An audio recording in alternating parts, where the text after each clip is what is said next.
you know we're gonna kill him. Here we go. Let's see. All right. That's stream starting. I just dumped everything into 60 nice. frame no lag. Man, I'm telling you, man.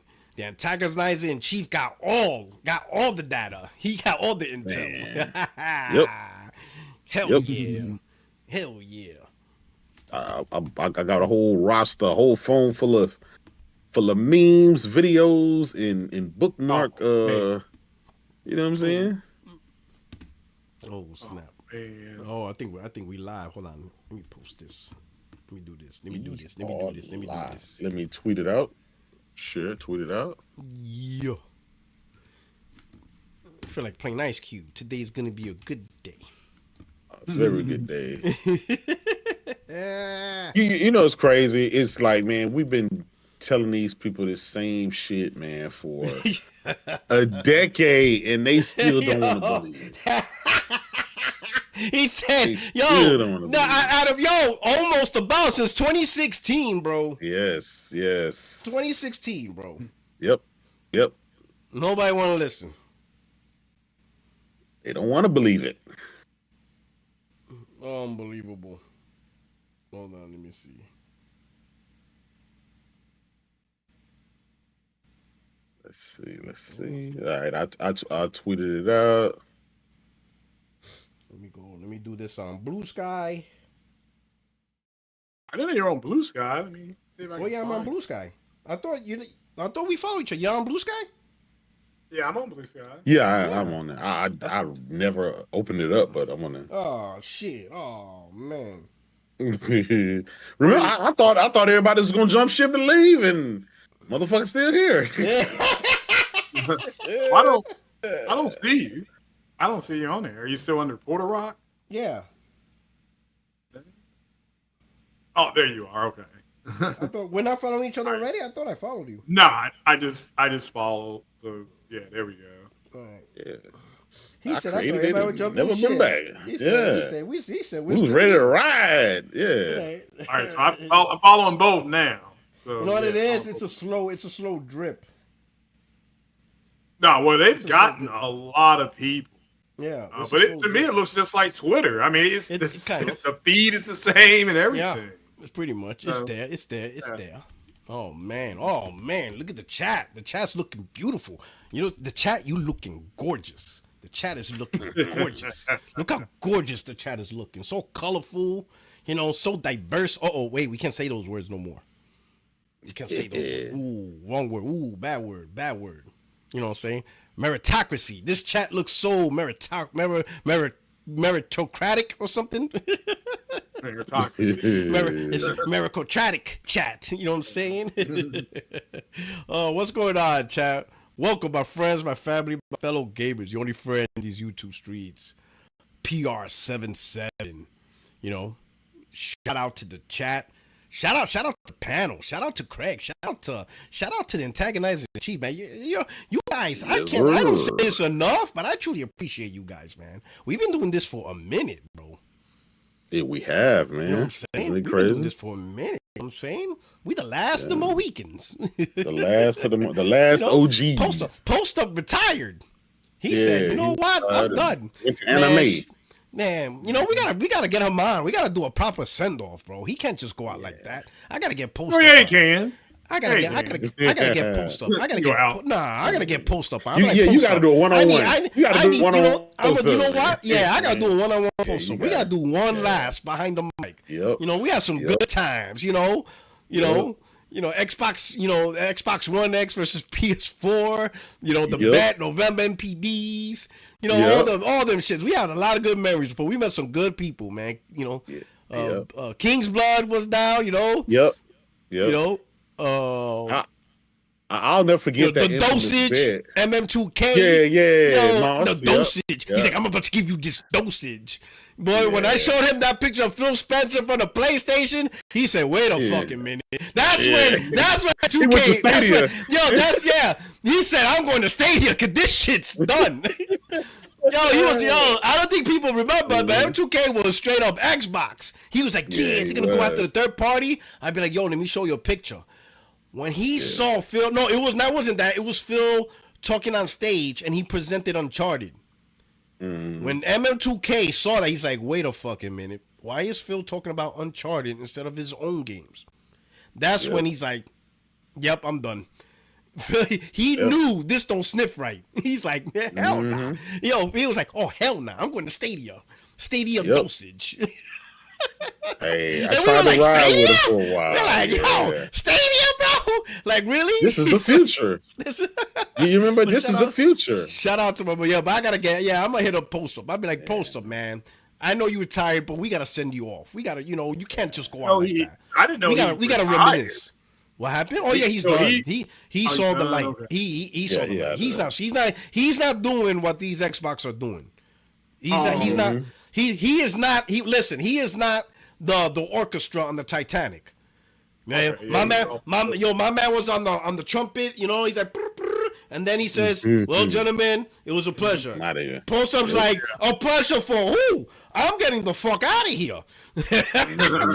Post Up's like, it's a pleasure. Shit. He went on that boat. He got on the life raft. He's not playing that bullshit. He is not playing that stupid games. Post Up is like, yeah, it's done. It's a wrap. But I gotta get Post Up on so we can reminisce on some good memories. Oh, absolutely. I'll never forget y'all infamous bet was that he bet you that that the Series X and Series You know what? S I didn't collect on that bet. I got the video. I keep everything. But you know what I'm saying? But he didn't. I didn't collect on that bet. But I did pay him his bet with Spider-Man because that was a good call. I give him props for that. That was a ballsy call that he got right. But I didn't collect on the Xbox Series bet. But I'm gonna let him be. Yeah. You know what I'm saying? When you get, I'm just happy that I'm right. I'm more happy I'm right. Same thing. I could collect on that bet from D-Batch with $100. Oh yeah. Got the tapes. Yeah. But I'm gonna let him be. I'm gonna let him be. I was like, man, he was capping. He was super capping, bro. But I'm not a fanboy. I'm like, this motherfucker right here. He ain't learned his lesson from the Xbox One X. He ain't learned, bro. He ain't learned. I gave him the minute mark of it. And sent it to him in the deal. He just started laughing. He was like, "Wow." He's like, "Oh shit, bro." But you know why I'm leaving him alone? Because he out there preaching the truth. Yeah. And that's worth more than $100. He's out there like whole slate. Yep. Exactly. D-Batch, he came to the sermon. Now he's part of our house of worship. He saw the light. He like whole slate. The whole slate. The whole slate. You know what I'm saying? All right. Hey, Craig, man, what you been up to? A whole lot. Just working and hopefully getting through this a thaw. This winter thaw. Kentucky's getting blasted.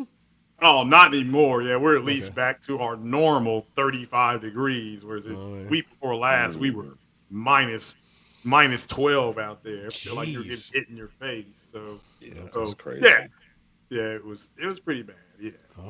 Okay. Last weekend, I was on a work trip. I went to Rochester, New York, to visit L3 Harris. Is a company that makes our tactical radios. Man, Rochester. I'm gonna be honest. I grew up, born and raised in New York, in Brooklyn. I met people from Rochester, but they made it sound like they're only like an hour away from New York City. Like they're like in Yonkers or something. So all this time I'm thinking, all right, Rochester is not that far from New York. So when I set up this work trip, I'm thinking, you know what? Since I'm in New York and Rochester, I'll probably, take the rental that the government provided, and just drive down and see my dad. It's only maybe hour and a half, 2 hours. When I looked at the map, that's an 8-hour drive. Them motherfuckers are next to Canada. Damn. Oh, get the fuck out of here. If you're from Rochester, do not lie and say, oh, we're a little bit north from the city. Liars. You are next to Canada. You're Canadians. People from Rochester are Canadians, okay? You are Canadian. You are not New York. Yeah, get the fuck out of here. When I saw the map, I'm like 8 hours to New York City. Damn. I'm like, we're nowhere near New York City. Yep. Get the fuck out of here. We're close to New York City. No, you're not. Get your ass to Toronto. Crazy. You're nuts. Yeah. That shit is in the boondocks of upstate New York. Shit. See, New York is like it's like cold. Texas where you can drive like 12 hours and still be in the state. Still be in Texas is worse. You could drive 20. I took I-10 from end to end.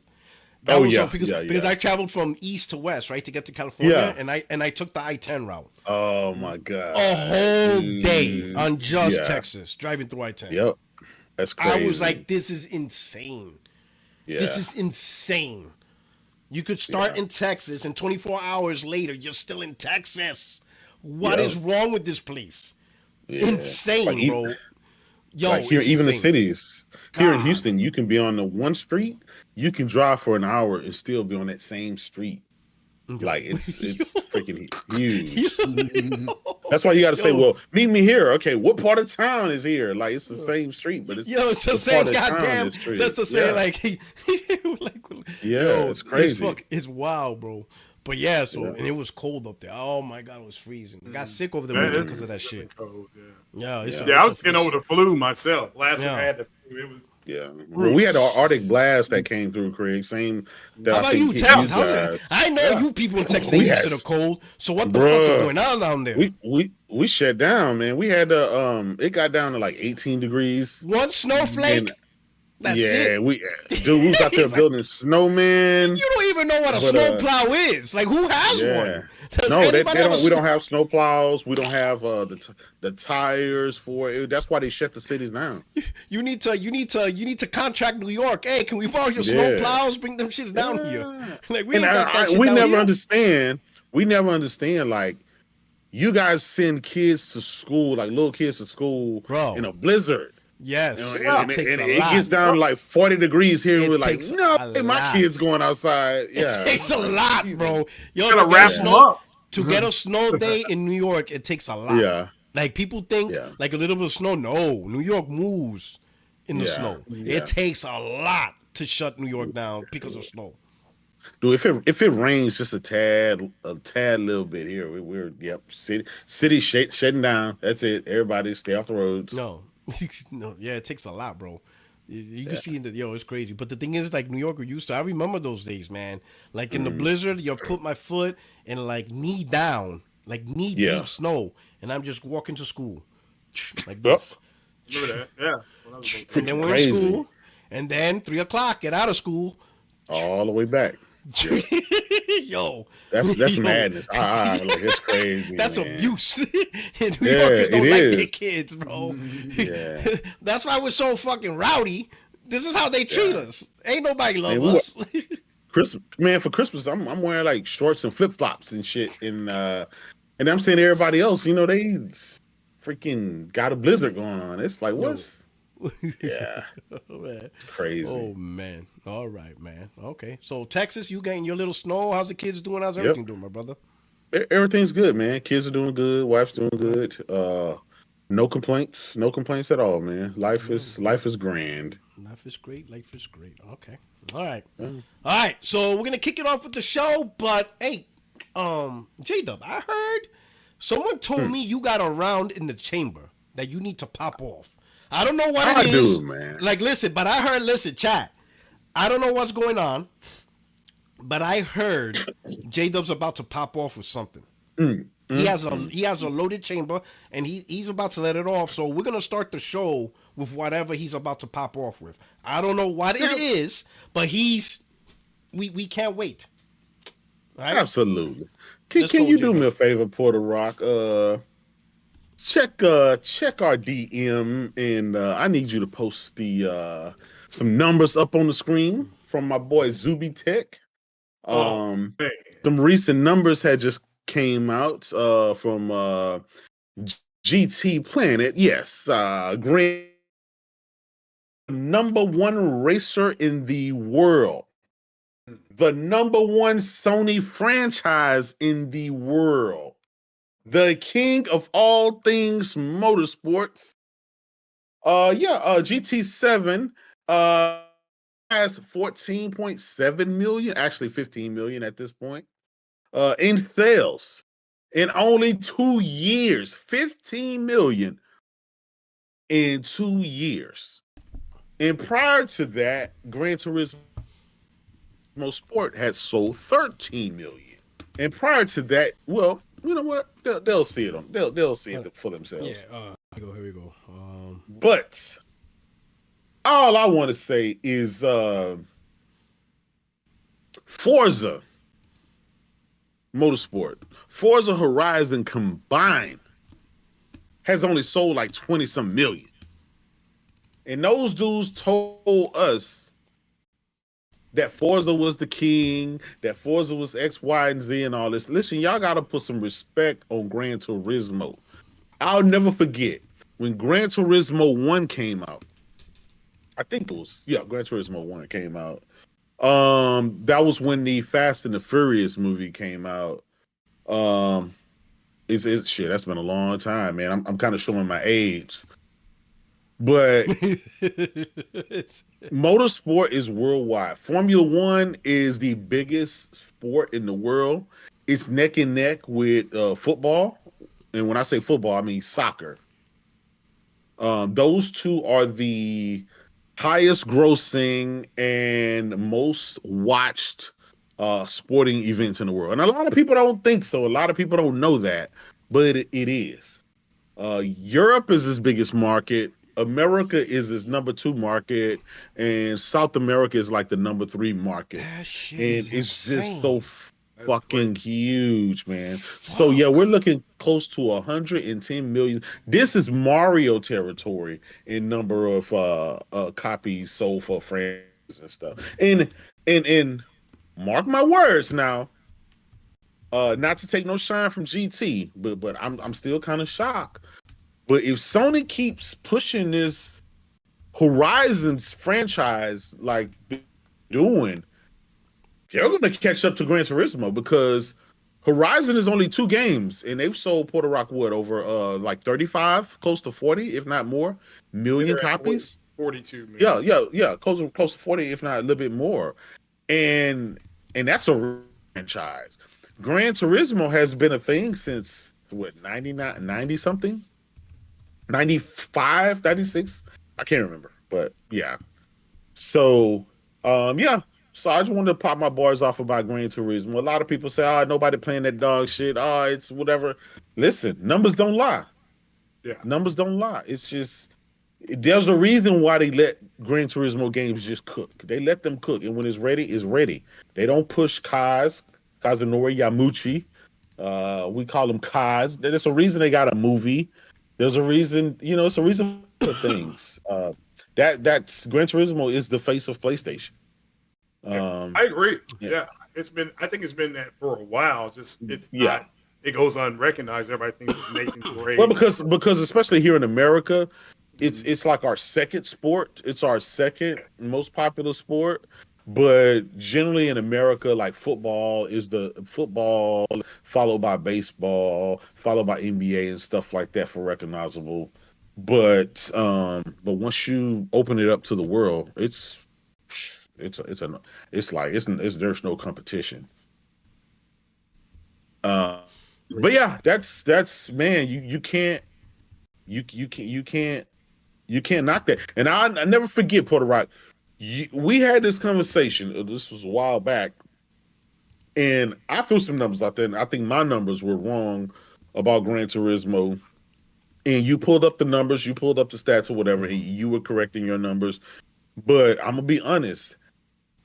I didn't think that the numbers was going to continue to grow, and the numbers just continue to grow. I think at the time we were talking about like Gran Turismo Sport or something like that. I think it may have been at 7 million, and I was bragging or something. You said, no, it's not the poppy. You pulled up the numbers, and I think like the old Gran Turismos used to hit like, the real high numbers or whatever. And it's true though, right? Because Gran Turismo got 10 million. Gran Turismo 2, 9.3 million. Yeah. Gran Turismo 3, A-Spec, that was 14 million, right? Yeah, that's still one of the best.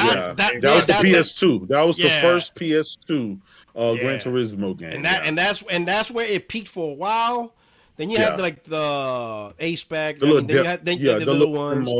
Then Gran Turismo 4 got 11 million. Then you have the PSP, which is not bad. But Prologue is when it really went down, right? Because I don't think they did a good job with GT5 Prologue and GT4. But then GT5 got 11 million. No, and to be fair, Sport though did end up with 12 though. 13, 13. I mean, close to 30. Yeah. And now in Puerto Rico, and that was their esports online only game.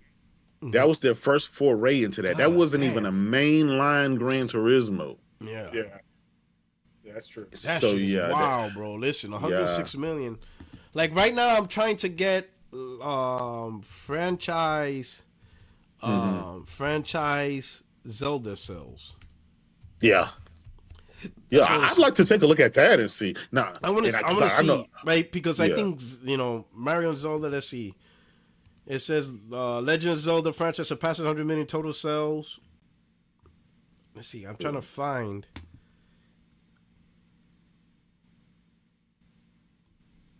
Lifetime Zelda sales. I think it's probably 150 million. Yeah. Well, I'm sure.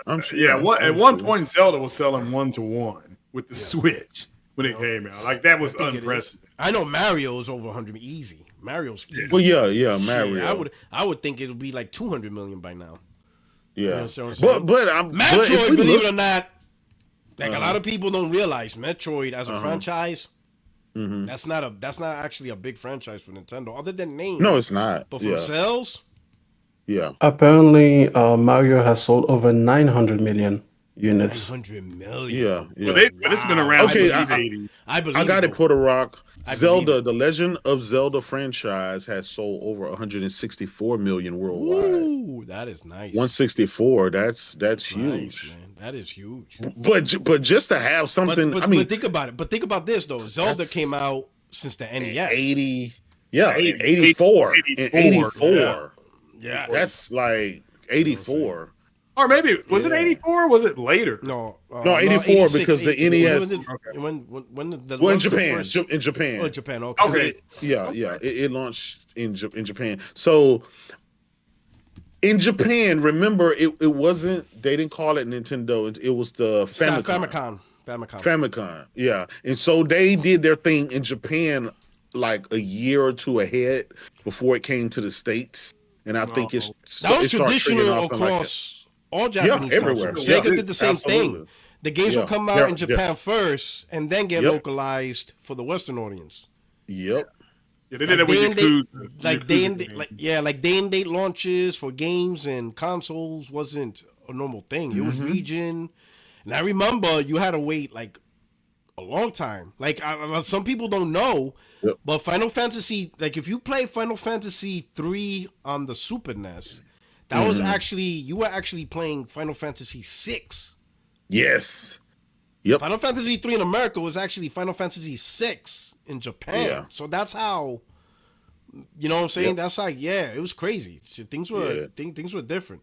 So Puerto Rico, that's 19, let's call it 1985, 86, right? Is when Zelda, let's call it 86. But that came out in 86. Gran Turismo 1 came out in 1997. Yeah, man. That's impressive, man. And we're not doing this to downplay Zelda by any means. No, I'm just nobody can. There ain't nobody talking about Nintendo is the oldest. They're the oldest, right? They're the oldest. They're the OG, right? So, they're the OG. Yeah. They're the granddad, right? Yeah. And thanks to them, we got PlayStation. Absolutely. You gotta love Nintendo because Nintendo helped create the beast known as PlayStation. There wouldn't be no PlayStation. There wouldn't be no PlayStation if they didn't fuck up, right? You know, it was they would just be they'll just be a disk drive creator for Nintendo. That's all. Who knows what would have happened with PlayStation if they would have stayed Nintendo? They probably would have gotten shut down, and then anyway.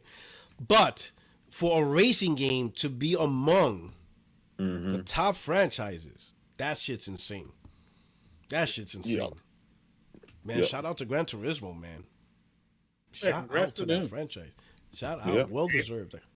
Can I just say that I'm not surprised? Shit.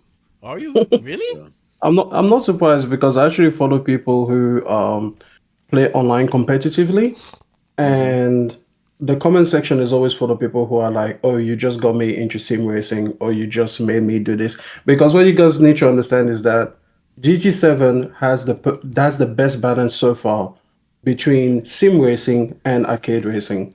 You know, like it's sim enough to give you a realistic feel, but not so overly complicated that you need to become a mechanical engineer in order to, make it an understanding the game. And also, it's arcade enough that you can play it on a controller and you can just pick it up and you can start with a controller and then you can eventually build your way all the way into like a $50,000 rig if you want to. Whereas a lot of other games start at a higher kind of like you kind of have to be further in, like in terms of level of investment. And other games like Need for Speed have so little to do with sim racing that it's almost like it's not worth playing competitively because it's just like you might as well just toss a coin to see who's gonna win. Like skill doesn't shine enough. So yeah, and every single week there's people who are like, oh, 10 or so comments per video are like, yeah, I just got a PS5 for GT7. And since it's still exclusive, right? Because that's another thing. People thought that by now it would have been on PC. Because people imagined that, it's not selling as much as it should be. And I'm like, no, it's just one of those quietly performing games, like it's just in the background. And by the way, this is exactly the kind of multiplayer, this is the kind of multiplayer game that I want Sony to have. Just something that is a quiet success. It does what it does. And we have to say that in terms of a live service, GT7 is one of the best live services in terms of value for the customer. They charge you one time. And yes, you have microtransactions if you want to participate in that. But every single update besides that has been free. So it's a tremendous value proposition. And a lot of people who actually play it regularly, I see them all the time. They have millions of credits. And I know this because one of my personal friends, he never plays online and he just plays the single player races.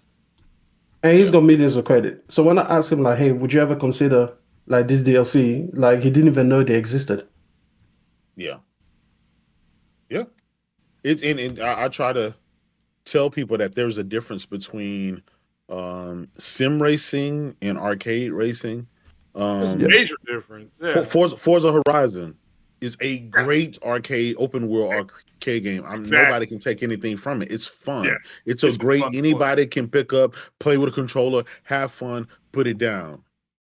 But GT is targeted towards the sim racer, the one who really likes the actual cars. They like learning the corners, the turns, the apexes, the braking, how far, how quickly you have to brake before you crash and stuff like. You have to learn the track layout and stuff like that. So the people, and that's what Gran Turismo does. It teaches you from the beginning. It teaches you not only about cars and the history, but it teaches you how to drive and why you're making the decisions that you're going to make. For those who want, if you just want to go in there and just take the controller and have fun, you can do that too. But I think they're trying to have people to have fun with cars, but teach them. And it's if you're an esports racer and you don't care about that, you just want to race online against people, hey, go over to the sport mode and do all you want, right? You can have car meets and stuff. You can meet up with friends and just, race on the track. Just go cruising. You can do your drifting, at nighttime in Tokyo with all your JDM cars. It's just so much you can do. And then the fact that they double down on VR in it. It's just so realistic. You're sitting there. I mean, y'all remember Ryan McCaffrey from IGN when he booted it up. He said he started crying. He was sitting in his DeLorean and he was looking all around. It was just like he was in his real car and it's just, I don't know. I'm a passionate car guy, so obviously it speaks to me. But kudos for Sony for keep supporting this franchise. And gamers keep paying them back by buying it, by playing it. It's an Olympic sport for those that don't know. People actually play it at the Olympics. They got a movie. It's just so much that's tied into it, and it's and out of all of this, Sony has a fucking car, right? Out of all of this, out of all the stuff that you buying? What's it called? The Afila. Yeah, Afila. He already has his 2026, baby. 2026. As usual from Sony. Like, they cannot name things for shit. Yeah. I don't know how lucky we got with PlayStation. Like, bro, it's like, they cannot name anything. Because originally Nintendo. That's why. Yeah, that's probably why. That's probably how we got in the PlayStation. Yeah. Like, we would have been playing the fucking, I don't even know, the Cuba or something. Like, you'd be like, what the fuck does this have to do Why is it called an Afila? And they're like, because you feel like Nick. No. It's call it the Eclipse. Affinity. Call it Eclipse. Call it something cool. Yeah. Well, you know how Sony does. They does it where what the fuck is a Bravia? What is that? What does Bravia come from? It hit though. It did hit though. Hey, listen, it does. But it's Bravia like TVs. It did hit. I mean, to be fair, they're still good, but it's like, why? Why is it called a Bravia? And listen, the Vio, that was a cool name for computers. It was cool. Listen, but here's the thing: it was named by the engineers because it actually stands for something. Okay, was it? Okay, but it was cool. Yeah. I forgot what PC it was means. a cool name. They were just expensive. Okay, so no. Yeah. Let me show you how engineering driven it was. It was named after video, audio, input, output. That's Vio. That makes sense. How lame is that? Like, do you not like marketing people? Like, honestly, we got so lucky with the name PlayStation. It's just like, it's crazy. It's crazy. Also, Aaron, get on the chat, bro. Get on the pod.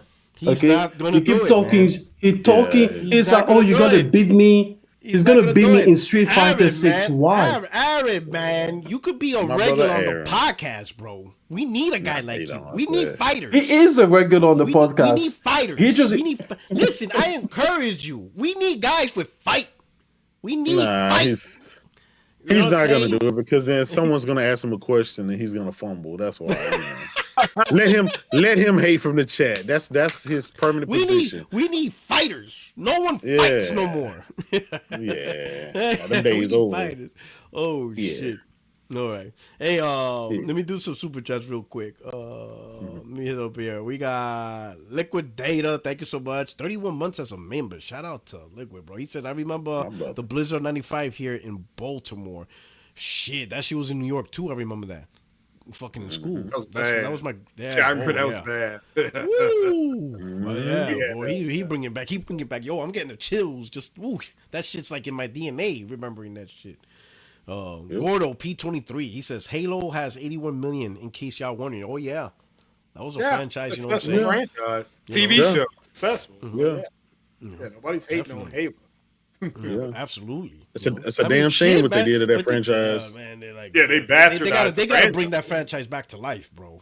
Yeah, I think they'll do okay. Hopefully. Yo, I never seen something get shot down so fast. Yeah, it went down hard. They did go down. I ain't gonna lie. I mean, season 2 was actually getting good. Mm-hmm. It's too bad it got canceled, man. Season 1, it was too expensive. Yeah, it was just too expensive. Season 1 was. It happened. But damn, what are we talking about? Halo TV show.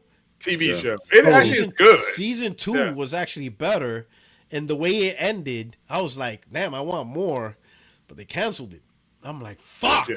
Just when it actually had purpose. Like the first season, I was like, Season 2 was much better. And then the ending, the cliffhanger, I was like, oh shit, this shit's about to pop. And they're like, we canceling. I'm like, you motherfuckers, bro. Yeah. Assholes. All of you. Yeah.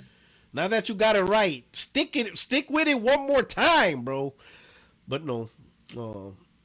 Liquid Data, he says Nintendo PlayStation is like how the Ferrari Lamborghini competition started. Absolutely. Yep. You know what I'm saying? Oh really? I don't even know the story there.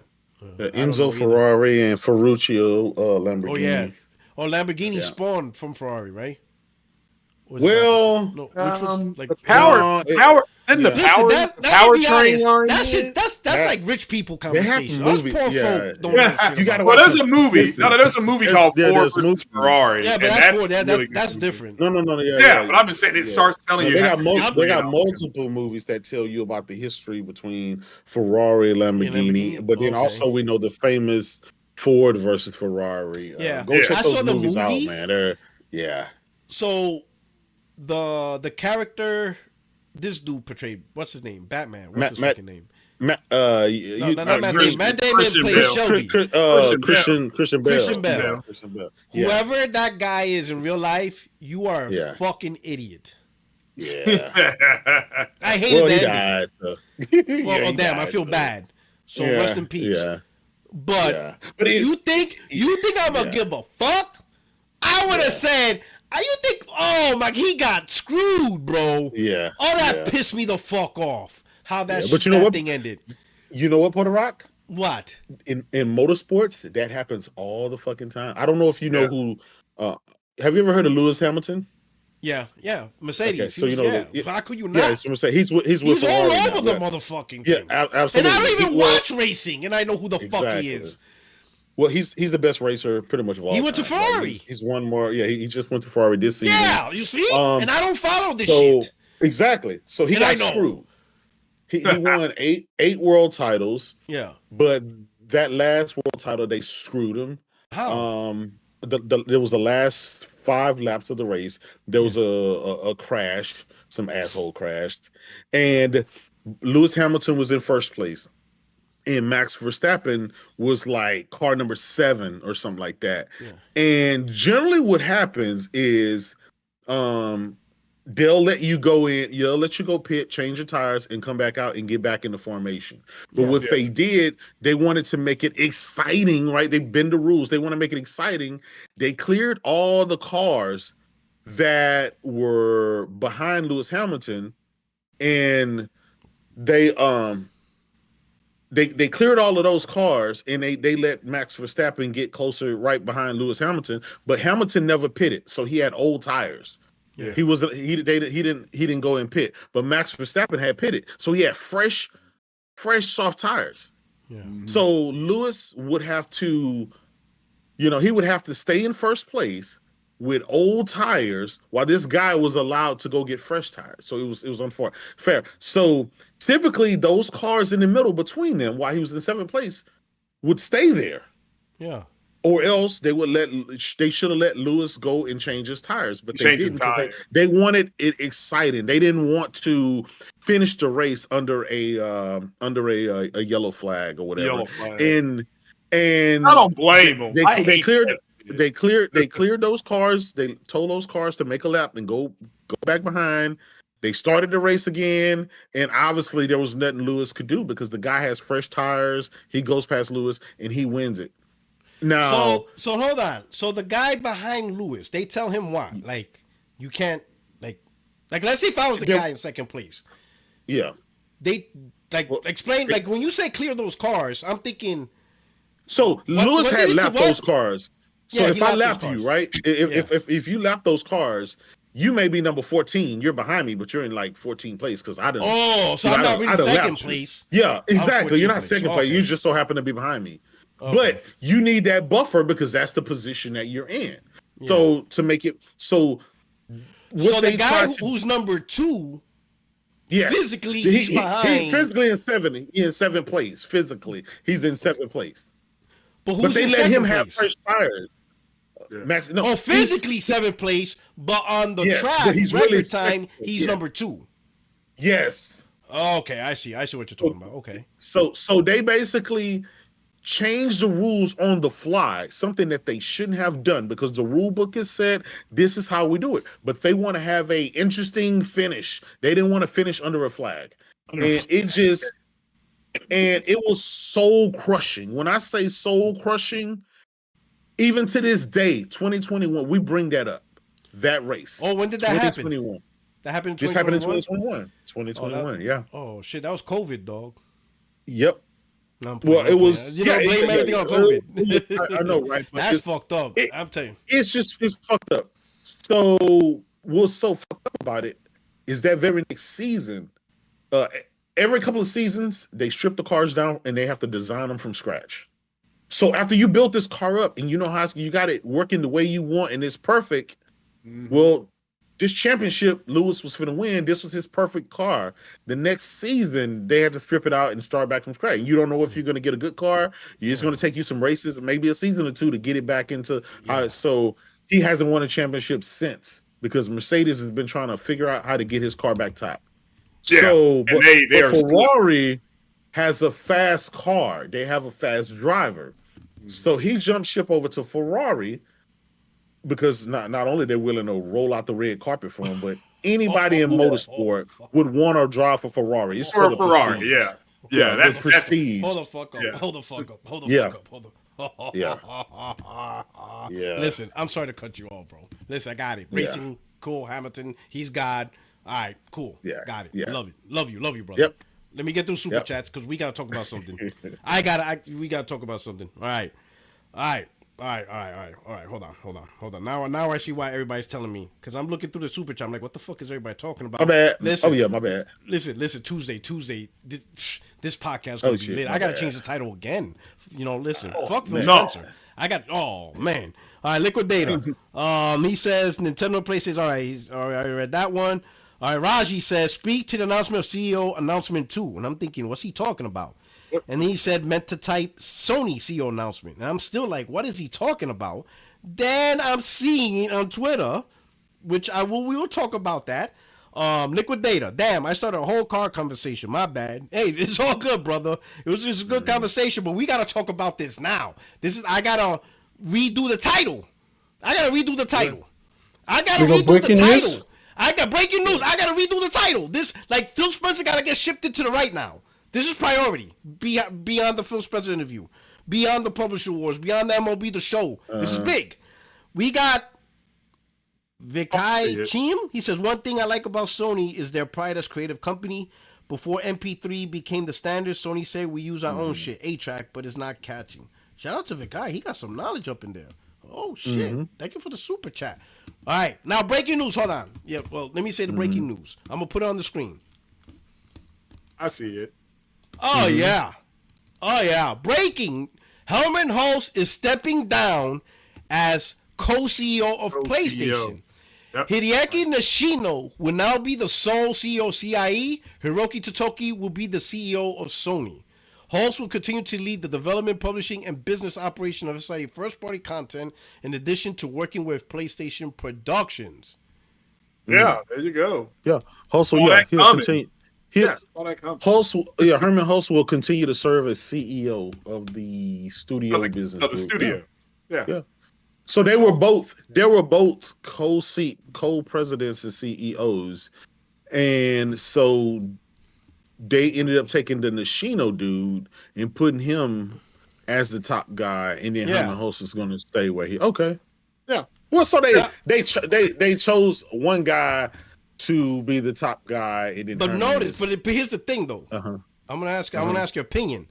They chose the guy who reaffirmed that the business of PlayStation is the hardware. Yeah. Nishino said that. Yeah. I remember that. Yeah, okay. That's why I'm not surprised. I am to not me, surprised. That's a good thing. Yeah. Because he's the one, because my whole thing, in fact, let me read let me do the title change. Hold up. I got to change this title. I'm going to put fuck boy Herman Hulse steps the fuck down because his plan sucks ass. No.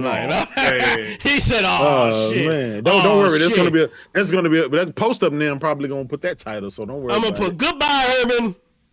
Sit your ass down. Goodbye, Herman. Sit your punk ass down. Goodbye, Herman." wait. Shit. Hold on. You and your stupid ass. Wait. Excuses and experimental. Shut your ass up. Putting a goddamn game on Nintendo Switch. Shut your ass down. Hold on, Puerto Rock. Now hold on. I think you missed this point too. I don't know if you read this, but Hiroki, I don't think you're gonna like this. Well, I'm not gonna like it. Come on, please. Let me read it. You know what? Let me read the news. Let me read the news. I'll read the news. Okay. Read it again. You just need to read it at the same thing. He's gonna find out right now because that's what I was looking at, and I'm like, I don't think you're gonna like this one. Let me see. Let me read the whole thing. Hiroki out of there. He left. Let me see. Hiroki Totoki. You should have used it. Hold on, I'm gonna send it to you, Puerto Rock. Check. I got the article up. It's on the screen. It's got the article right there. Right there. I got it. Okay. It's anyways, the bad news. The bad news is that Hiroki Totoki is not the CEO of Sony as a whole. Yeah, he's. There you go. He's stepping down from that chairman position. Yeah. my God! It's not stepping down. He got elevated to CEO. You know what I'm hoping? I'm hoping Sony Studios, Sony Picture Studios or the cameras fuck up so bad that he's like, you know what? Fuck you. I'm hoping Sony's other division. I need those cameras. I'm sorry. Listen, I'm sorry, but you got to take one for the team, bro. Them cameras have to fuck up. I hope. That's how I make my living. I hope they fuck up so bad that he doesn't even have time to say the word PlayStation. I hope Toki's so busy with the picture studios, with the music, if we can close the phones, with the banks. I hope they rob every Sony bank. I hope every bank gets robbed.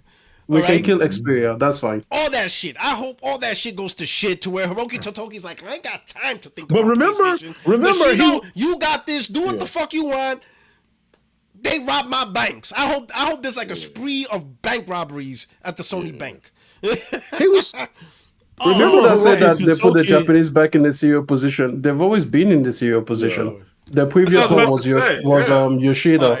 Kenichiro Yoshida. He was the previous CEO, until basically today. But yeah, no, Totoki is now the CEO of the whole thing, and I don't know how that's gonna go. But Hiroki Totoki, remember, he just stepped in that position as the interim.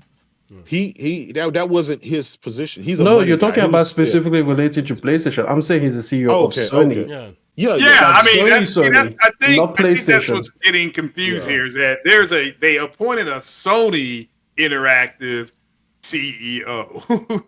That's different. Yeah. And Herman is still the CEO of the business group that he was always in charge of. So that's all that's happened. I don't think he has the. So before they were both CEOs. They still are CEOs. Wait. Okay. Herman and Nishino were both CEOs. You know what, Porter? I'll just read the article because clearly people are going back and forth over something. Let me just read the whole thing. Sony Corp shakeup. Hiroki Totoki named corporate CEO. Hideaki Nishino elevated to solo CEO role at Sony Interactive Entertainment. Yeah. Sony Corp is shaking up its leadership ranks in Tokyo and San Mateo, elevating Hiroki Totoki to the top CEO post, while Hideaki Nishino takes the reins of Sony Interactive Entertainment as the solo CEO of the unit that houses PlayStation. The corporate shuffle, effective April 1st, was approved late Tuesday by the Electronics and Entertainment Giants Board of Directors in Tokyo.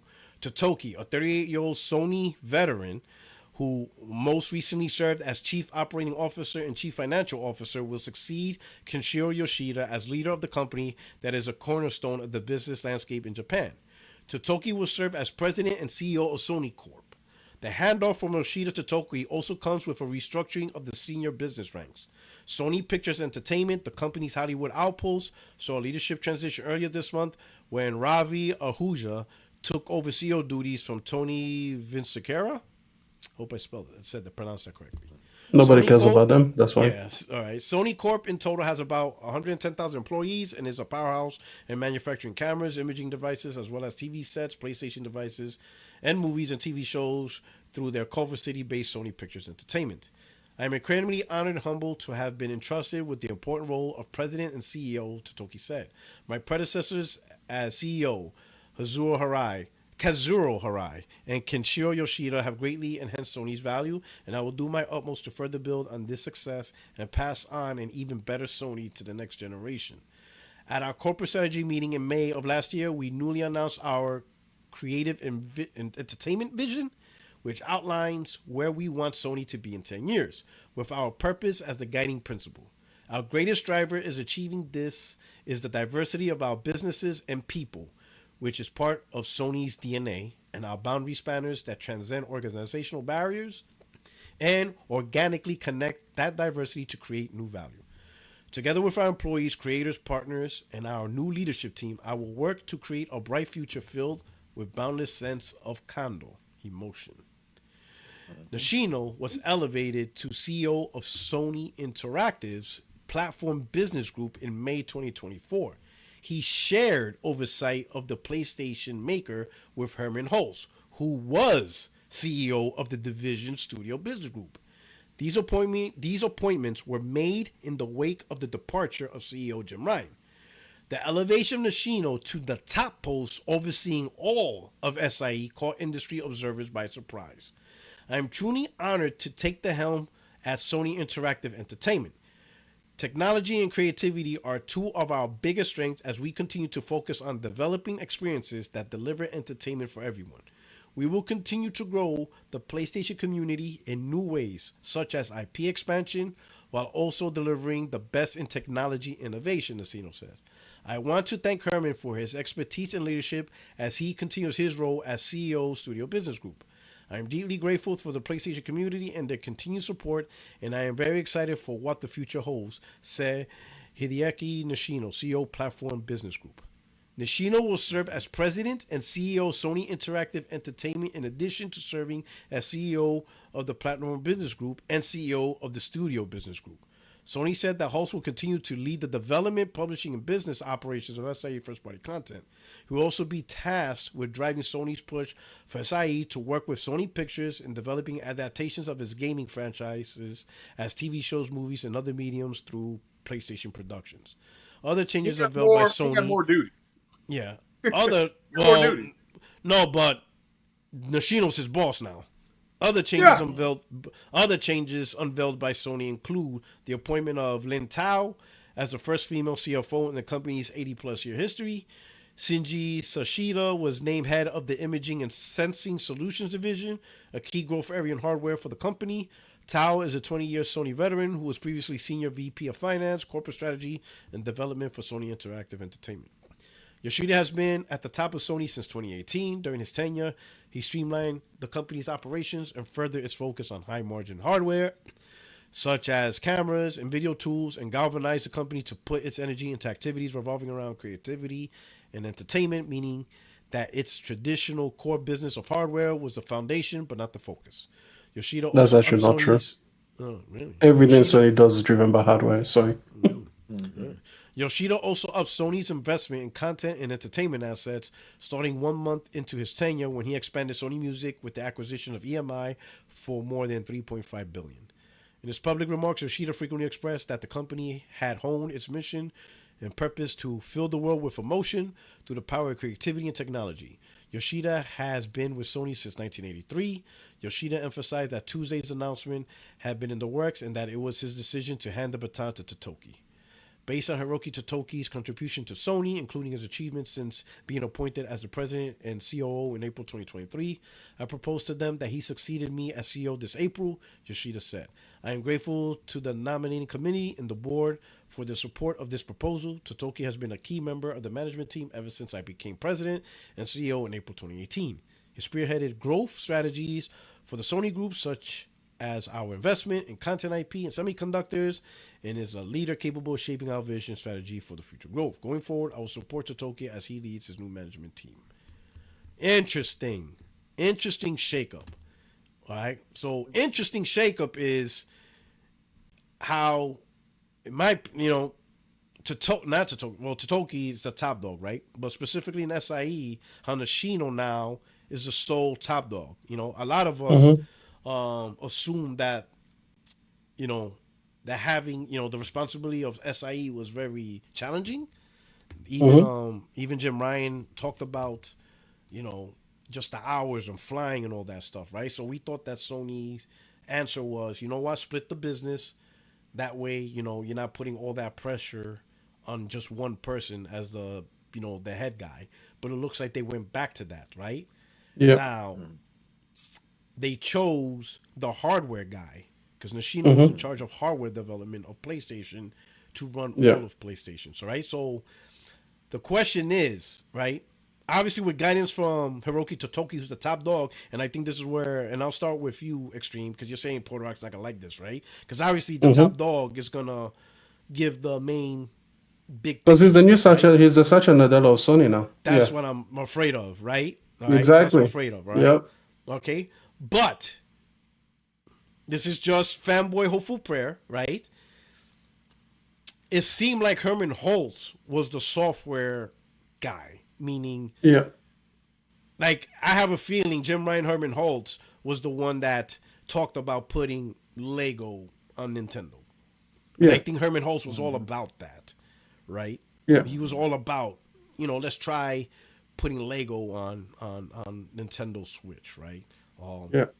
So wouldn't Herman Holtz be more of the mindset to follow Hiroki Totoki's vision of put software everywhere versus the guy who said that the business of PlayStation is the hardware? Because that's an official statement in the Famitsu. I'm just asking. I'm just bringing up, if they are going to choose, Craig, you can go ahead. Well, I was just gonna say,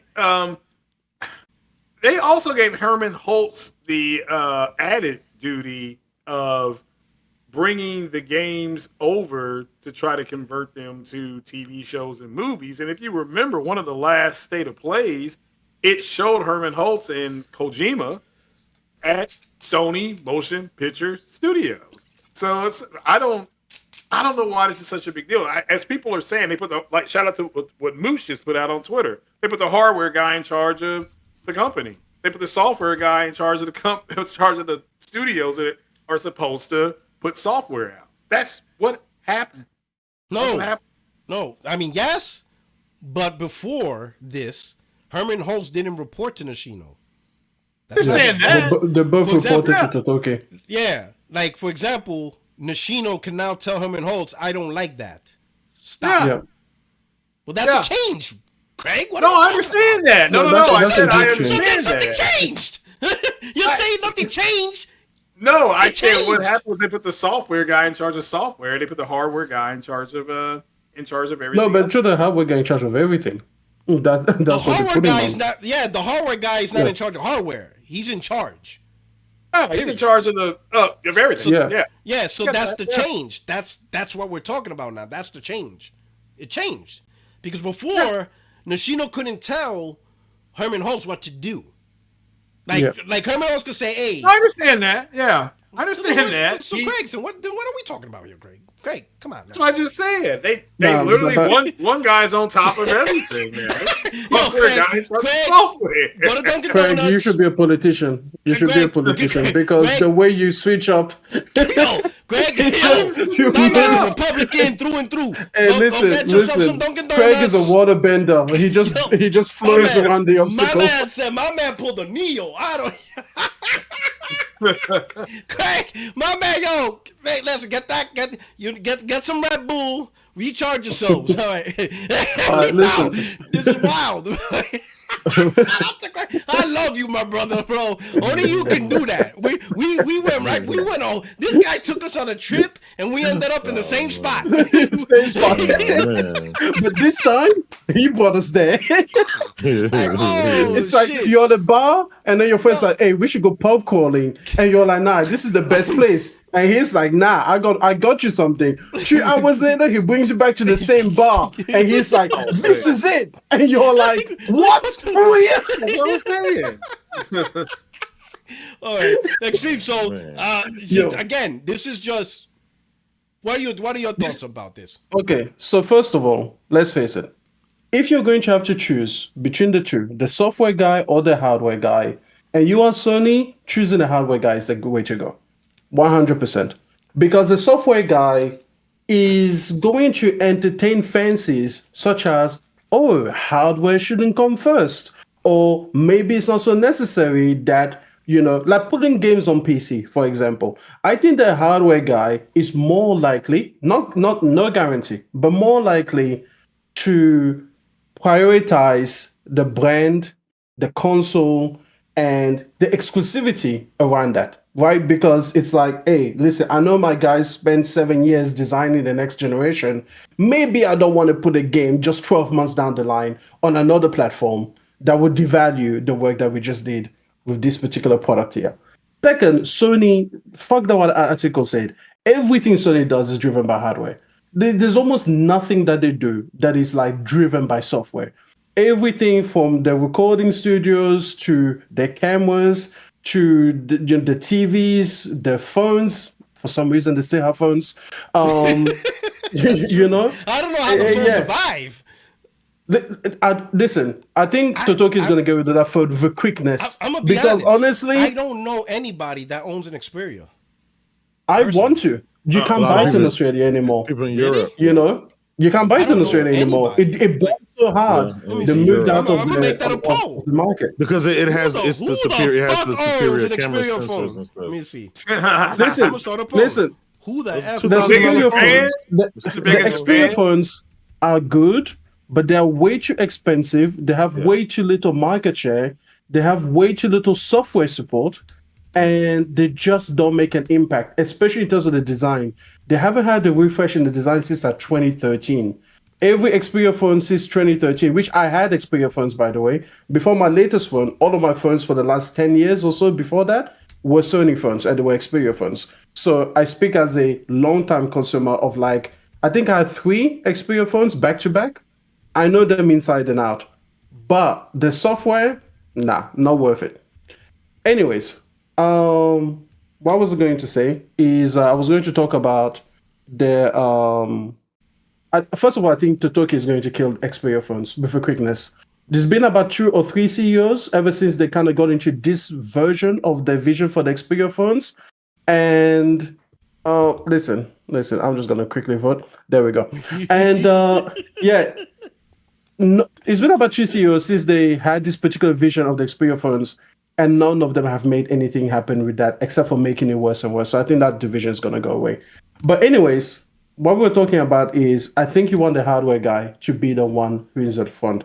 But, and this is a really huge but, I don't like the choice of Totoki for overall Sony leader.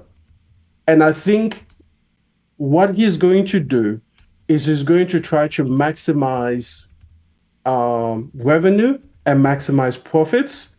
And I hope he does it in a responsible way and that he doesn't mind the fact that all of these teams need to be creative and they need to try things and they need to put out products that innovate.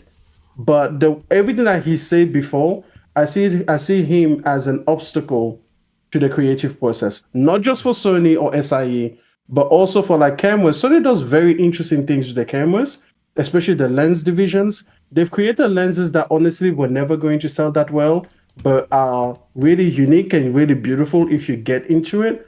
And I can see that stopping, like I can see them being like, no, we're not going to create these niche lenses that, yes, they're expensive, but not going to sell that much. I can see them, reducing the investment in Bravia and what they try to do. Because again, if you take a look at the Sony TV versus an LG TV, the Sony TV uses the LG panel, right? So they use the screens from LG, but the processing behind it is all Sony. And so they have completely different realities, in terms of like the color rendition and the motion interpolation and everything like that. So I can see him being like, yeah, why don't we just, use something closer to LG so that we don't have to develop it ourselves. So in any case, people are like, what the hell is the Xperia? Wow, that's actually hurtful. That's actually hurtful that you don't even know the name of the phone. But yeah, listen. Nishino is a good choice. Totoki is the part where I'm like, I don't know about this one. But maybe I'm wrong. And maybe he's just going to make sure that the money is maximized and is not wasted, on endeavors rather than trying to stop things from happening. Maybe he's just going to, tighten up the ship and everything like that. Optimize the money. Optimization is not bad. Canceled. Exactly. Optimization is not bad, especially because it can leave more money for good projects. But the way that this guy was talking, it was very shareholdery, like very much like, hey, let's maximize our profits, very much like let's not take so much time to try to be creative with these things. But that's the only kind of danger. And and like I said, Sony as a whole, one of the things that I would like a Sony CEO to do is to get these goddamn divisions talking to each other. Like Kazuo Hirai did that for a bit, but it's still like there's still a lot of like cross-pollination that is not happening. Like the audio team is still not creating the speakers. Like it's a Bravia team creating the speakers in the Bravia TV. That's dumb. It should be the audio team. You make the headphones and you make the speakers anyway. You should be the ones creating speakers in every single Sony product. Team, yeah. Exactly. PlayStation Link is still not built in to Bravia TVs. How? Like you created a wireless standard and you don't use it across your entire product range. So maybe by optimization, he'll do shit like that. He'll be like, hey, you guys don't have to like fucking, create your own things and then keep it siloed to your own products all the time. It's one Sony family. This shit should be cross communicating with each other so that the end user just has like a Sony ecosystem like Apple would have, But maybe he'll be a detriment to the creative team. So that's the only potential downside there. As far as Herman is pretty much in the same position that he was before. He just doesn't have the title of CEO because he's still the top dog of the business software division. But maybe maybe we don't need to put games on PC that much. Even Nishino is good. The best thing that Nishino could do immediately for PlayStation is redouble down on the fact that, hey, you know what? This whole we're putting games 12 months later, yeah, put them 3 years later. Just push that timeline up. I doubt that, but I doubt that, but the fact that there's a hardware guy, right, still at the head of PlayStation means that they're still going to push consoles, right? He said that it's still at the core of their business, right? So obviously, a lot of this decision still has to benefit the sale of the console, how to get gamers to play on PlayStation, that this new narrative of it's not about playing on PlayStation, whatever, right? And I think, I mean, even Herman never threatened that because they know that the entire Sony business, like you said it many times, PlayStation is a marketplace, and the only device that allows you into the PlayStation marketplace is the console.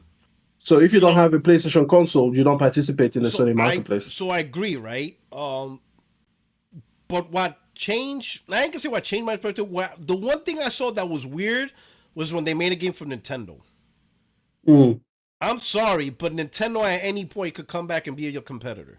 Because sure, they created a handheld, but it's not. But Nintendo's not the same as PC, right? Yeah. Nintendo can easily, with one decision, create a device that is powerful enough to get back third-party games. Yeah. And then once again, now you have a competitor now. You remember what pissed me off about that decision? And that was weird. No, you know what was weirder? Is that it wasn't on the PlayStation 4. That I thought was betrayal. That's actually the reason I didn't buy the game. Because I thought that was disrespectful to the PlayStation Nation. Because how do you put something that can run on the Switch but it can't run on the PS4? Like, that's crazy. We all know that's not possible. So the fact that Lego Horizon was not on the PlayStation 4, I think is way, way weirder than even going on the Switch. Because it's like, wait, you're leaving your own child behind. And you're giving, you're acting like our parents did. When they give the good shit to the cousins, when the cousins come over, it's like, you can have the good hot chocolate. But us, it's like, no, you get the store brand stuff, Yeah. So when he did that, when he made that, I'm like, all right, I understand. I may not agree, but I understand their viewpoint about PC's not a threat to console. I disagree because if you look at Xbox, clearly day and date on PC change things, right? But that's just me disagreeing. But I understand their viewpoint of saying that they don't feel that there's a threat because PC gamers is different gamers. But again, we literally seen Xbox console gamers are now PC gamers this gen. We seen it. We know the guys. Right? That are playing on PC now. They were console gamers. So, but again, anecdotal, whatever, right? But to even try to have that mentality with the Switch, you're really walking on a razor thin edge line now. To say, Nintendo's not on the market. I'm like, you could say Nintendo is not your competitor right now because of the Switch specifically, but that does not guarantee the Switch 2 doesn't become your competitor. All it takes is a decision to say, hey, we're going to make a platform that is powerful enough, may not be the best version, but it's already proven the best version of games doesn't necessarily mean that you're going to be the number one product. In fact, generally, it doesn't. So the actual best version of games in console is not really the biggest factor in being the most popular. It just needs to be good enough to get the games onto the platform. Once again, now Nintendo's your competitor, taking all these third-party titles away from you because now they have the advantage of the game works, it's fine, and I could take it on the go and play on the TV, something the PS5 or PS6 cannot do, right? So I was like, man, Sony's really on the razor's edge, thin edge, right? So the fact that Nishino is taking over, I would like to think he's going to be a little bit smarter and more careful on decisions where he could be like, I don't really like that decision because, like you said, we're developing future hardware. We're developing the PlayStation 6. We want to sell the PlayStation 6. The PlayStation 6 is the future marketplace of the next generation. So we can't make decisions that will have people say, do I need a PlayStation 6? Like, he has to make sure that narrative isn't set. Sure, the narrative people are saying on PC, all right, got it, right? But I think if he's careful, you know, if he keeps it the way it is right now, where you get the games later on PC, most console gamers are not going to jump to PC only to wait for games. That's not enticing. I know people are telling me, Portrock, don't play on PlayStation, play on PC. I'm like, I get it. It has free online, which I don't really give a shit. Mods, I'm not going to mod girl penis. I don't really care about that. Really, all I really care about, I want to play the game when the game comes out. If the game comes out and I want to play it, I just want to play it. It doesn't make sense to make a platform, my primary gaming platform, and when the game comes out, I can't play it. I have to wait a year or two. That's not appealing to me. You understand? Like, oh, get a PC right now, cool. Then Wolverine comes out, I'd have to sit there and watch and wait for other people to play it, and I'm just gonna sit there like an idiot. Like, all right, Wolverine's out. Like, oh well, I'm just gonna have to wait. That's not appealing, right? And stuff like that, right? And I guess that's like the main thing and stuff like that, right? So I would imagine he's gonna be a little bit smarter with the decisions, right? And not go all out. I hope he's smarter with this whole live service approach, right? I know a lot of people. I know many people. You know, the whole cancellation of live service games. To me, the biggest impact is potentially the drawback of first-party titles from Sun Studios, like Sony Band and Bluepoint, whatever. But when you think about it, you know who's really impacted with that decision? The PC gamers. Because every single one of those titles was a day-and-date title on PC. Yeah. All those titles, those 12 titles were day-and-date games on PC. Now they don't get them either. So there is a PC lot of gamers titles. are not interested in Sony games specifically, I don't know. Even after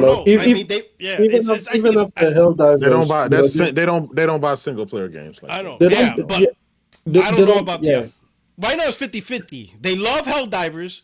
They didn't like Concord. But then again, neither did PlayStation gamers. So who knows if they would have liked the future. But the one thing we can agree on, the day-and-day strategy of PC was primarily a live service-driven decision.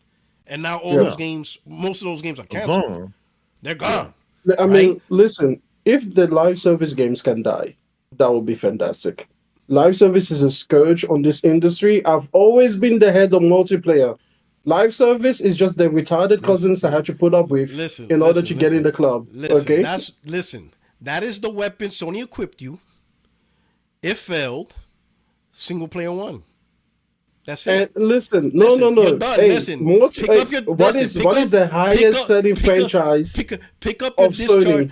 Of PlayStation, Gran Turismo, and that's a multiplayer game. Okay, most of it, majority of them didn't have online. So guess what? Most of those but the ones that sold the most, did. Okay. That's the truth. The ones that sold the most did.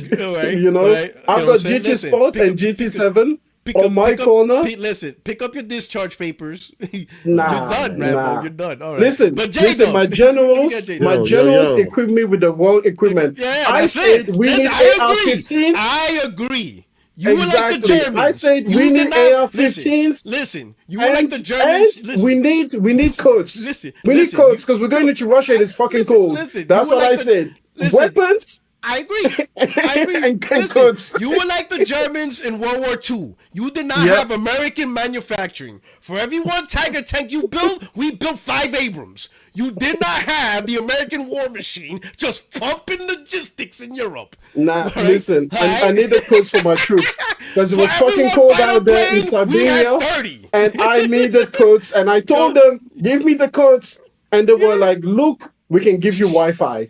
And I said, that's not going to keep my troops warm. Right? Oh, all right. So I know you have this dude's number, so when you called them, what did y'all talk about? What did you and Nishino, come on, give a CEO to CEO conversation. What y'all talked about? Look, were you on the board? Did you fire Herman Holst? Did you say, man, get the fuck out of here? Look. I was very silent when they canceled those 10 games. I didn't say anything. And this weekend I jumped on a plane over to Tokyo, had a conversation, and we cut a deal, made some changes, and here we are. You know what I'm saying? Yeah. You told Herman, listen. Hey, J-Dub, we were not talking about your unvisited prospects, okay? You told Herman, I held the line. I held the line as long as I could. Enough was enough. He's like, I'm sick of your shit. So here's the thing. Here's the thing. I don't know these guys. I don't know. You know what I'm saying? I don't know those guys. I don't know what to expect. Okay, yeah. I don't know. It's a toss up. Yeah, they could, shoulda, coulda, woulda. I don't know these guys. I've never been in their inner workings. I do know Herman Holtz is the creator of the studio for Horizon. Other than that, I'm gonna be honest. First time I ever heard of those guys, that I ever heard them in the news and stuff like that. Hiroki Totoki, when he took over for Jim Ryan, that was my first time ever hearing that name. I know Kasparai. I know I know Sean Lay. I know the usual suspects, but I don't know the other guys. Right? It's especially guys over in the corporate office over in Japan. I don't. So I don't know what will come out of this. I don't know if there's a good move, bad move, whatever. But I will say this. I don't care from within the company who they put into place. I know they're going to make PlayStation priority because that keeps the lights on. And at the end of the day, that's what I'm talking about. You know what I'm saying? They ain't got no choice but to try to, keep PlayStation at the forefront, because that motherfucker keep the lights on. If PlayStation go down, they done. Company's done. So PlayStation is in a unique position.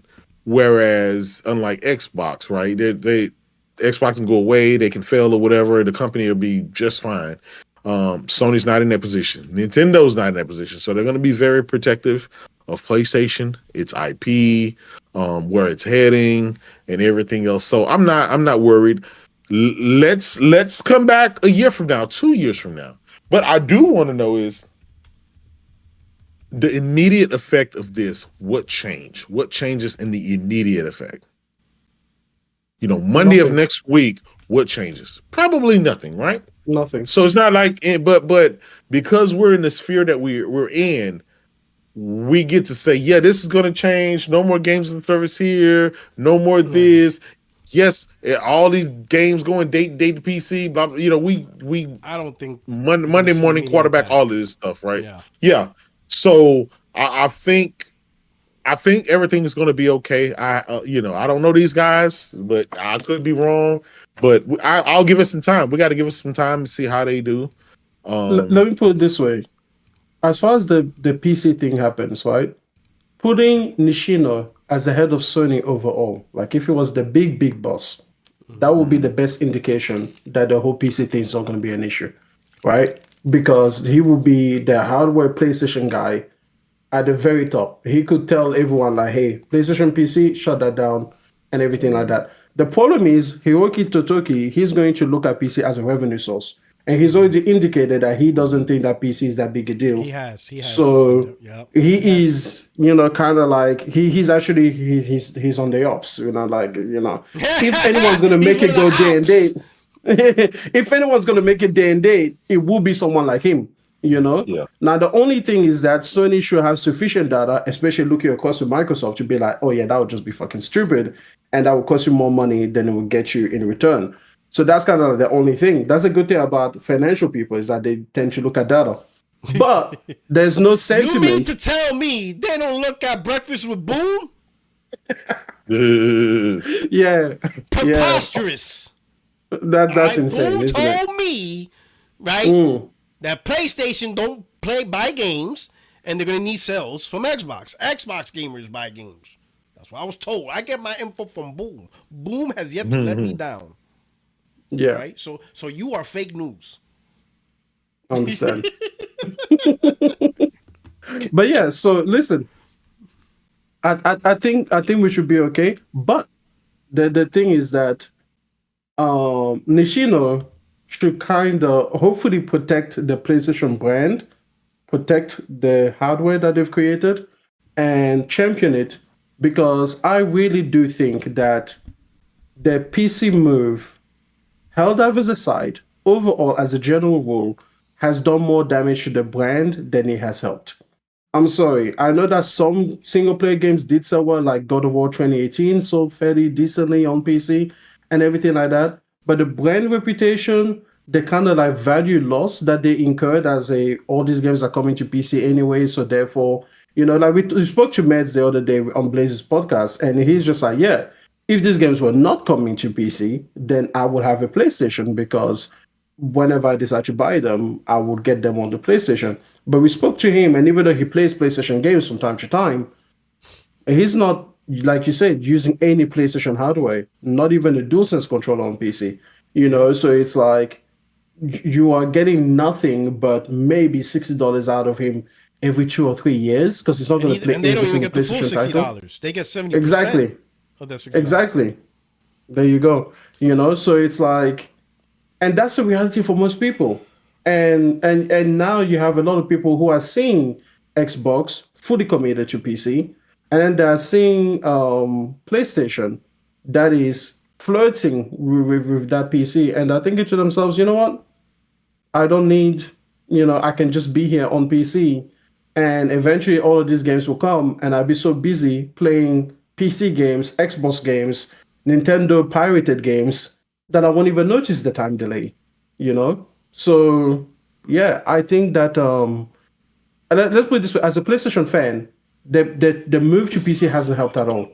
We don't see more projects coming. Like, what is it?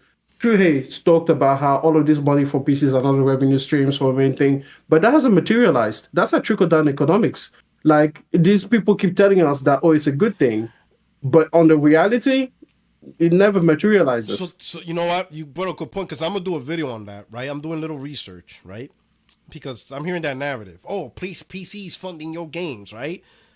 Yeah. Helldivers is the only example where you could argue that there's more sales on the PC compared to the console, right? But I guarantee there's more Spider-Man sales on console versus PC. Yeah. God of War, both of them sold better on PlayStation than on PC. Horizon Zero Dawn, more console sales than PC. Ratchet and Clank, more console sales than PC. Returnal, more console sales than on PC. What else came out? Anything. Anything. Ghost of Tsushima's on there. Ghost of Tsushima, yeah. More console sales than PC, right? Yeah. So how is PC funding PlayStation games? Even when the PlayStation games have more sales. Even PSVR 2, right? Yeah. People thought like, oh my god, if this thing had released there and that on PC, it would have been such a huge success. But it's done nothing. No. There should be some kind of residual interest if it was actually going to be a good thing, and it's done nothing. In fact, from what I'm tracking, and I'm gonna get the data, and when I do that video, when Horizon Zero Dawn first launched on PC, it actually went up to 4 million. I was like, all right, that's pretty good. That's really good. That's pretty damn good, yeah. But that was the first. No other single player game has reached that number. It kept it's not even Spider-Man on PC reached 4 million. Every number, it almost seems like with every release, that number keeps getting lower and lower. Yeah, but let's Helldiver was the only breakout game. Yeah, that's it. But one game was the breakout game. That is the only game that now some people could say, well, it's because it's not day and date. And I'm thinking, no, but the thing is, I heard PC gamers will rate. If Helldivers had come out, it still would have been popping, and people on PC would have gone to PlayStation to get that game on their hand, and they would have bought a $500 box. And those streamers that were looking, because remember, streamers are starved for like good content that's going viral. They would have gone out, bought the PlayStation. A lot of people would have watched them buy that PlayStation and be like, I want to play my streamer. I want to do this. I would have gotten the PlayStation. Yes, overall, it would have been less successful because the PlayStation is not as available in as many countries as Steam, and everything like that. But still, it would have made a huge splash. It would have bought a lot of, what do you even call that? That brand cachet, like that currency, that kind of mindshare currency into the thing. And I'm not going to say that overall it would have been better, but the loss wouldn't have been as steep as people imagine. Because people are like, oh, let's say that Helldivers sold 20 million copies, and 12 million of them on PC. They're like, okay, if you get rid of the PC, you will lose all 12 million copies. But But how then it's many like, would have no, bought a you PS5 to bet that game? exactly right. And because of the investment in PS5, I don't have to sell as many copies because the person is buying literally $600 worth of product. That's 10 Yeah, times, And to play 10 that to 15 controllers. game, times. and Yeah, here's yeah. another thing that people don't realize: how many PlayStation people, Plus. how many people would have saw that as a system seller? Like all the people Yeah, like, Yeah, I don't we need to buy a PS5. Then all of a sudden they see yeah, Helldivers, they're gonna be like, "Yep, I'm getting a PS5," and then they will have to exactly. subscribe to PSN Plus. PS Plus, and then they are tempted by other games that are already on the console that they just bought. Because for most people, buying a console for one game, they feel like they have to justify it with something else. So that means that maybe they go up to extra. Maybe they get like the back catalog of PS4 games Mm-hmm. that were on there, from first party. So I'm saying that again, it's like, yes, you would have taken a loss on the game itself, but Why you would when have you look gained at it it elsewhere? overall, you might actually have gained something elsewhere. And again, that's the only case worth debating. Every Mm-hmm. other case, I think, has been a tremendous failure from a PlayStation gamer perspective. Ever since then, they've put the games on PC. We haven't seen more games from first party. Nope. We haven't seen more live service games. In fact, we've Nope. seen, I mean, it's not because of PC, but we have seen a reduction that is coinciding with the PC in terms of the things that they do. Now, again, a lot of the studios are claiming, hey, putting the games on PC helped us to develop better and everything like that. But again, that hasn't shown up on the ground level. Again, this is like when academics tell you that reducing the inflation rate is going to, make your life better, but then the price of eggs is still going up, the price of fuel is still going up. So you're like, hey, like person on TV, when is this thing that you're saying going to translate to the bills that I'm paying? but why? Like Because the why? opposite is happening. But why even debate? We see all of the third party single player games like Resident Evil sell like 5 million copies across all Mm-hmm. consoles and PC, right? There's 2 billion people. People love to say there's 3 billion PCs out there. Well, if you got 3 billion PCs and only 1 million people bought fucking Resident Evil, or Elden Ring or Baldur's Gate or whatever. I'm just throwing stuff out there. Um, it's just it's I don't think that investment is worth it. I don't think, but I do stick by what they said, because it made perfect sense, and they keep iterating this. When everybody keeps saying day and date and this and this is they're behind the PS, they're behind the PlayStation console. They want to bring people from outside in. Like they said, yeah, we'll put the older games on the consoles, I mean on the PC to entice potentially in the future a PC gamer will play that and he may not want to wait a long time, like Porter Rock said, wait a long time to play the sequel. Yeah, you know, you might play God of War 2018 on the PC and be like, oh shit, this is great, but the next God of War, I don't want to wait years to be able to play it. And you may go and spend 350, $400 on the PS5. Is that residual thing? They also double down by saying they don't want to trade a PlayStation gamer for a PC gamer because a PlayStation gamer subscribes to PlayStation Plus to all the Yeah. services. They buy controllers, VR portals, stuff that are um anecdotal to the console that are outside it, but it's the reason why, right? If you buy a PlayStation, you're probably going to buy a DualSense controller. You're probably going to get some headphones. You're probably going to buy the stuff that's surrounding PS5. Selling a PC game, once you sell it, that's it. They have no reason to come and buy anything else from you, and so it will be a loss. But some people have it in their mind that they're just staunch that that PC games are gonna go day and day, even though they're not gonna buy it, even though the numbers show that they don't buy it. The number one play, the games they play is shit like Banana and CS:GO and World of Warcraft. Those are those games. So, and like I think Spider-Man 2 is eventually going to come to PC this year sometime. I think soon, and they're probably going to sell maybe 500,000 copies of that because I think the last one sold. And it's just there's just no sales there. And so I don't know why these guys and I know why people want that. People want that because they want to be able to say, ha ha, you're just like Xbox. You know, that's really what it is. A lot of the Xbox guys, they've been teased a lot, and they want, you know, everything they saw. Well, Sony's going to do it too. And that's just what it is. They just want to be able to say they did it too. That's there. It's not that people are going to buy the games, because clearly the games have been out there, but PC gamers just don't play those type of games. Yeah, Held up listen, super chat. the whole PC initiative should be shut down. Spider-Man PC, 1.5 million copies. Yeah. 1.5 million. Really? You looked it up right now? Yep, looked it up right now. Yeah. 1.5 million. What? Why? Yeah, that's crazy. Why? That's crazy. Hold up. Well, that's as of, I guess, December 2023. That was May 2023, from what I see. Yeah, but even though it's been, you know, nearly a year from now, like extrapolate that, maybe another 1 million copies if you're lucky. I don't even think that. I don't even think that. You know, so maybe 2 million. Let's go ballpark 2 million figure. And like I said, you lose the brand IP, you lose the PlayStation, you lose something of that whole PlayStation exclusive thing, because you can no longer say only on PlayStation.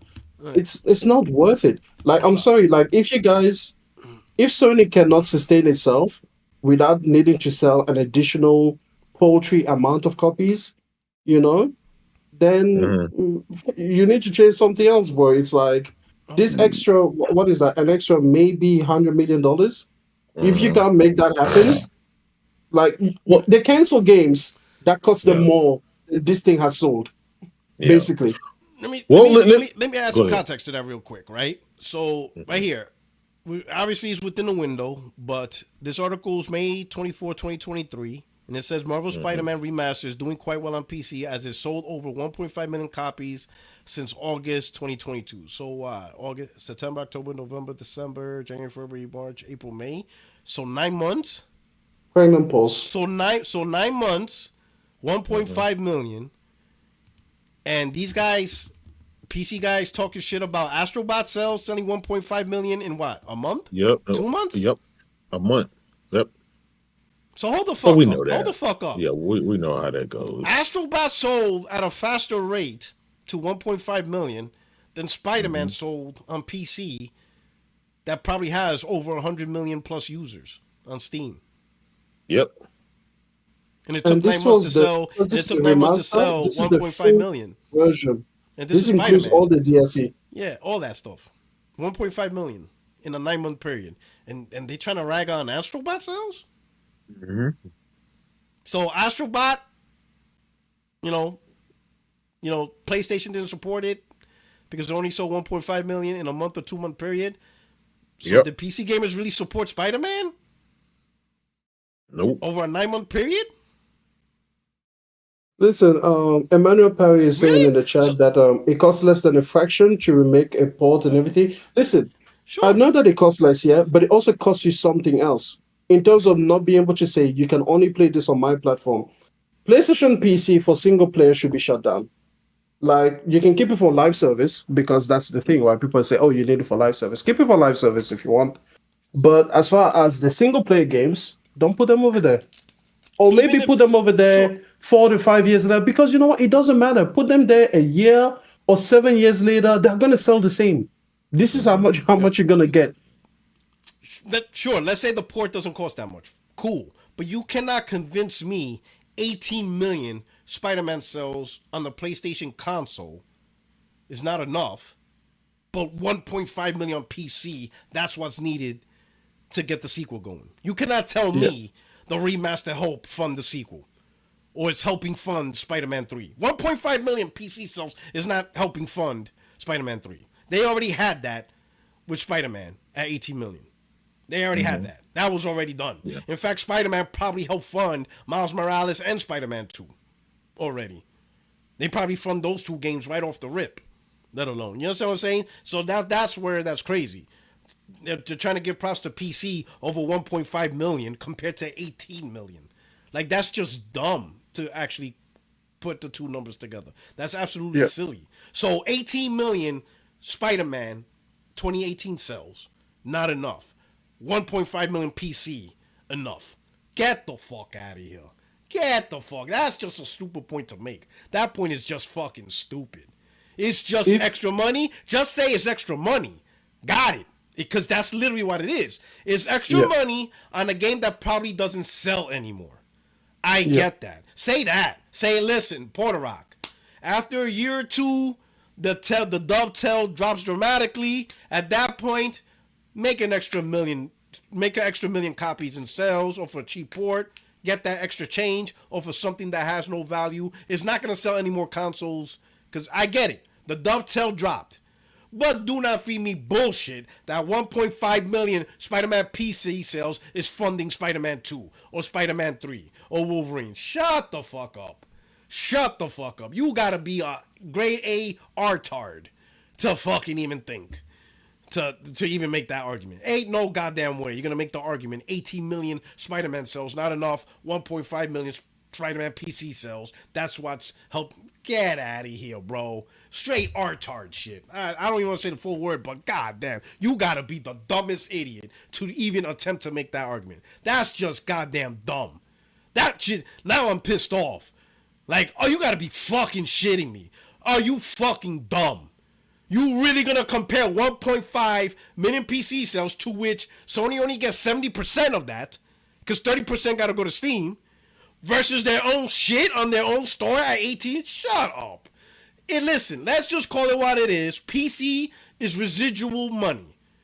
Long after the game, whatever, right? That's it. That's all it is. It ain't a foundation to anything. Stop that shit.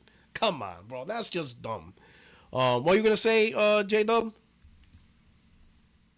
gonna say something? Let me do the super chats real quick, because it's been a minute. We got Senyu.com, thank you for the super chat, says Nishino the Machine. 2025 going to be an amazing year. Listen, I think we can all agree nothing's going to happen, right? Because whatever Nishino has in store is going to take time to develop. He's probably doing some cleanup, because I think a shakeup like this means that, hey, you know, at every level, things got to be put in place. And Yoshida, I would imagine when you have a shakeup, it's because, one, major things have to be put in place, and the former CEO Yoshida, I don't want to get involved with this. That's too long. You need somebody that's going to invest 2-3 years into that plan. That's not me. I've done this since 2018. Time for me to go.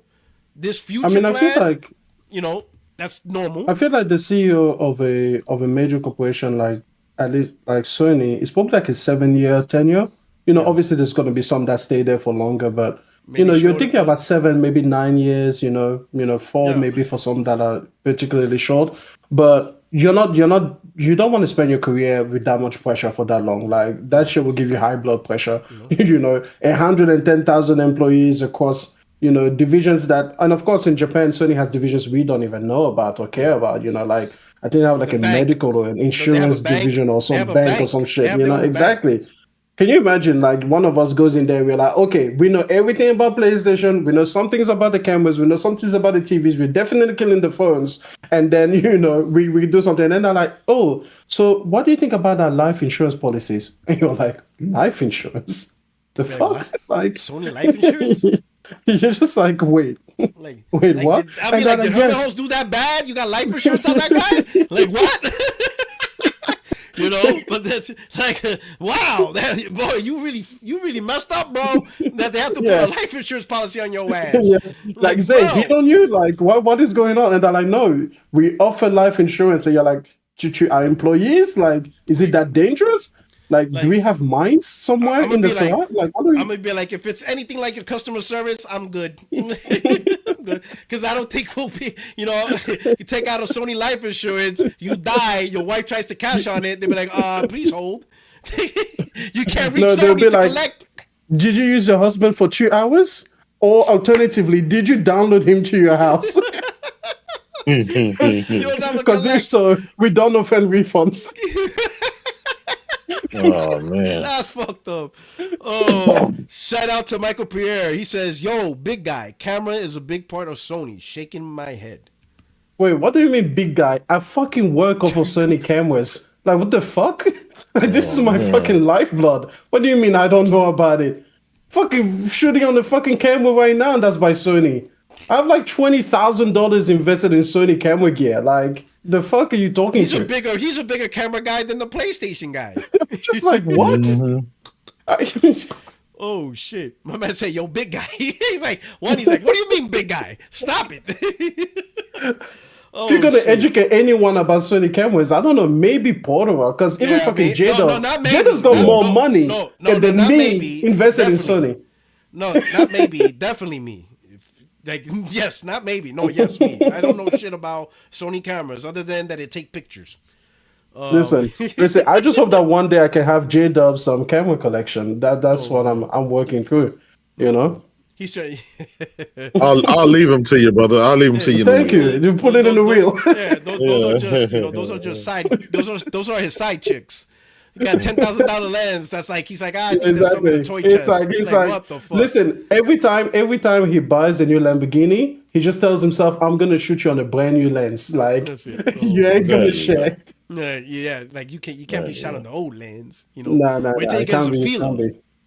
You know, exactly. For the feeling, he's gonna go buy one of them, the Olympic level cameras. Yeah, he's gonna get the NFL camera. He's gonna have the whole NFL team shooting on a Sony IMAX just to post it on Twitter. Oh man, I forgot that they got that NFL deal. Yeah. And they got the new A1 Mark II, that's for the new NFL seasons and everything. He's about to go to Texas Stadium. He'd be like, hey, let me get some of those cameras. Yeah. Stanley Buffington, Pulse. All right. Nintendo has not had proper third-party support since the Super NES. No one is buying a Switch for third parties. Sony doesn't have to worry, in my opinion. So I agree with that, right? But I think with a lot of games going everywhere, Nintendo gamers are kind of feeling left out of that conversation. And it's because Nintendo's the barrier. Like saying, third party, they seen Resident Evil on PlayStation, Xbox, PC, and they're like, not on this, right? They see Elden Ring. Just so you know, Porto, what? Nintendo gamers do not fucking care. And I know these adults on Nintendo, but there's like 2% of them. Nintendo's for children. Nintendo's for children. I'm sorry. Nintendo. Listen, hearing adults complain about Nintendo products or Nintendo policies, it's like hearing grown-ups complain that the kindergarten that they're at doesn't serve alcohol. It's like, why are you here? Do you even have a child here? Oh man! Why are you here? Man. Why are you here? Hey, why you want alcohol being if you're served in over the romper age of room? 16, you don't get to complain anything about Nintendo's policies. Like all of you people that want Nintendo to have trophy support, you don't get to have that. Why are you looking for alcohol at the kindergarten, bro? You're weird. It's weird. It's weird. It's for children. Do you not see where you are? I'm saying when you beat the first dungeon on Zelda, you can't get a little. Listen, what 7-year-old was like, I want Elden Ring on my Switch? What 7-year-old? I'm saying, what 7-year-old is like, I want. Listen, you're weirdo, bro. You don't get your complaint. It's not for you. You have PlayStation, Xbox, PC, fucking YouTube, RedTube, fucking X videos. You have Pornhub. But all of those are for you. They're not hybrids. Listen.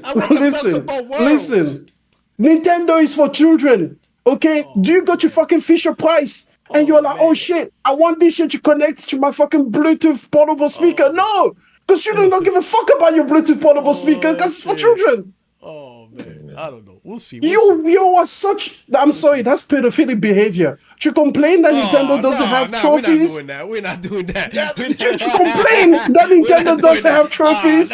We're not doing that. It's pedophilic behavior. That is weird. There we go. You a psycho. Listen, I'm gonna have to pull. You need to check the disclaimer.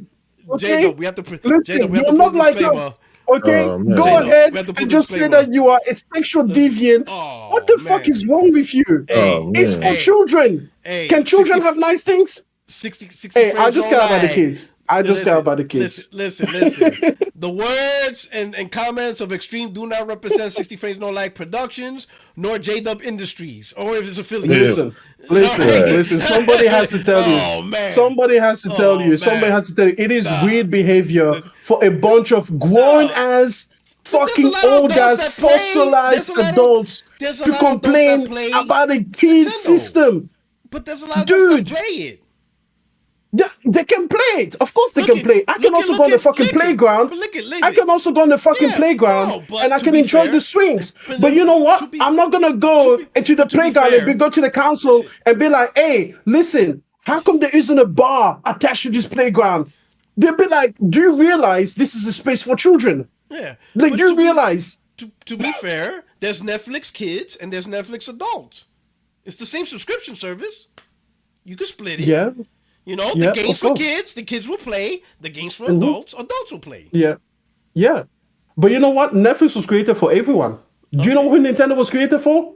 Kids. No. It became that. It was created for everyone. It was no. Nintendo was always for kids. Those kids happen to grow up and they still go around to Nintendo, which is perfectly fine. You can still go to your childhood playground and you can still have a blast there if you want. Listen, there's some extreme. You don't go to the console. Hey, give me adult services. But there are mature games on Switch, aren't there? Of course, there are mature games on Switch because they have 2% of weirdos that want to go and play there. So let the weirdos have, their stuff. No, they don't get to have trophies. You don't get to dictate. You don't get to dictate what the community park has because you're the one weird guy who pushes the kids away from the swings so that you can have a turn. You're weirdo. You're weirdo. Listen. You know a lot of Nintendo owners that are adults don't even have children. They don't even have children. You don't even have a child on your own. Why are you at the playground? It's weird. Oh man. It's weird. If you are a Nintendo owner and you don't have children, you especially don't get to say shit. If at least you have children, you can pretend that it's for your child. You can be like, oh, my child would like to track their trophies, Nintendo. My child would like to have a good robots ecosystem that they can connect online with their friends, Nintendo. My child would love to be able to talk to their friends and show, hey, I completed this trophy at this time, Nintendo. That's all my child wants. But if you don't even have a child, you are the weird 47-year-old hanging around kids at the playground and you don't have a child there. You're not babysitting nothing. You're not even dog sitting, but you're there asking the council to make changes that are adult oriented in the kid space. You're weird. All right, let's continue on. Let's continue on with the super chat. We got, I'm not even gonna lie. ALGAAI. I'm just gonna say Iron. Shout out. Yo, how you spell your name? Can you break it down? Algar Iron? Oh, I apologize, my brother. Lego came to PlayStation for game leasing deal. I would imagine, but licensing deal. Licensing deal, yeah. But I would imagine they didn't have to agree to it. At least, I guarantee if Lego went to Nintendo and said, hey, we want a Mario game, we want to put it on PlayStation, Nintendo would have shot them right on the spot. It would be like off with their heads. They would have said chop their heads off. Right there. For coming to our building and saying those words, you deserve death. And they would have just ended them. Like the Lego heads, the heads of Lego would have been dead. And nobody would have found them. They'd just disappear. Emmanuel Parry, thank you for the super chat. He says, joining in a little late, but want to give you congrats on 10K. YouTube algorithm is weird because I hit 10K, then that shit dropped back down to 9,990, and now shot back up. It's weird. I guess the people are gonna get you over the line, man. I know. Or I think they're scrubbing dead accounts because once in a while, last year, I saw that for a while where I don't know, YouTube is cleaning up their thing, and that shit hit me hard. But thank you again, I appreciate it. Back to take care again. Let's see how many times. Congratulations. It's gonna happen. It's gonna be like Groundhog Day. After this show, you're gonna lose another 1,000 subscribers from Nintendo fans. Your thing. Now I'm gonna go back to 9,000. I'm like, oh shit. I'm gonna be celebrating 10K every 30 episodes. And I'll make sure to say something against Nintendo viewers every time. Oh my god. Oh man, that's crazy. All right. But okay, so we got that out the way. Any last thoughts on Herman Holtz? Goodbye, Herman. You know, well, not goodbye, but the hardware guys in charge. We don't care. Yeah. All right. We You know don't what? Makes sense, Welcome, Nishino. Please get rid of this PlayStation PC stuff for single player games at least, and that would be cool. That would be cool. Okay. So now we'll go talk to let's see. We're gonna go into talking about Phil Spencer interview, right? So we're just gonna recap it a little bit. And we're gonna talk Wait, about before the we move on, aftermath. can we do a poll? How people feel about this whole change of CEOs? All They right. don't know. They don't care. Like that. No, we're talking about people in the Their chat. guess- How are they feeling yeah. about this shakeup? Because here's the thing, their guess is just good as ours. We don't know these guys. There's really nothing. We really don't know nothing. We have nothing to go on to know how they're gonna do or what they're gonna change. Well, that's why we need some time to see. I mean, Yeah. Right now, this could happen last year. This could happen 10 years ago. We wouldn't know. All right. You know, yeah. At least Right that's now- just my opinion. Right now, 19% of people own Xperia phones in this chat. 19%? That's crazy. Oh, shit. I didn't know that. That's a much higher percentage than I So thought. far, I was surprised. I put who the F owns an Xperia phone. My first choice was me, bitch. Shut the fuck up. 19% picked that. And then the second choice, get the fuck out with that BS. Laughing my ass off. 81%. Mm-hmm. Listen, I was in the second group. You said get the fuck out with that bullshit. All right. So now we're gonna go into our boy. Shout out My red to line answer. Right, Like there's no Indiana. All right. Now I did this on my own live, but I want everybody to pay attention to Phil's face. Like you can tell he's like, what the fuck? Like that's what I noticed more than anything else is when he's like, what? Just pay attention. Indiana Jones has an exclusivity window. To be fair, can you solidify that Starfield's staying put for the time being? no. You saw? Did y'all catch that? He's like, what the fuck? He's like shook his head like, what? Indiana Jones has an exclusivity Look at the window. little To be nod. fair, can you solidify that Starfield's staying put for the time being? Look at the knot. No, What? like No. I'm not. There's no specific game that I would. This kind of goes back to my red line answer. Like, there's no reason for me to put a ring fence around any game. Yo, What about this? Don't you I'm fucking mad, understand? bro. Like he's like, what? Like he's like, we're back to this shit. Like it's like he's telling them, yeah, we want to put out games every. Okay, cool, but Starfield's not going, right? Like what? Like I keep telling you. Like what do I gotta say to you guys? And say this game See, the will thing not is, go to a. a lot of people are seeing it as he was tired of answering the question. I see it as he was trying to work through the question because it was one of the most indirect questions possible. People pay attention to Phil's face, pay attention to Dustin's face. The way he was asking it, it was like he's asking for a girl's number, but he's like super weird and socially awkward. No eye contact, couldn't maintain it. And then Phil's just like, what the fuck are you even asking me? Oh, you're asking if Starfield is going to be... No! That's what I see in that face. Because I don't see it as... It took me a while to work out what the question was the first time I heard this interview. I was like, what kind of fucking question is that? That's what I see. Place that it would find players where it would have business success for us. What we find is we're able to drive a better business that allows us to invest in great game lineup like you saw. And that's our strategy, right? Our strategy is to allow our games to be available. Gamepass is an important component of playing the games on our platform. But to keep games off of other platforms, we don't think is the path that that's not a path for us. It doesn't work for us. What we're doing now, we think really enables us to build the best platform for the world's best games, because the world's biggest games are available in multiple places. And more creators are asking us, how do we stay connected when our game might be playable in all these different places? And we want Xbox to be absolutely the platform that enables that. We think that makes us unique. Most of the other platforms out there are single platform on single device, whether that's PC, whether it's mobile, whether it's a console. And we want Xbox to be a platform that enables creators across any screen that people want to play on. I hear you. That makes absolutely perfect sense to me. I do think that some fans are a little concerned about, how should I say it? Xbox losing its identity, maybe?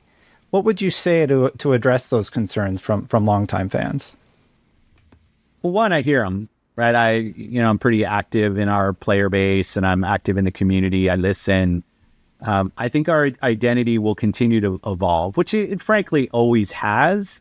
But when I hear concerns about, is my library of games safe? Am I still going to be able to play the games? And I think over the years, I'm proud of the commitment we've shown to respecting purchases on our platform through back compat, through cross entitlement, Xbox Play Anywhere, through crossplay, things that we've done to enable people to continue to play. So I hear that when I think about I see the investments we're making in platform and how we want Xbox to show up in multiple places and your library to be available there. When I think about buy to stream, so if I buy a game, I'll be able to stream it to devices. Like, this is all about making sure that your library of games that you own on Xbox are playable in multiple places. So I'd say it's an evolution of our identity, but I believe it's an identity that this industry needs. When you think about where this industry is now and you see the challenges, the business challenges that are out there for many companies, that I think us keep making games more accessible to more people has just got to be front and center for us as an industry, so we continue to see great games that we've seen over the years. This video was made possible by patrons and YouTube members.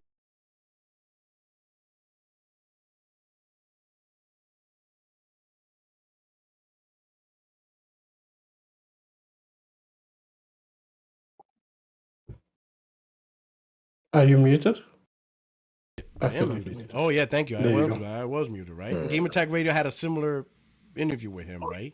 But I think it's crystal clear that Xbox direction is publishing games and not so much the focus on the marketplace that selling a console would do.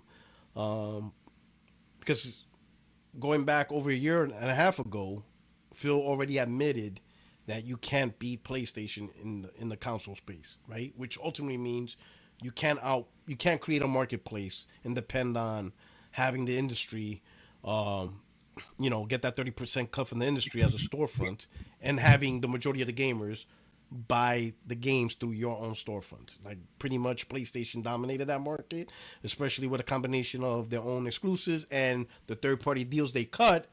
It was just overwhelming to say, people are just buying PlayStations because it's just the better library, better, more recognized brand, the better global brand. So the competition of a marketplace is just not a thing for them, right? So the next best thing for them, right, especially since they have a lot of developers with the purchase of Bethesda and ABK, is that marketplace, right? Xbox consoles just don't sell enough to really have a strategy to say that it's gonna sell a lot of games and get a lot of games from that marketplace, whatever. And I think they're already done with that, right? They're completely done with that. So this is the final. This should be the final step, but we're still seeing little remnants of people still arguing. Well, he didn't say all games. I don't understand any person with any level of education, even 8th, 9th grade education, to rationally say to themselves that somehow Xbox is still going to compete with less exclusives when they couldn't compete with full exclusives. I'll start with, here we go. We got homeboy up in here. What's going on, Prince? What's up, fellas? How we doing? What's good, we brother? Chilling, man. We doing it. We doing it live. J-Dub's ecstatic that GT7's over 100 million sold, so he's saying it's more popular than Spider-Man. I'm like, whoa, what are we doing here? He's like Gran Turismo more popular than Spider-Man. Like, oh man, you know what I'm saying? But what? So what do you think? What do you think about Prince? What do you think about Phil Spencer interview and the community reaction? You know what's funny? He did 2 interviews. They answered the same questions. And he answered them. He answered the same questions different way with the same meaning. Yep. That man's like, he's gonna stop doing interviews with Xbox dudes. He's gonna be like, listen, I need a PlayStation dude because you're the only guys that get it. I'm tired of talking to these Xbox dudes. It's like 2027. Like, Halo could be like day one, and in 2028, but Gears is safe, right? He's gonna be like, oh my god, bro, like fuck, like. So what do you think, man? I mean, I mean, first of all, I wanted to say the Dev Direct. I liked it that. I just didn't like the devs talking a little too much. You know, I wanted to see more gameplay. You know, sometimes they rock me to sleep with the PR talk, but other than that, it was good. But as far for Phil's interview, yeah, he's just going third party. I mean, you have to when you purchase like Activision, let's just say a Capcom, a Take-Two, you can't keep that to yourself. You have to spread around. So, I mean, the bigger the company is, the more you have to spread the stuff around. So they have no choice but to come when your own console's not spread around. Exactly, and they're in third place. That's the main key. You can't be in third place, but Rock, you can't be in third place and you spend $80 billion. Somebody got to get paid. And then on top of that, you have Game Pass, and you promised the audience that all those games will be day and date. Now you're like, fuck. Like, shit. Half these motherfuckers ain't even going to buy the game. Yeah. So. All right. Now, why do you think about the community reaction of some people still trying to find somehow some sliver of hope? Like, oh, he didn't say all games, though. Well, I did. That's just all copium. I mean, they just have to wake up. Man, I heard guys like Boom. Oh, he's super in denial. I don't know what's wrong with this guy, but he really hit rock bottom. You could. He claims that all PlayStation games are coming and PlayStation going to do the same thing. Said even if PlayStation, he said that about Helldivers. No PlayStation. Yeah, he said that about every PlayStation game. He said literally every PlayStation game is gonna, go to Xbox. They're gonna follow suit. I think. Hold on. I think I got. Let me see. You got the clip. I think I got the clip. You got the clip. I think I got the clip. Oh no, yeah, you have the clip. It's in the message, right? You sent it in the group, right? Yeah. Yeah. Let me push it. This. Oh my god, bro! Like you can't, bro. Like this is it? You put in a group? Is it in a group? It should be in a group. I can send it again. Hold on. No, I think I have it on my timeline. Because I was like, man, you gotta be fucking kidding me with this. Like we gotta stop, bro. Let me see. I think I had it as a reply in this one. Yeah, it's still on the timeline right now. Yeah. I'm like, man, these dudes are. Did I reply to that? Maybe not. Let's see. See, I used to think they was just trolling, but my God. No, I don't have it. I don't. Why? I thought I replied to that. Let me see. I thought I could have sworn I replied to that. Let me see.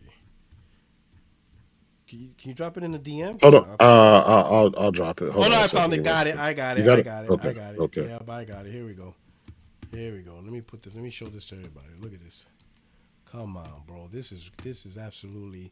I'm gonna pull a Baron. This is asinine. Sony it's going to continue to change, and like I said, crazy. What we used to know is not going to be the same. Sony is eventually going to realize that they're leaving money on the table, and something I've said this for years.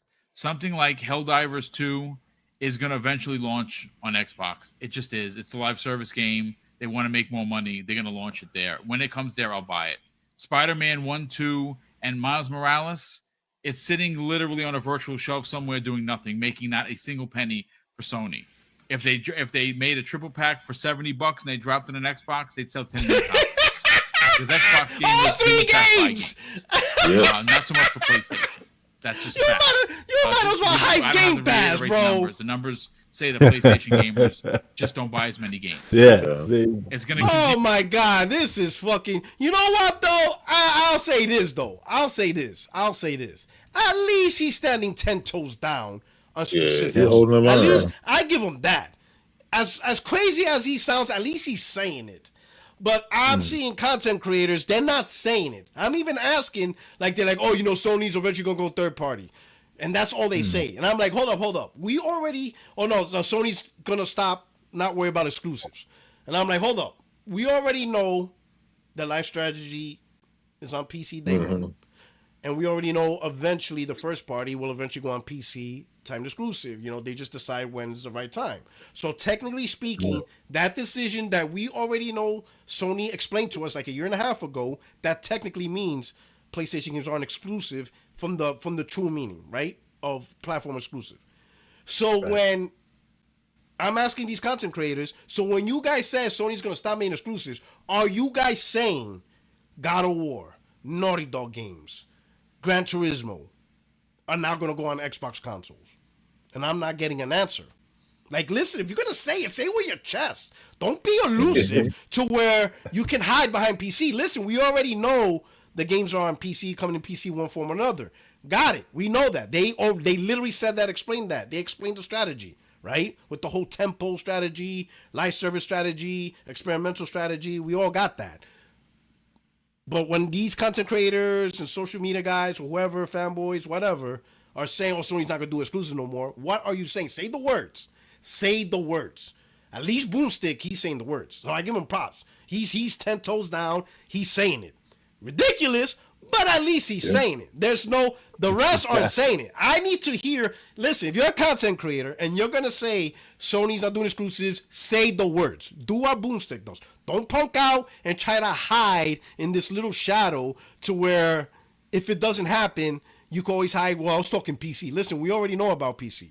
So if you're going to continue with Sony's not doing exclusives, are you talking about God of War, Helldivers 2, Spider-Man, Wolverine, Intergalactic, Heretic Prophet on Xbox consoles? Meaning they're making a deal with Phil. They're talking to Phil, right? I don't want to hear this whole Steam OS bullshit either. Meaning they talk to Phil, and then you go to the Xbox store, and you're in the Xbox store, and you're buying Intergalactic and installing it on your Xbox console. Say it with your chest, like Boomstick. I need that energy, because I'm not seeing that energy from these content creators. You know, they're scared. Say it. Be like me.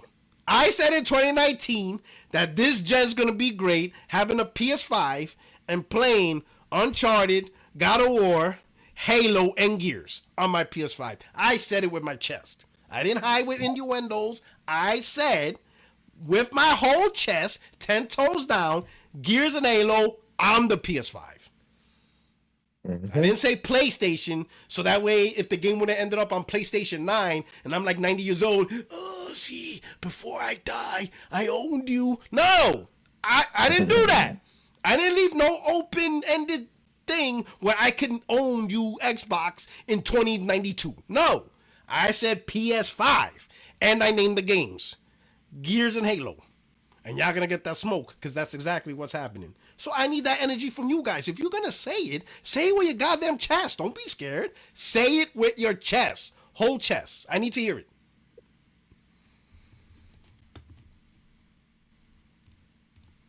Oh shit! Did I sign into the podcast? Everybody's quiet. Like, oh no, shit. no. You was right. You was cooking. I'm just like nothing else needs to be said. Everybody like, man, Puerto Rico's on one, bro. Oh shit. I just want to say that the views of Plodor does not represent the views of 60 frames. No. When I speak, we all in this. Hey Prince, I want you to know that since you came on the pod, you think that adult Nintendo gamers that ask for features. Wait, listen. No. We're not going back to that. We're moving I want you to know. I'm losing subscribers over that shit. We're done with that. We're going back. I want you to know you're associated. You're associated by proxy. Osmosis is a bitch. I just got 10K back. We're about to lose the 10K. I'm gonna be celebrating 10K every 3 months. Right. Let's no PlayStation. There you have it. Indiana Jones and the Great Circle is coming out. So this is confirming that more games are going to go, whether people like it or not. And this is where, in my opinion, Paris should have doubled down and said, right, what's the criteria? What is it? Is it day and date? Is it timed exclusivity? What is it that we are working with? Because this case by case does not give you a good image, it doesn't give you a good PR, and at the end of the day, it kind of leaves people in the balance. But he's stopped short of saying, yo, I can't with this Xbox community. What goddamn balance? What more? Like, in order for you guys to understand, like, I can't even finish listening to this. I can't do it. I can't finish listening to this. I can't. Yo, Phil has has to literally provide a corporate strategy for these guys to understand. Like, what's the criteria? We want data spreadsheets, timetables. What the fuck are you talking about? Like, oh my God, I couldn't even finish watching that. What the fuck you mean? Oh, bro, he just told you, no red lines. Done. It's not within the strategy. Like, he's not going to give you corporate headquarters strategy. Accept it. Yeah. Like this is crazy. You are not listen, Xbox guys, you are not shareholders. Phil doesn't need to give you shit. You can tell he is tired of you guys. He's putting games on PlayStation. What if there are purple lines? His thing, bro. What if there are green lines? Oh my God. What if there are white lines? I couldn't even finish that. Either way, you gotta hold the line. You gotta hold that line. Like, I can't. Listen, hold that line. Listen, that line could be purple. I can only imagine. That line could be purple. Yo, I guarantee Phil, off camera, off target, he's probably talking to his fellow guys like, how the fuck we cultivated such a stupid ass. I guarantee he's probably thinking, how the fuck do we cultivate a stupid ass community? Like, what the fuck do I got to say to these idiots? Like, you know, because remember, he's also not trying to make Xbox look bad. He has to find this balance of, we're making games for PlayStation, but please don't make me say it in a way like he's not, listen, let me help you Xbox guys. He is not going to say, listen, there's not enough of you motherfuckers on the planet that bought Xboxes, and because we don't have a lot of Xboxes, we don't make money. And because we don't make money, we're going to put our games on PlayStation to make money. Is that what you want me to say? Is that what I need to say? Like, god damn, he's not going to do that. He's going to soften. They just never learn, bro. You know, like, listen, when PlayStation, let me help you out. When PlayStation 3 was failing, Sony never admitted it. They actually be like, oh yeah, PlayStation 3 is selling fine. And the whole world is like, the fuck is you talking about? Because they're not gonna fucking admit it while it's happening. They're not gonna admit the ship is sinking while it's sinking. They're not gonna do it. You want Phil to admit Xbox, and he kind of did. He kind of said, hey, we lost last gen. We can't be Sony. Like, how many more times you want Phil to say it? Phil's not gonna come out and say the words. He's not gonna say it. Maybe when he's retired and 10 years from now, maybe 10 years from now he'll say it. But he's not saying it now. So come on, read in between the lines, bro. Like, holy shit, how much more do y'all need?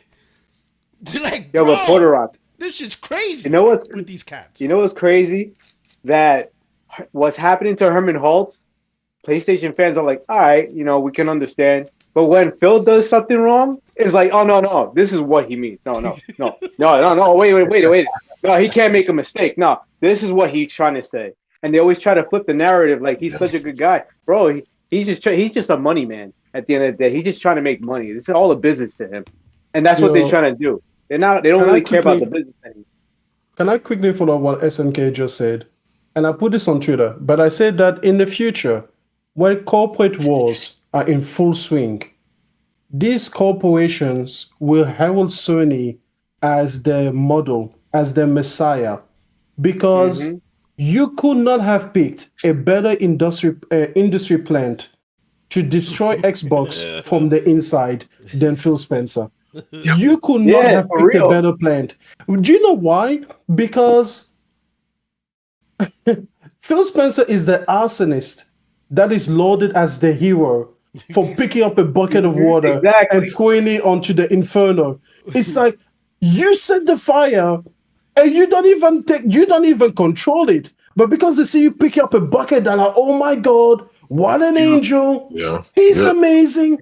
Exactly. That's like him. That's the point, that is my point, man. If he was Mexican, we'll keep him here. No deportation. He's Homelander. You saying he's Homelander? He's Homelander. Yo, he's saving the lives. He's saving the disasters he caused. He's destroying the brand from the inside out. Yeah, he's destroying the brand, and they still praise him, bro.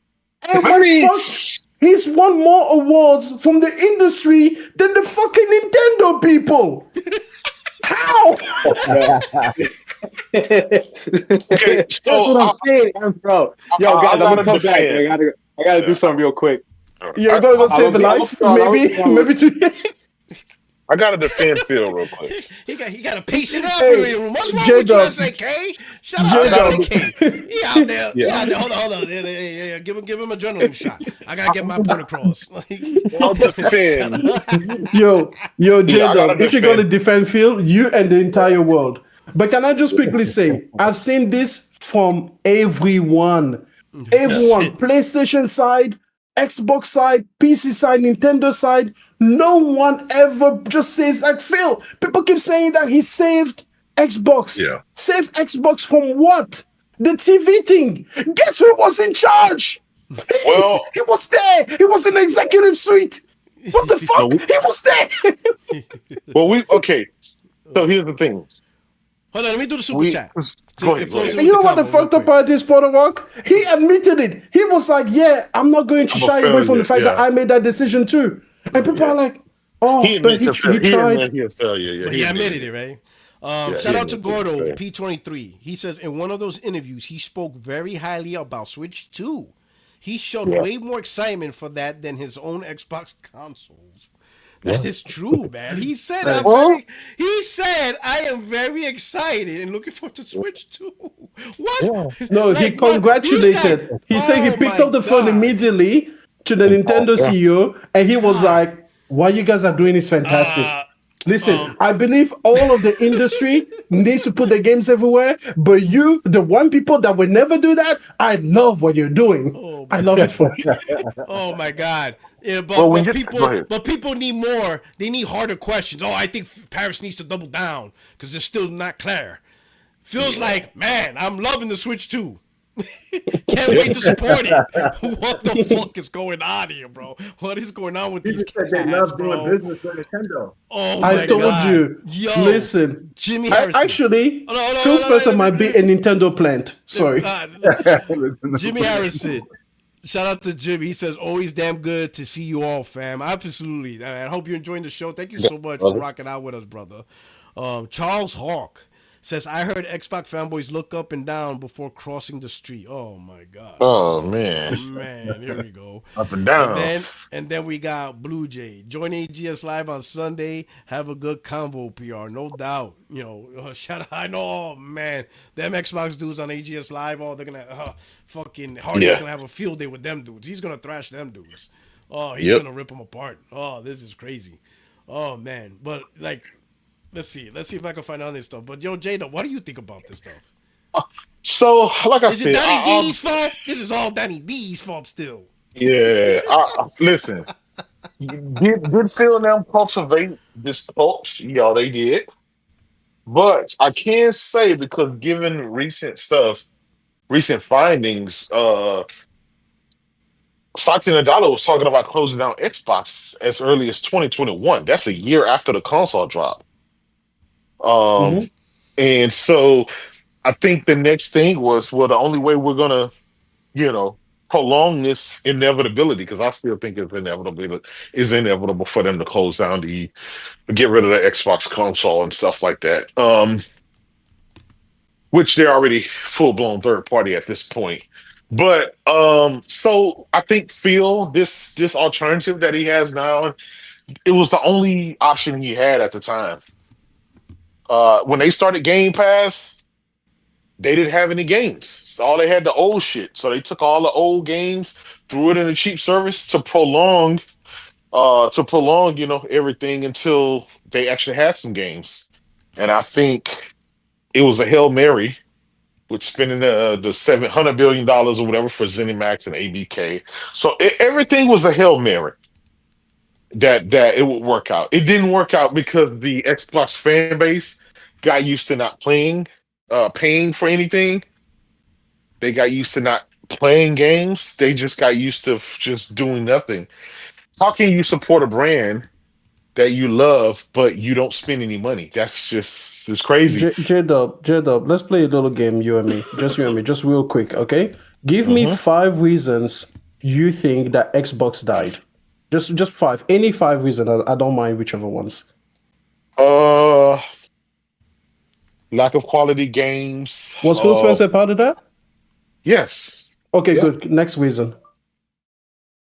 Horrible implementation of his hardware. And yes, he Was Phil was part Spencer of part that. of that? Absolutely. Every Okay, single thing. next one. Nah, shit. Game Pass. Was Horrible Phil Spencer decision. part of that? Absolutely. Okay, next reason. Dumb fan base. Was Phil Spencer part of that? Absolutely. Absolutely. Okay, all right. One final reason. Was Phil Spencer part of that? Yeah. Okay, all right. So we got 5 reasons. So here's my point here. Yeah. Phil Spencer is the arsonist that keeps setting fire to new forests, right? Yeah. And every single time he picks up a bucket and people are like, oh my God, he had no choice. He had no choice. Of course, he had to call in the gendarmerie. Of course, he had to call in the military. He had to call in the Navy. Of course, he had. It's like, no. He picked up the hose full of petrol and he doused the forest and then he lit a match. Yeah. And then you're giving him praise for superficially trying to work around the problems that he caused. But no one remembers that he was the cause. So, man, I hate to do this. Like Phil Spencer, the firefighter, gets so much more airtime than Phil Spencer, the arsonist. I hate to do this. I hate to fucking do this. You're gonna make me the asshole. I hate to do this. So I think this is what I think. Right? Okay, because we gotta remember, 360 hit his height of success because of Peter Moore. Right? He was brilliant. That dude was brilliant. Brilliant. He executed. Other than the hardware with Red Ring of Death, but aside the hardware and the issues with it, from the strategy of games, getting third party, he was on point. There's really no issues. Halo was at his height. Gears was at his height. He was able to lock that down as an exclusive. Gears right off the bat sold 1 million the first month, right? Okay. He was able to lock down Mass Effect, right? He was able to lock down BioShock as an exclusive, timed exclusive. Yep. He was able to lock down Elder Scrolls Oblivion as an exclusive, right? Yep. Virtual Fighter 5 launched on PlayStation Online. When it went to Xbox, he's like, nah, we're going to work and help you get online. It got online and it worked, right? He was able to lock down some Japanese titles and stuff like that. He was able to get timed exclusive DLC that he dropped 50 million on just DLC. 50 million is what a game cost. Yeah. Games used to be made. Whole AAA games during the PS3 360 era was made with 50, 20, even less. He said, I'm going to give these 50 million just for DLC, but it comes out first on 360. And that's a huge slap in the face considering Gran Theft Auto was a huge part of PlayStation's success. Yeah. He was able to convince Devil May Cry. Assassin's Creed was supposed to be an exclusive for PlayStation. Nope, they weren't on Xbox, right? The only big game he wasn't able to get was Metal Gear Solid 4 Guns of the Patriots. Sony somehow find a way to get that game on that. But look how crazy Peter Moore is. Let me tell you some things because I remember reading articles on him. Peter Moore established a rule, I guess, or a policy. A policy is probably a better way to explain it, right? That if you release a game on PS3 first, you could forget about putting it on Xbox. It's not coming on Xbox. He's not dealing with it. And the reason why he did that was because Xbox 360 was selling better. It was. It was popping. PS3 was struggling. So he used that as advantage. He's like, you know what? If it comes out on PS3 first, don't even bother talking to us. So that prevented a lot of games, a lot of publishers from talking to Sony first. Because if you talk to Sony first, it's a death sentence. That game's not going on 360. So that prevented a lot of money hiding games. It wasn't until later in the stages of PS3's life cycle, when it started selling better, that Sony was able to get some deals going and stuff like that. But if you notice the first 3 or 4 years, hardly anyone was trying to do deals. Metal Gear was the only one that kept it, and that's why Metal Gear Solid 4 never went on 360. Peter Moore was not playing. He was not playing. He's like, Metal Gear Solid 4, Guns of the Patriots on PS3, you can stay your ass over there. He was serious. I was like, yo, this dude's not playing, right? So Peter Moore was brutal, but you saw the success. Where shit went left is when he left and Donnie D took over and he started taking Xbox in a totally different direction. He with the Kinect success, that shit changed pretty much the whole dynamic of 360. Because towards the latter half of 360, they stopped doing deals, right? Even the arcade deals. Remember, what was that game? It was Braid. That shit was huge in terms of the indies, right? And that was exclusive for Xbox 360, timed exclusive for a while. Super Meat Boy. So even down to the indies, the arcade, 360 arcade, fucking Burger King was making games for 360. It was crazy, right? But once Don Matrick took over, he cut that off. He focused more on the core IPs, Halo, Gears, and Forza. So under his ass, that's when the whole Halo, Gears, and Forza started churning. And he put more resources to Kinect. All right, got it. Kinect started out successful 360, right? With the whole Dance Central, all that stuff. Okay, they got their sales, whatever. He doubled down on that stupid ass strategy on the Xbox One. Abysmal. Failure. Phil Spencer takes over. Now, this is the part where I don't know what happened, only based on all the interviews and the conversation. 2014, Satya asked the question, what the fuck is going on with Xbox? Why are we in here? I don't know if Phil was able to convince them, hey, we're going to go back to the Peter Moore strategy. We're going to focus on first-party IPs. I need money to go after third-party titles. We're going to take it back to the old school way. Or if Phil, knowing Satya, said, you know what? I don't think this guy's going to like hardware-centric old school strategy.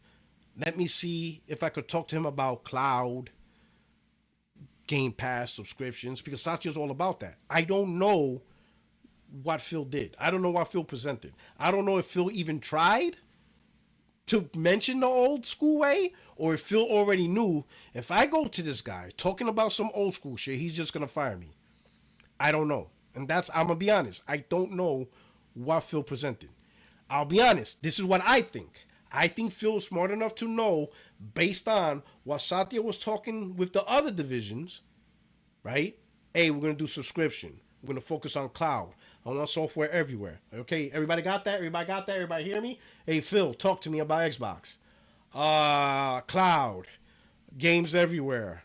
Subscriptions everywhere. And Satya's like, I like that. Make it work. I think that's what happened. I think Phil's like, listen, I could come up with the old school strategy, and Satya's like, okay, yeah. Turn in your resignation. Have a nice day. I don't know. That's what I'm guessing. Before we do that, let's just add a little bit more context, right? Yeah. Phil Spencer's been as part of Microsoft since 1988. Okay, whatever. Yeah. Doesn't matter for our thing. He joins Xbox in 2001. So this is the release year, I believe, of the original Xbox, 2001. Yeah. In 2008, he becomes the head of Microsoft Studios worldwide. He basically has the position that Herman Holtz has right now, basically, right? Head of the software department. Then in 2009, he becomes the corporate vice president of Microsoft Studios. So again, it's an upgrade. So 2009, so let's keep that in mind. Now, again, for further context, the Kinect releases November 2010. Okay? So there he is. And Don Matrick joins in July 2007. He joins Xbox in 2007. So from 2007 to 2009, Phil Spencer is working side by side with Don Matrick. But Phil Spencer has seen the entire era that you're talking about. He's seen Peter Moore. He's worked alongside Peter Moore. He's done all of these things with Peter Moore. So who do you think Don Matrick is leaning on when he's like, hey, listen, I have this idea about making this like an all-in-one box and much more than just gaming and everything like that? Phil Spencer is right there with him. And Phil has said in interviews that he didn't try to stop this TV thing, right? But he should have known better. And this is what I mean by people do not give enough blame to this guy. No, but you were there. Yeah, but I'm reading. He's right there, but right here it says, following his retirement from Electronic Arts, and this is not Matrick. Following his retirement from Electronic Arts in February 2007, Matrick was asked by Robert J. Bach to be an external advisor to the Entertainment and Devices division. In July 2007, Matrick officially joined Microsoft as a senior vice president overseeing the Xbox 360 and PC gaming businesses, with his oversight apparently leading to an increase in video game installations Xbox Live subscription. Matrick is also largely credited for his work in developing Kinect for Xbox 360. Matrick unveiled Kinect under the codename of Project Natal at E3 2009 on stage with Steven Spielberg, right? So Matrick was the face of Xbox. He was at E3, you know? So I get what you're saying, but the question is this, right? If Matrick is the head guy and he wants Natal to work, there's only Phil. Phil can't just go, I hear you, but we're not doing that. No, but the Kinect wasn't the issue. Okay. It was the TV thing that killed. Now, the Kinect was an issue because of the price tag, but if there had been a solid gaming focus thing, which was from Phil, because he was still the head of like the actual studio supposed to be producing the games. So he was still the head of the people supposed to get exclusives. I agree, but he's gonna get guidance from because remember, if Phil's the games guy, but he's gonna get guidance or really policy, he's gonna get his orders from Matrick, right? And if Matrick's like, listen, I want to expand Xbox to be an entertainment in sports, in TVs, in interaction. I mean, they even had Skype on fucking Xbox. By that time, we had our phones and tablets. Like, no one Skyped on a hardware PC anymore. But anyway, so if this is the vision, I would imagine, you know, all right, I get it, but how much leeway? It's like a colonel telling a general, yeah, I hear you, sir, but yeah, that's not happening. Like, there's only so much you can push back on if this is the vision push back from your boss. And also he did the thing that you don't want PlayStation. You don't want PlayStation to do. He let the actual gaming division suffer. Like, it wasn't just like, oh, this is a TV box and that's the issue. It's that there was no gaming to it. And that was his purview. But you're right. You might not push back, but who did they fire? They fired Matrick. No, he should have fired Matrick. But what I'm saying is that if Phil Spencer had done his job well, there would have been exclusives. There would have been first-party studios. They would have built up the first-party portfolio, right? And we know that it was his fault that these things were not built, because when he did it for the Series X, it was an even worse version. So it was definitely him letting the ball drop on that. So that's what I'm saying. Like, Don Matrick has 70% of the blame, but the other 30% they don't attribute to the right person. I agree with that. You know, because when it was his operation through and through, right? What's the one thing that got worse? First party output. Yeah. Right? I agree. And I do exclusive. agree. I do agree that, because there are some things I forgot that Phil did make bad decisions that he didn't fight for. Like, for example, when Marvel approached him, he could have fought for that. He could have told Satya, like, listen, I understand we're doing this stuff, but we really need to go after Marvel. That's going to be the future.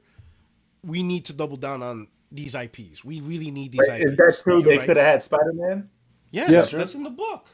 Man, they had a whole choice, actually. They didn't just have Spider-Man. They had all of Marvel IP. They could pick whatever they wanted to do. Wow. There's a that's crazy. On this shit. Y'all motherfuckers need and to they be also let go of GTA. Like, that was also him. I'm talking shit, but where's my book at? Because GTA 3... It's the ultimate... GTA 3, remember... Oh, he's looking for his book. He always has props. I got props. He always has props. Now we have to wait until he finds his book so that we can make our point. Listen, it's in here. It's in there here. We go. The whole story is in here. Read this book. It's in there. The whole Marvel deal. How Sony got it. J.R. went to Microsoft and it was the whole portfolio. They could have had anything. He went. I don't know why. He went to Xbox, because after that whole Xbox review, because they had more money. I guess because it's this $1 trillion company, they felt more comfortable. But he went to them first. They said no, so he went to Sony. Of course. Can we also say that Phil Spencer said no to exclusivity on GTA 3? Yeah, that was going to be theirs. That was all. And he was there. He was there. That's 2001. He was there. Yeah, but I think that's Phil Spencer. That's some of the bigger guys said no.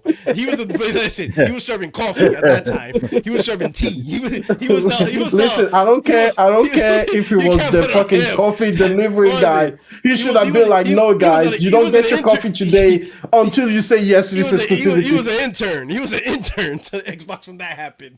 You know what I'm saying? He should have changed the direction. He wanted to be part of the Windows team. They're like, nah, you're gonna go go to this Xbox division. Listen. People give a lot of the blame to Don Matrick when he really doesn't deserve as much. And when you see how Phil ran his operation under his leadership, the very same things that were bad on the Don Matrick got worse on the Phil Spencer. So you cannot ignore the impact. I'm telling you, Phil Spencer is the biggest industry plant ever. He destroyed the first party, from the inside out. And then when he finally got first party back together, he did it in a way that required to sacrifice the hardware. He just used daddy's money, spent it all, and then was like, oh yeah, shit, I can't pay it back on my own. All right. So before we move on to the next topic, last topic I want to talk about is MLB The Show leaving Game Pass. Y'all. That's oh wow! Listen. You didn't hear the news? I didn't hear this. No, this podcast, I thought we were gonna have shit to talk about. I'm like, wait a minute. I have something to talk about too, but that's later on when you're ready. When you're ready. All right, we'll talk about it after. But shout out to Oliver. Definitely. Shout out to Oliver Darko. He went back into the treasure. Paris doesn't like this guy. Who? Did you see that? Oh yeah, Oliver Darko. Oh yeah. Yeah, he doesn't like this guy at all. That was funny. I'm saying, hey man, it's all about accountability. You know what I'm saying? The one thing I saw in one of the podcasts, I think Web Dave, he had a podcast and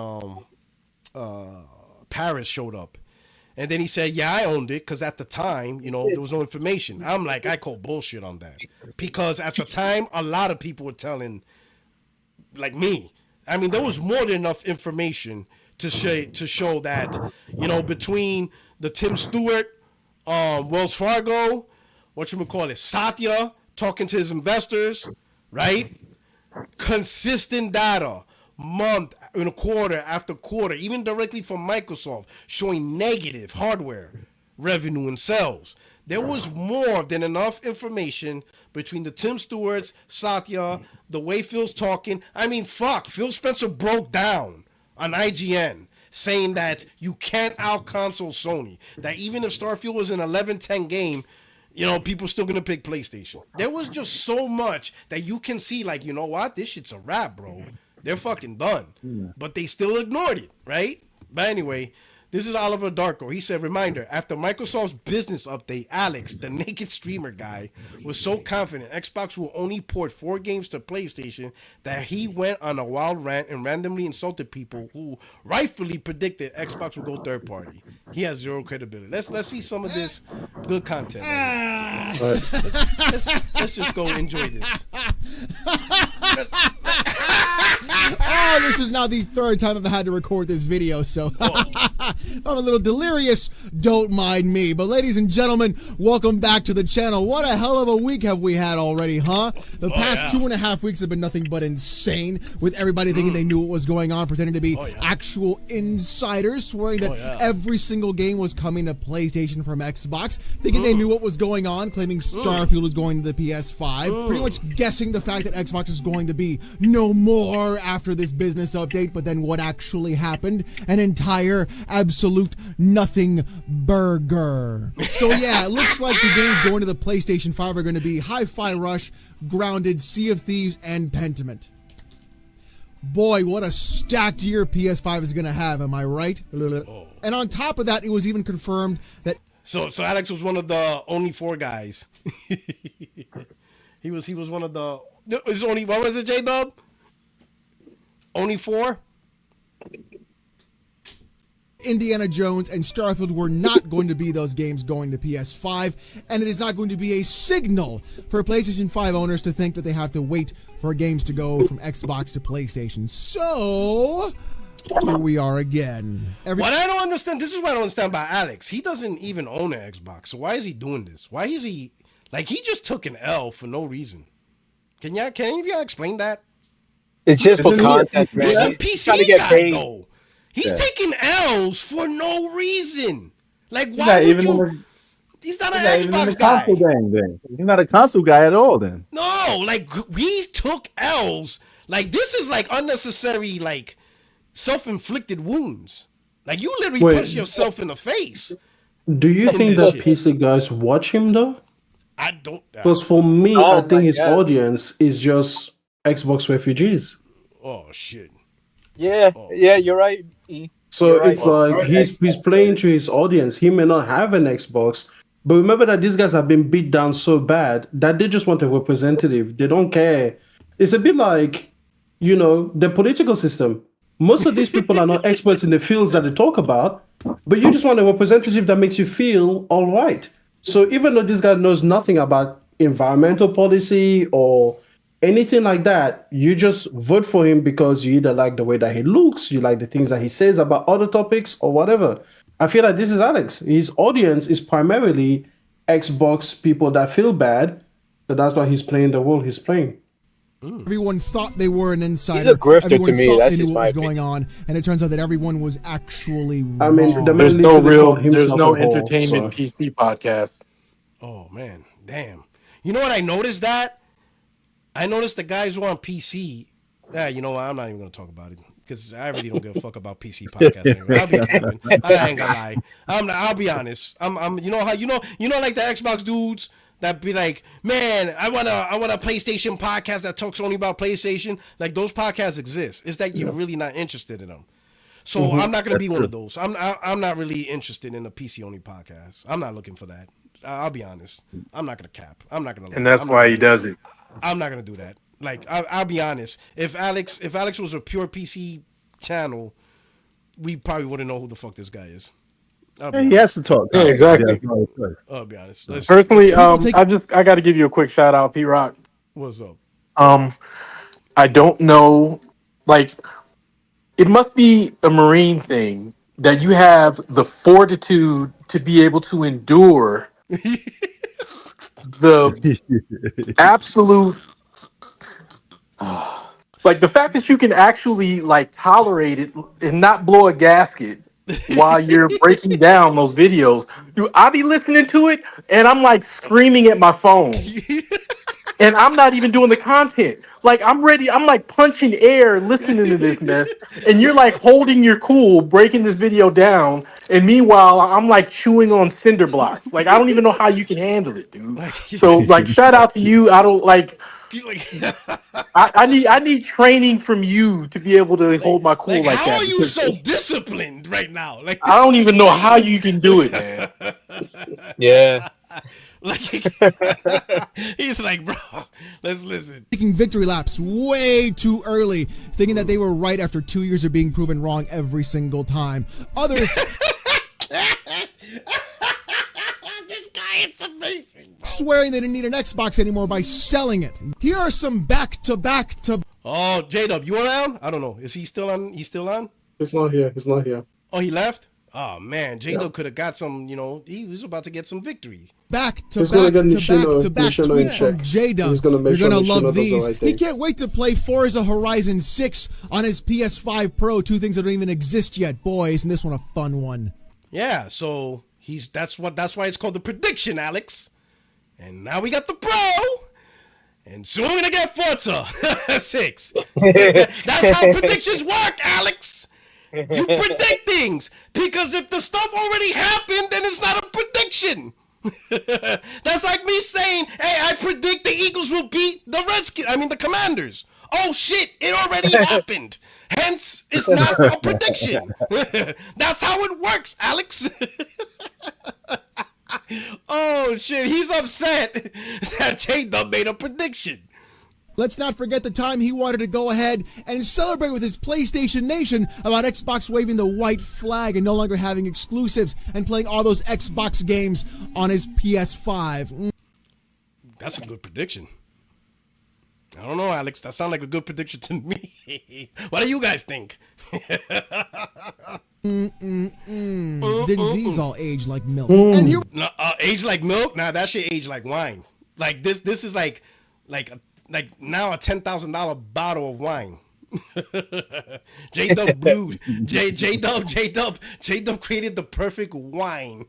We go again with him saying inevitable about Halo Infinite, Indiana Jones, Gears, Forza Horizon, and Starfield being on PlayStation. My boy, you have money to burn. I've seen you spend it on really stupid things. You might as well just buy yourself an Xbox. I don't know why you just don't do that in the first place. Well, one, he already has an Xbox, but I don't think Alex understands the art of prediction. And now we've got my absolute favorite tweet. This is going to be a double whammy for everybody. Nicola, he says, I told you my PS5 was motherfucking ready. Apologize. As he quote tweets a tweet from Xbox Era, quote tweeting a tweet, that's nice, saying, exclusive, Microsoft plans to release Starfield for PlayStation 5. You getting smart with me, huh? Smart guy? On a trip down a flight of stairs, huh? Have an accident in your pathetic life? You're pathetic. Say it. This is an absolute double whammy of the thigh slapping. I got Nick and Nick back to back, ready to go. Let's go, baby. Wow. That's right, Nicola. You knew from the very beginning this was going to be a fool's errand, and you still ran with it anyways. My boy, if you want to play Starfield, get yourself a PC, and don't get a goddamn gaming laptop, because I swear to God, you better use my Starforge code in the description down below. And on top of that, or just get yourself an Xbox. God, why are you taking these L's, bro? Now Nick even owned you. God. The Wed Dragon comes out here saying, alert emoji. Phil Spencer says Starfield and Indiana Jones are not part of the first 4 games releasing on Nintendo and PlayStation by Xbox, but does not rule out the possibility to arrive on PS5. God. Oh. It's the clown again. Oh, why is it always the clown? I mean, I knew it was gonna be the clown. We all knew it was gonna be the clown sooner or later. Red Dragon, you know what I fucking love about you? You're actually... I really do think it. I think you are in the IQs of the low 70s, even below that in the low 60s. Because this is not at all what was said. You love doing these things like, oh, all they do is lie. Phil Spencer lies. Xbox lies. They're all liars. But yet what you do is you take a small kernel of truth and then you wrap it around in a lie and it makes it sound convincing. You see, the thing is here, you said the first 4, which means there's going to be more, which in reality, that's not what was said at all. Because Phil Spencer even said this is not a signal for you to think that other games are going to the PlayStation. Surprise. All right, I think it's safe to say, Alex, just stop talking about consoles, man. You're a PC dude. You're so way off the mark. Like, you're so fucking way off. Like, just, you're on PC, man. You don't play consoles no more. You don't care about consoles. Like, bro, I mean, I'm not trying to tell any man, talk what you want. You got freedom of speech. But goddamn, you talk consoles, you're gonna end up with L's, Alex. I'm just saying that. Like, you're really off the mark. Like, just stop, bro. Like, you're embarrassing yourself for no reason. Just talk about fucking trying to run Bloodborne on fucking Steam Deck or some shit. Like, just stay there. Just fucking Rock, he about to hit you with his PC is an Xbox. Like leave consoles to the experts, bro. Leave consoles to the experts here, bro. Cause God, you're so fucking off, bro. It's not even funny. Like, yo, talk how to get, how to pirate Astrobot and run it on Steam Deck or something. No, don't say that. Don't say that. Don't say that. He's already a thief, man. Don't even say that. Like, just do shit like that, just do some shit. Stick to what you know. Like, God damn, you know what I'm saying? I'll make you. Last thing we need is more content about stealing games. Listen. I will not make content on GPUs. You don't make content on consoles. Let's have that trade, all right? We'll stay to what we know, all right? I will not make no videos on the 5090. I will not. I promise. I'm not gonna make. I'm not. Let's just stay what we know. Like, okay, like, this is just ridiculous. Like, this is some wrong ass shit. Like, come on, stop it, right? But let's talk about MLB The Show 25 is now not on Game Pass, right? So, new announcement. It's not on PlayStation 4, Xbox One anymore. So now they moved on. They said it's now built from the ground up for the current generation of platforms, but it is on Switch. But I have a feeling the Switch build is a unique build for that platform, while they have the new build for Xbox Series consoles and PlayStation, PS5, PS5 Pro, still no PC version. So still didn't make it for PC. And it's not the end date on Game Pass. So one or two things happened. Either I could say this. I think the deal for Game Pass was maybe a multi-year deal and it ended. So the question is this: why didn't Xbox renew it if the deal ended? Either the deal ended or Xbox not interested in renewing. Like, let's say if they renewed it every year, one or two things happened. Either they had a multi-year deal which expired, or they renewed it every year. But either way, whether it's renewing it every year or trying to renew a multi-year deal, why didn't Xbox renew it? Or did MLB realize, yeah, we're not doing this Game Pass thing no more. Not with this game. We're done with that. We want you guys to buy it at $70. One of those two things happened. I don't know. I'll shoot with Ramon. Ramon's like, listen, I do PC. I don't even like baseball. I'm in Canada. No, well, We watch curling. That's our sport. Part of that. Curling. That's the great sport. Nah, he's still repping the Expos. So what do you? Well, I am a native Los Angelino. So even though Dodgers. Oh, you Dodger? Even though I couldn't care less about baseball, I root for the Dodgers just on GP. Oh, only because of the city. All right. All right. I was about to. I mean, T-Rock, you can relate to that because you root for your New York teams, right? I'm about to block you. You about to get blocked. Man, but how you gonna block me? But you in California rooting for New York team? Because I'm salty. All right, Dodgers won. Me too, man. I'm salty as shit. You ain't the only one, bro. It's been a long time coming. The Dodgers have sucked my entire life up until recently. I'm salty as fuck, and you guys are just getting better. I'm salty as fuck. The Dodgers turnaround for us is like the Knicks doing a turnaround for you guys. Oh my God. Yeah. Like our whole lives they sucked, and they finally start turning it around. Bro, I give you that. I'm salty as fuck over the Dodgers. Yeah, me anyway, too. what do you think about this? MLB The Show, right? And I'm gonna be honest. That was a got. To say you got a PlayStation game, day one on Game Pass, while the very PlayStation fan base is not day one on their own shit. Listen, I'm like, yo, PlayStation fanboys can't say shit. Like, you can't say shit. That was the own if I ever saw one. That was a massive W/L all in one. Absolutely. I had to give them credit for that. When I saw that, I was like, what? They didn't lean on that enough. No, they didn't. I would have dragged PlayStation with that one. Oh yeah. Drag PlayStation. They need, Xbox need better class of fanboys because I would have dragged the fuck out of PlayStation. I mean, look what I saw about Nintendo fans, and I don't even have any proof. Not a single day would have went by without reminding PlayStation fans that this shit's day one on Game Pass. Not a fucking day. I would have. Oh, they would have hated me. But hey, you know what? Y'all lucky I'm on y'all side. Y'all lucky I'm on Team Blue. You would hate me. I'm about to say what we're gonna do to them when their games come to us. Don't worry, they'll get the picture. They'll get the picture. Shit. Listen, I'm gonna get back to multiplayer when Halo comes out. I'm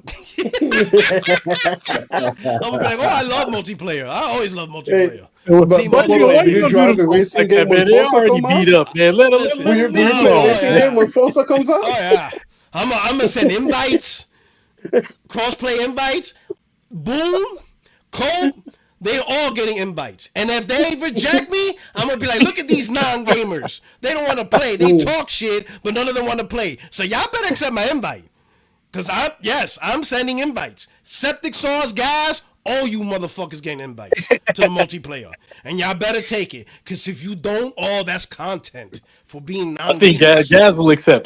Gaz will accept. I'm getting Colt. Colt's going to be the first one. He'll probably get blocked by the other He's going to get the first one. And go ahead. You better accept. You better accept the invite. You better play these games. Because I'm telling you, I'm going to make content on your punk ass. Go ahead and not accept the game invite. Fuck you up. Every game. Listen, I'm even getting Forza Motorsport. Everybody's getting invites. We're all going to play games. We're all happy together. When we all play, we all win. We all go play games. We all you should have a one happy 60 frames to live play I'm online. I'm gonna buy the next Xbox Fan Fest tickets. I'm gonna show up. Right in front of the stage. In a PlayStation shirt? That's it. I'm like, hey, my PlayStation and Xbox, I'm gonna get that shit custom made. And I'm showing up. It's a wrap. So what do you think? I know it's just conversation, but what do you think happened? They're not renewing Game Pass. I mean, MLB The Show. Is it the only thing I can think of? The only thing I can think of is somebody. I mean, PlayStation doesn't really have a say because it's between MLB and Xbox. Yes. So one party or the other must have been like, yeah, we're good. So I mean, either like Xbox has to pay a certain amount of money, right? And I mean, it's a baseball license, and that's no small thing. So either it wasn't moving the needle enough to justify it, or MLB was just like, all right, look, man, we only sold like X number of copies. We're not Xbox. renewing the Xbox thing, so or the Game Pass thing. So I mean, Or the price went that's up. just my, Could be what's also. that? Or That's the another thing, or right? they might have raised MLB the could be license. like, listen, if you still want this in Game Pass, inflation, buddy. Right? Yeah, those are the only two things that I can think of. So I mean, yeah, that's the only thing I can come up with. Maybe the money transactions that the game has wasn't that big on Xbox. Because I could see that being a point, right? Do you know what the engagement numbers are? Like, did they have did a you? healthy engagement? No, I didn't see that. Because Yeah, but like people that would gain tell us. any new subs. Here's the They didn't gain any crazy new part. subs. The game is a chart seller, right? Okay. And I doubt Yeah. Xbox had an influence on that because it's on Game Pass. So it's primarily PlayStation and maybe Switch in terms of sales. What I was But- thinking is if we won't know like the microtransaction income, but like if they had a lot of engagement, like say Game Pass has 30 million subs, and then like say like a healthy percentage of that were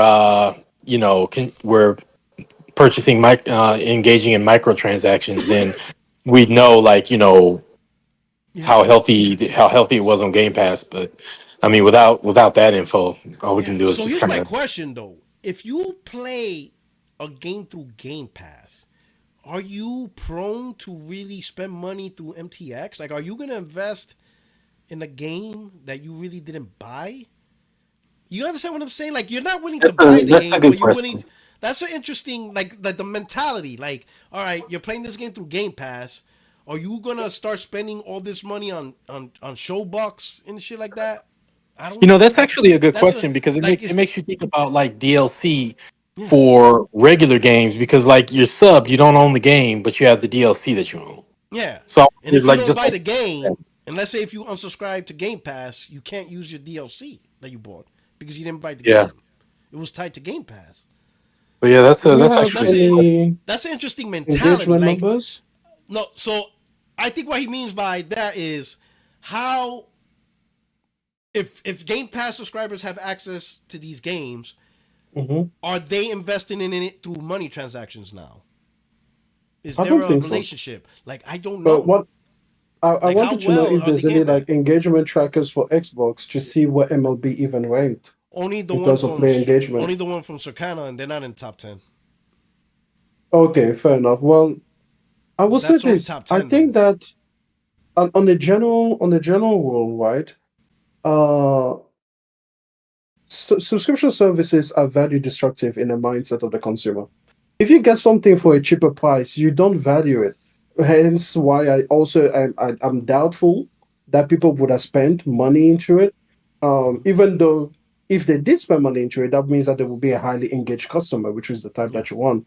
At the end of the day, when it comes to the initial question, what happened, it's purely a financial thing. Game Pass was always a matter of, are you willing to lose money, and who is willing to lose that money? But that's basically, is it Microsoft that's willing to lose the money because they license it to MLB, and then they think to themselves like, yeah, this is worth having in our catalog? Or is it MLB that's going to lose the money because they're like, okay, we accept that we will not have as many sales, which means we don't get as many, money or royalties or whatever. And then they decided, you know what, this wasn't worth it. It was always a money conversation. But I don't know. I feel like Sony kind of dodged another bullet because eventually it was just going to keep looking weirder and weirder and weirder as the generation went on, that you put your first party game on Xbox, on Game Pass, but not on your own thing. It was always weird, but I guess at least now it stopped. I don't know. No, you're definitely right about that, because that was a really bad look. That was a horrible look. That was a terrible look. That was a major terrible fact. look. Yeah, man. Like I was sure. I was like, surely PlayStation is gonna be like, all right, this is gonna be included. But I mean, on the one hand, it would have been better for optics, but on the other hand, the PlayStation base is not conditioned to expect that, and they actually well, I feel bad. I don't want to say they actually buy games because the Xbox gamers buy games, but we know that it cannibalizes sales. So I think that's despite optics, that's why they didn't do it, is because and like the Horizon Forbidden West thing, and that's something that people look over. Like the Shuhei interview when he said he was surprised that the sales weren't as good for Forbidden West, but I'm like, surely they considered that when they put it as an experiment, we're guessing they put it in PS Plus, the sales tanked. So sure, you know what I mean. So that's that's a parallel right there. Like people stopped buying it the minute it went into service. So bringing it back around to the show, that's probably why Sony was like, you know what, folks just gonna have to get mad at us, but we ain't. If we put this in PS Plus, we are gonna take a major hit in sales. So that was just kind of damned if you do, damned if you don't. But people got over it. So, seeing some reactions to the news about MLB The Show, we got, this is a huge L. Game was dog shit last year, and no Game Pass is crazy. They haven't built the loyalty they think they have, therefore it's doomed before it starts, as fans have no trust knowing they'll charge $100 for a physical edition with no disc. Oh, man, this guy really went in.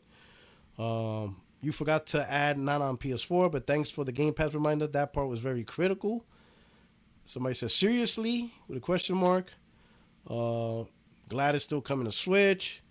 This is going to be interesting. What happens with sales? Release on PC, you cowards. Still no PC. Xbox gamers, when they see that this ain't coming to Game Pass, they got Pikachu looking crazy. No Game like Pass. he's on cocaine. Yeah, he looks like he's on That's fucking crazy. opioid. Oh shit. No Game Pass. I guess I'll buy it next year when Juan Soto's on the cover. Oh shit. Kids move. He says, I think 4 years was enough time to get Xbox players acquainted with franchise and garner a fan base. It should sell moderately on the Xbox. Hey, he might be on more cocaine than Pikachu was. God, that's crazy to think he's gonna sell on Xbox. Kids move, bro. Guess What's happened to Kids move? He's gone further into the deep end. He cracked. I'm telling you. He cracked. That's it. Crazy. It's a wrap.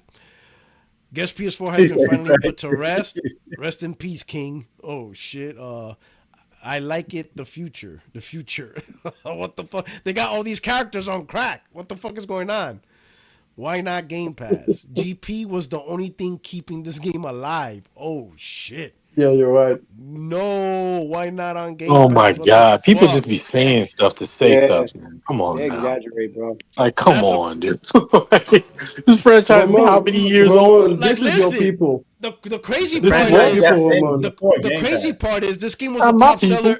This game was a top seller of the year, and clearly Game Pass doesn't influence that because PlayStation, the game sells on PlayStation, it sells on Switch. And if, to be honest, that could be another indicator. The fact that it's on Switch now, MLB's like, listen, we got two platforms where people buy games. Yeah, Microsoft, we're done with this. Let's see. Not surprised with no Game Pass. MLB wants their money. Hey, that's a good reflection. Finally, next gen only. Damn, Game Pass was the only reason I played it. Oh shit. This admits it. He admits it though. That's a major L. Looks like no baseball for me this year. Wow. You see? Never heard of any of them. All right, so you don't play baseball. So why are you in Man, the comment section? can we just take a quick pause and really think about that for a second? What? You love this game. You love a baseball game. You love this game. But the only reason you were playing it is because it was in a sub service, and now you won't play it. That's insane. I keep telling people, like I've been telling people since the Game Pass discussion really took off. The three industries, music, books, the four industries, music, books, video games, and movies. Like they're all like it's a stair step. Like I've seen this before several times. I have seen readers who are subscribed to Kindle Unlimited say, oh, this looks like a great book. And then they're like, is it in KU? And then somebody's like, no. And they're like, oh man, that's too bad. I guess I won't be reading it. It's like, dude, the ebook was literally $7. It was $7. Oh my God, they won't pay $7 for a book. $7, dude. They'd be like, oh yeah, well it's not in KU, so I guess that's a pass. Or I'll get to it whenever I get to it. There are people who have read the first book in a bunch of series, love them, but won't buy the rest of the books in the series because they're not in Kindle Unlimited. Dude, and so this all like I see this and I'm like, this is the exact same thing. It's why I've been, and I know people try to be like, oh, you hate and blah blah blah. It's why I've been against Game Pass from the beginning. Was partially Game Pass is a negative disruptor because the only way it exists is because $1 trillion company is keeping it afloat. No other company like PlayStation and Nintendo would not be able to do that. It's one thing if Xbox did it with their own resources and then they became a disruptor. All right, I'm all for that. But you can't have a disruptor that's backed by a company that just keeps feeding the corpse in hopes that one day it'll rise. Like, so I'm sorry, I just went on my freaking rant. But like when I see stuff like that, it's just it's so unhealthy for the industry. And they're like, people are like, well, what do you care about the business? I just want to play games. It's like, I just want to play games too. But stuff like this can destroy the quality of the games that we like because we end up with crap because you can't just like PlayStation needs to stabilize their budgets. I do believe that, on their games. I think they, like Sean Layden said that too. They need to stabilize, the budgets and then everything will be okay. I think Game Pass in the same way, like I know it's there and it's entrenched, it's not going anywhere, but I just don't think anything positive can come out of the success of something like that, which I mean is probably not going to happen. All right, my rant is over. I'm sorry. No, You you guys made great points. Go ahead, Saki. Oh no. I was agreeing with him. I just want to know if you guys could hear me because I didn't know. Yeah, we got you. Because I just got out of my car. Yeah. Okay. Cool. Here's another one. I just want to say. No, go ahead. Oh, he said, just to finish up a few more. It says, I'm going to have to buy it? No. But props to them for announcing it early so it's not a guessing game, I guess. Wow. Shockingly, you can take away games from a rental service. Well, back to buying it on PS5. Need that Ellie cover. Oh, shit. So, wow. All right. Oh, but I think this is PlayStation Fanboy, maybe? He goes, wait, no last gen? Okay, so people are more excited about that it's no longer a last gen thing, which is good, right? Of course, they make another one. Still no PC. Not on Game Pass for launch. I'm kind of surprised. Need a PC release. The second major sports franchise to move on from last gen. College football was the first.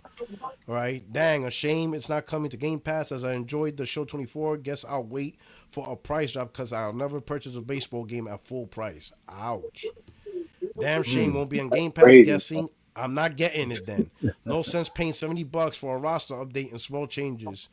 Wow, not on Game Pass. Get fucked. Tim Dog. Oh shit, what the fuck, man. All right. Payers over players. Oh wow. MLB Publishing must have seen the settings there. Of course. That's a good one. Yeah, payers over players. I'm Like, telling you, that's man, these guys actually sold the title correct. to cheap shit. I'm not paying no $70 for the same okay game. It better be on Game Pass. Oh man. That's awesome. Perfect choice. No Game Pass, rest in peace. No Game Pass, interesting. Laugh out loud.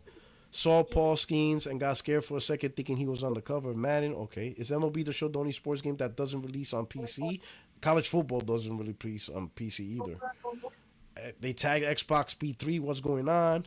Watch people say, why isn't it available on PS4? About time they focus on PS5, Xbox Series consoles, and the Switch. I wonder though what caused them to not put on Game Pass. Lame, not on Game Pass. Man, there's a lot of people. And like I said this. They like it. They get accustomed to that Game Pass. Yeah. And people literally argue. Like people got mad at me for saying this. I said that Game Pass has accustomed some Xbox gamers to not buy games. Why would they? You have a lot of content to play, $20 a month. For a lot of them, right? Because a lot of those gamers, I'm going to be honest, a lot of those gamers did not buy a lot of games to begin with, even before Game Pass. They didn't buy a lot of games. They played their Call of Duty and maybe a ones or twos, a Halo or Gears, a title here and there. They didn't. You know those guys. Even on PlayStation, we have those guys. Oh, I got a PlayStation. Oh, what you playing? Madden. Well, you got a War? Oh, nah, I ain't got that. You know, they all have that. We all have that on every platform. You have that guy, that gamer that just sticks to those few games. But now, I know a guy that buys probably outnumber us. Yeah, and they probably do, right? So we know we have a lot of those guys, right? But now Microsoft introduced Game Pass. Yeah. Okay, they get all their games day and date. You made it easy for them to definitely not buy games. Hell, they probably don't even buy the third party anymore because they think if I hold out, they're going to be forced to put it on Game Pass. So they're not going to buy the Hogwarts Legacy. Absolutely They're right. not going to buy the Grand Theft Auto. They're not going to buy the Maddens. I don't need to buy Madden. It's eventually going to come to Game Pass in a few months. Cool. So it nurtured that condition, you know? So I'm not surprised there are gamers on Xbox that really don't buy games. Because they don't need to. They got a shit ton of games to play anyway. I've been shamed for buying games. People laugh at me, say, "Oh, you buy video games?" Yes, motherfucker, I buy video games. They cost money. That's even now. They're trying to shame gamers. Oh, you pay, I play. Oh, you do realize the people that pay also play. Yeah. We just don't pay and then walk away. Like, okay, I bought the game, throw it on the corner. No, they're playing too. So everybody's playing. Right. You know what I'm saying? I've seen gamers actually like cuss at developers like, how come it's not a Game Pass? You blah blah blah blah blah. And it's like sometimes the developers like, dude, like we asked to be in Game Pass and we were refused. Like, no, well, you know, and then they pull some other shit out their ass. But like they get so mad when a game isn't in their services. And it's like sometimes the developer wants to be in Game Pass and they're not. And other times they're just like, dude, it doesn't fit our business model. Like you can't get mad at somebody because a program doesn't fit their business model. Crazy. Absolutely crazy. No, what I was going to say is that look, I don't know what it's like to pull water from the well. You know, I'm used to modern plumbing. You know, I don't know what it's like to go to the river anymore. And you know like, I have to carry the water home. You don't know what it's like to have commercials on YouTube. Exactly. You oh my know. goodness. Right. You went back. Matter of fact, I've forgotten again because I'm back to premium. I don't know what that. Yo, hey, listen, that was a hard face. Hey, no, what I'm gonna say is that we are shaped by environment. Of course, it has conditioned people to expect that these games are part of the subscription. How many of you know what it's like to pay for a Netflix show? Like, who actually went out and bought like the Stranger Things Blu-ray version or whatever? Mm-hmm. Like, of course, it conditions people, and that's not the fault of the people. That's the fault of the brand, especially if you cannot sustain that thing. Like, listen, there's going to be riots in the streets if one day my council cannot keep the water pumped for like longer than a 12-hour period. Like, if they go 3 days and there's no, you know, like, who? I don't even know where the closest water source is. Like, of course, there's going to be an issue. Like, is this safe to drink? Do I have to, like, sterilize it? Like, exactly. I'm just like, do I boil it? Do I leave it in the sun? Like, I can't remember. I used to know these things because I came from a poor background. Like, I used to know what to do with unfiltered water. I had solutions. I don't remember them no more. You know? Listen. I could come home from the gym.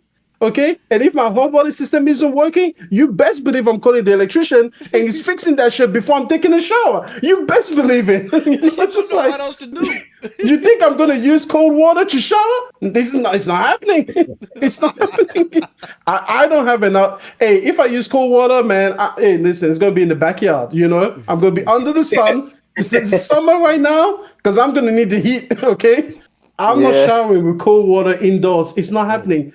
The point is this: these companies have a responsibility to the customer base that once you get used to a particular feature of the ecosystem, that thing is sustainable. And what have we been saying for the longest? Game Pass is just not sustainable. And all the people that are saying that, hey, you are funding my Game Pass, you're funding my Game Pass, you're funding my Game Pass. Well, if we were, why is this game going off Game Pass? If all the money was there, And there's more money now than there ever was before because they've got Call of Duty now. So if those things were funding Game Pass, why are they removing what is by now a staple franchise on Game Pass? Why? Like, listen, if Netflix came out with Stranger Things season 5 and they were like, yeah, you're going to have to pay for this one. Yeah. We'll be like, after 4 seasons, what? After 4 seasons? And there's only 3 episodes left to finish it? Like, what are you talking about? Yo, so that's the thing. That's the thing. Listen, Game Pass has never been sustainable. We've been told you this. And now that you've got more money going into Microsoft's coffers, as you are so proud to tell us all the time. And the thing is, it just happened, right? Like, Call of Duty just released Black Ops 6. PlayStation gamers bought it. So this whole narrative of, oh, we are funding Game Pass, it just happened. And then the next year, you're losing a staple franchise on your Game Pass subscription, which means it was never sustainable in the first place. It was just a matter of how unsustainable could they bear to have it. And now that they got other ways, they're just like, actually, our tolerance for this unsustainability is lower than before. So listen. Yeah. I could see maybe by the summer, fall, Game Pass gets another price hike. Oh yeah, I think I'm getting rid of the 25 a month. Okay, first of all, can we just acknowledge that? Can we just acknowledge that Game Pass has gotten rid of Game? They've already got rid of it because you have to pay for the extra $30 to get it on time. Yeah. Otherwise, you get it a week later. Yeah, you know. Yeah. So they already got rid of D&D. But I think there's gonna be another price hike. It's coming. I think before a price hike, they are either going to do one or two things. They're either going to get rid of D&D entirely, or they're going to delay it further back. So instead of 1 week early access, you get 2 weeks early access.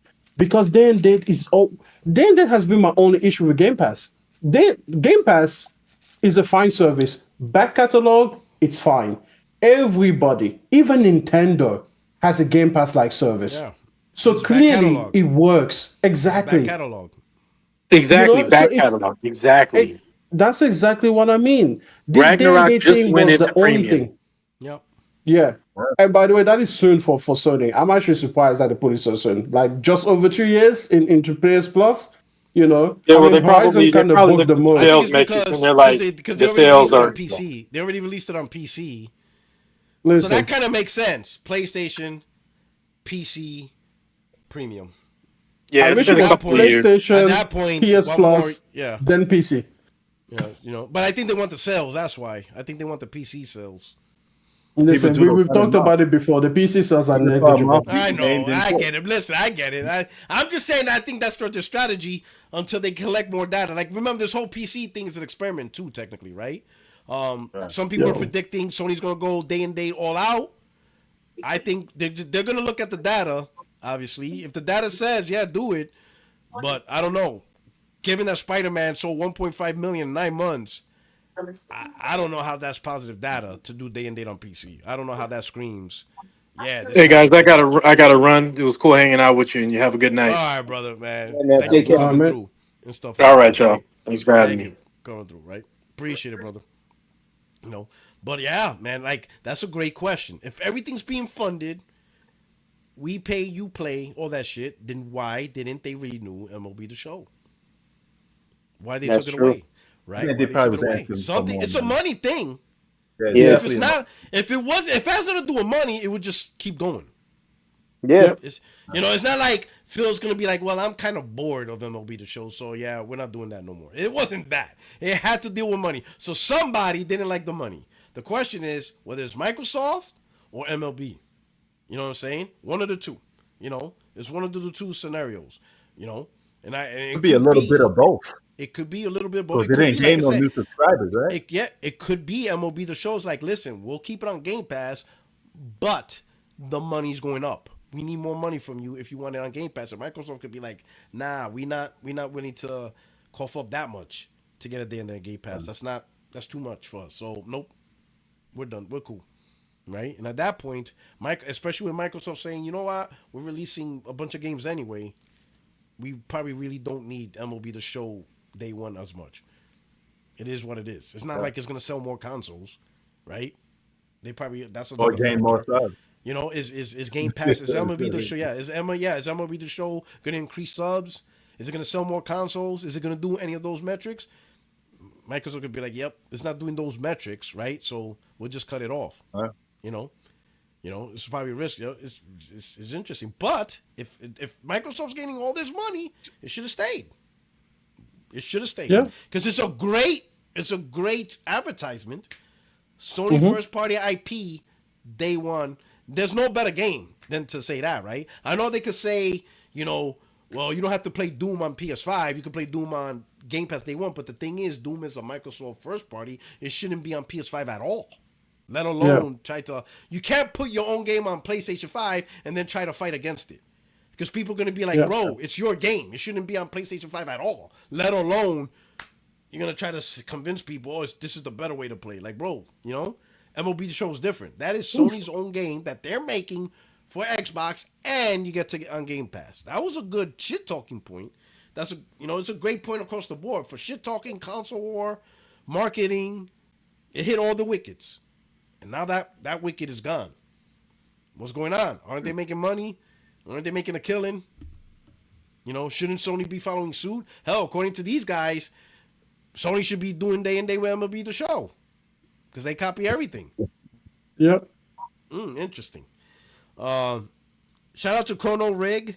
It says, hey, P-Rock, it's crazy how this Chinese AI sent NVIDIA and other companies' stocks sold down. It's crazy how tech changes so fast. See, I heard about that. Let's talk about a little off topic now, right? DeepSink. Y'all heard about that? Yep. No, I didn't hear about that. So, quick conversation. So, Chinese developed their own AI, right? With less money, less people. And here's the crazy part. They released it for free. And the AI is just as good, or if not better, as compared to the paid ones that America developed. And they call it DeepSink. It basically it's Chinese ChatGPT. Yeah, pretty much ChatGPT, right? For free. And the AI level, like I think NVIDIA lost like what, 500 billion or some shit? $600 billion in stocks. Like instantly. Wow. Because NVIDIA, most of their money is not like the GPU, it's the AI. Their investments in AI is incredible. DeepSink crashed that shit across the industries. Like, and the crazy part is Chinese developed it with a lot less money, a lot less people, and then they released it for free to the whole world. Yeah. That's fucking insane. I don't know. Like, listen. Can I tell you just a little bit? Yeah, go ahead. Talk a little bit. All stocks are speculation. At the end of the day, that's what you're doing. You are betting on the company's future, the future prospects, the future product, the capacity to expand or to gain market share and everything like that. What we need to understand is that the amount of people that can participate in the stock market because of wealth inequality is becoming more and more narrow to a select group of super wealthy people. And I really need you guys to understand that the people that are super wealthy are not smarter than you. And they do not know about these industries. They don't. They buy into these things as hypebeasts. People that go out and line up for Supremes, these are the same people that the same mentality, not the same people, but the same mentality that goes up for stocks. So you saw something like NVIDIA was valued, right? I think in 2021 at $1 billion or $1 trillion. And then since 2021, they've grown to $3 or $4 trillion at a time. $3 trillion in the last 3 years. Tell me, what has NVIDIA done that would have given them that value? Nothing. They just became a hype stock. That's all it was. So this is why the swings are so wild, because a lot of the values of the like Twitter, for example, or Tesla. Tesla is like super high, stock market valuation. If you were to sell Tesla assets, they wouldn't even come up to like 100th of the valuation because it's not there. It's all just phantom money because it's like cryptocurrencies. It works so long as people believe it works. Yeah, because all of this, the only difference between like a Tesla stock and a crypto coin is that a crypto coin has no value besides it's just fan share. Whereas, go ahead. It's like really cryptocurrency is a pyramid scheme because you have to have people to invest into it to actually make profit off of it.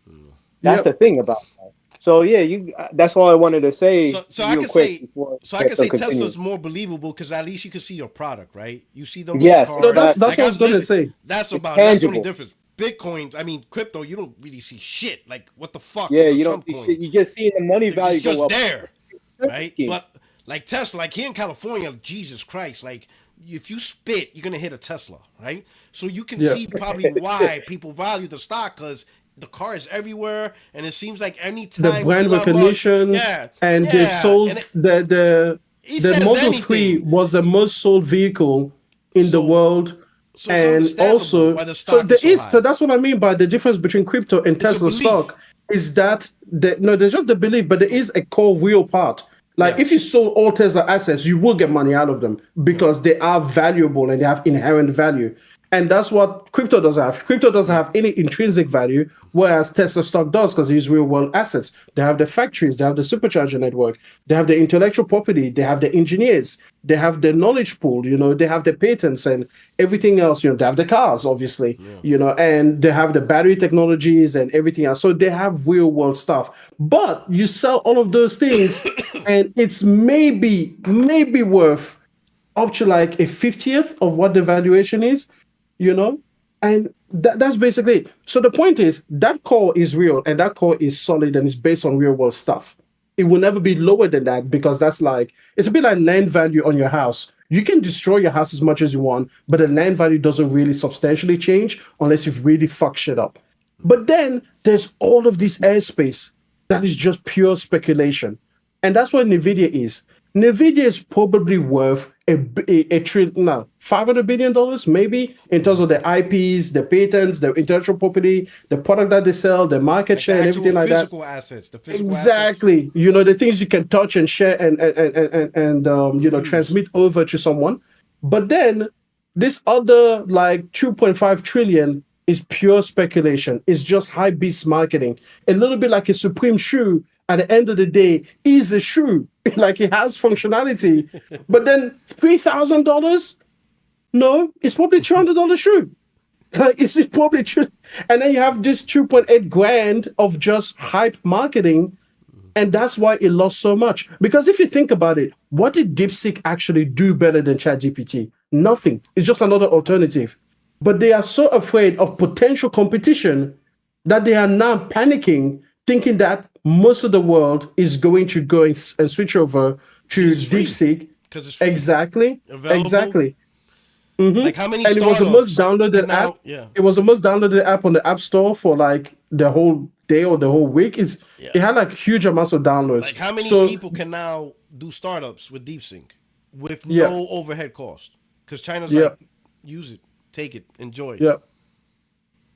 So that's it. It's but the thing is, because NVIDIA is, obviously in the middle of this and investors are all speculating, it's bounced back a lot. Like it bounced back another 9%, I think, just in one day, in the last day today when it reopened. So you're going to see these wild swings where it's like, oh, they lose $600 billion, then they gain $200 billion back the next day, then they lose it again, because all of that is just fake valuation. And people do not understand how little these people understand these companies. Like we know this, like we know that Sony shareholders don't give a fuck about how PlayStation works or why we value certain things as PlayStation customers. But people don't understand that on a wider scale, it's still true. Like Jeff Bezos doesn't understand fucking ChatGPT better than you do. In fact, you have a greater chance of understanding because you have more time on your hand, to care about those things. But he's going to be able to put like a $3 billion bet on it. And he's going to be able to pull that out if he ever feels a little bit queasy about it. All right. Okay, that's interesting. Yeah. That's crazy, man. Final chat. Gordo P23. Why did all those PC guys cry and complain about Final Fantasy on PC just to steal it? It's because they wanted to steal it. That's why they cried. They want it on PC, so they have the opportunity to steal it. Yo, Tesla is worth $1.25 trillion. Can anyone explain to me how they got to one? Like, do you guys think? Yeah, that's Wow, true. That does make Tesla sense. is as powerful as Apple, because that's Apple territory. Which would you rather, if you got rid of it today and you deleted everything it ever did from the world, who do you think would affect more people, Apple or Tesla? Because I would say Apple. Apple, absolutely. If you deleted every iPhone from the world, every Apple Mac, literally shaped the smartphone industry because nobody was doing smartphones until Apple said, There you "This go. is how you do There it," you and go. then everybody It was copied very it. primitive. It was Yeah. very primitive in the beginning. Apple made this it is work. why I'm telling you that these market capitalizations are just complete bullshit. They're just a bunch of rich people like jacking off one another and be like, yeah, we're so smart for investing in this stock, even though we don't know. They just have so much money, they don't even have to know. Yeah. And then let's see. Oh yeah. And as far as Final Fantasy, yep. PC gamers like very pirated, but hey, oh well, that's just life of PC. And you know what? I don't even get mad at that because that's on the publisher. They know this is a risk for them to take. Whatever. I played on a PS5 Pro and it ran beautifully. Apparently, there's some issues on AMD PCs, but you know what? I'm not talking about that. Not my problem. But this Not is my, the Final not my Fantasy? business. Yeah, Rebirth. Not my business. No. That's your problem, not mine. But anyway, hey, that's okay. You say you wanted to talk about one topic? Yes, about the Microsoft and the OEM plan that they're trying to do. I think this is a bad idea. I think what's going to happen to them is what's going to happen to the 3DO, where they had a lot of people, a lot of companies like Samsung, like LG, and what else? Philips. Philips. They also made the 3DO. They created that system, and I feel like this thing is going to fail. That plan is going to fail because of the fact that there's two things that made that system fail, the 3DO. And one was it was way too expensive. And the second thing, which is currently happening right now, is lack of exclusivity. And that's why it's not going to be attractive enough for these companies to go like, hey, let me invest into this Microsoft or Xbox ecosystem. They're going to burn bridges this way because these companies think they're going to make a lot of money trying to make this and sell this thing. And reality is that Microsoft is really not an attractive company or an attractive system. The Xbox is not an attractive system to actually really sell. Yo, SNK, you don't even have to go that far back. Remember Windows mixed reality headsets? It was the exact same idea. That was like, what, 2017, 2018, when they came out with all of these companies. There was Asus, there was Samsung, there was definitely Lenovo, I think, and Dell had. All of them had Windows mixed reality headsets, and we were supposed to get them and buy them and everything like that, and it never came to fruition. Another recent example, the Steam machines. Exactly the same thing. That's another example. And it's crazy because they think that, oh yeah, with these OEMs, this is going to be a great idea, but they're going to burn so many bridges with these companies that they're going to refuse to work with Microsoft again. To be honest, I agree that this is not a good idea for a success of the console, but I think Microsoft, this is their way out of officially console without them saying officially out of, because they have to find a way out of the hardware. Right, ultimately, that's what they're looking for. They got to stay safe, yeah, but they gotta do it in a way where they could not completely abandon the box. They don't want to do it like Sega, where Sega just outright say, "Yeah, we're done with the console." Right? Yeah. So this is the next best step, where Microsoft could say, "You know what? We're gonna provide the operating software for console, and we're gonna license these software to anybody that wants to create a console-like experience." So we'll let the Dells, the Lenovos, the Acer, the Asus, we'll let them build it. They probably might have some type of requirement saying, hey, in order to be considered an official OEM Xbox, you have to contract with AMD. You can't use NVIDIA or Intel, just so that way every box is similar. An AMD CPU, an AMD GPU. They'll probably give their lateral limits like minimum 16 gigs of memory. They'll probably have not too restrictive, but you can't build an Intel NVIDIA and call it an Xbox. They'll probably say, stick to AMD, we'll give you the software, you install it, and you sell it, whatever. All right? Now, what I'm trying to explain to gamers, especially those excited. I'm like, hey, you could be excited, but understand this. The economy behind these OEM Xboxes is not the same as what you're used to with the traditional console as Microsoft did it. You see, with Acer, we'll use Acer for an example. They don't make money off of software. They don't have a marketplace. So they can't sell these consoles at a subsidized cost or at a very, very cheap cost. So if they build a console for, let's say, they put it together and the console costs $600 to put together, right? They're gonna sell it to you for $850. Yeah, they're not gonna sell it to you they can for make $500. profit. Take for example, let's say the Xbox Series X, right? The Xbox Series X is $500, but let's say it costs Microsoft $600 to put together. Microsoft says, hey, we're going to sell it to you for $500 because we want that marketplace establishment.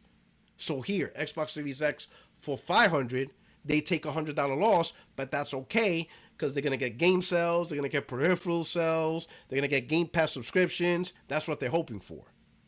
Acer can't do that. So if Acer would have built the Xbox Series X for $600, they would have sold you the Series X for $850. Now, is the Series X worth $850? Fuck no, it's not. Nah, hell no. It's not worth $850, but that's how it works. People think you're gonna get a bang for the buck OEM Xbox. No. You're gonna get an overpriced. It's not really overpriced, but you're gonna get a product where the manufacturer makes money off the hardware.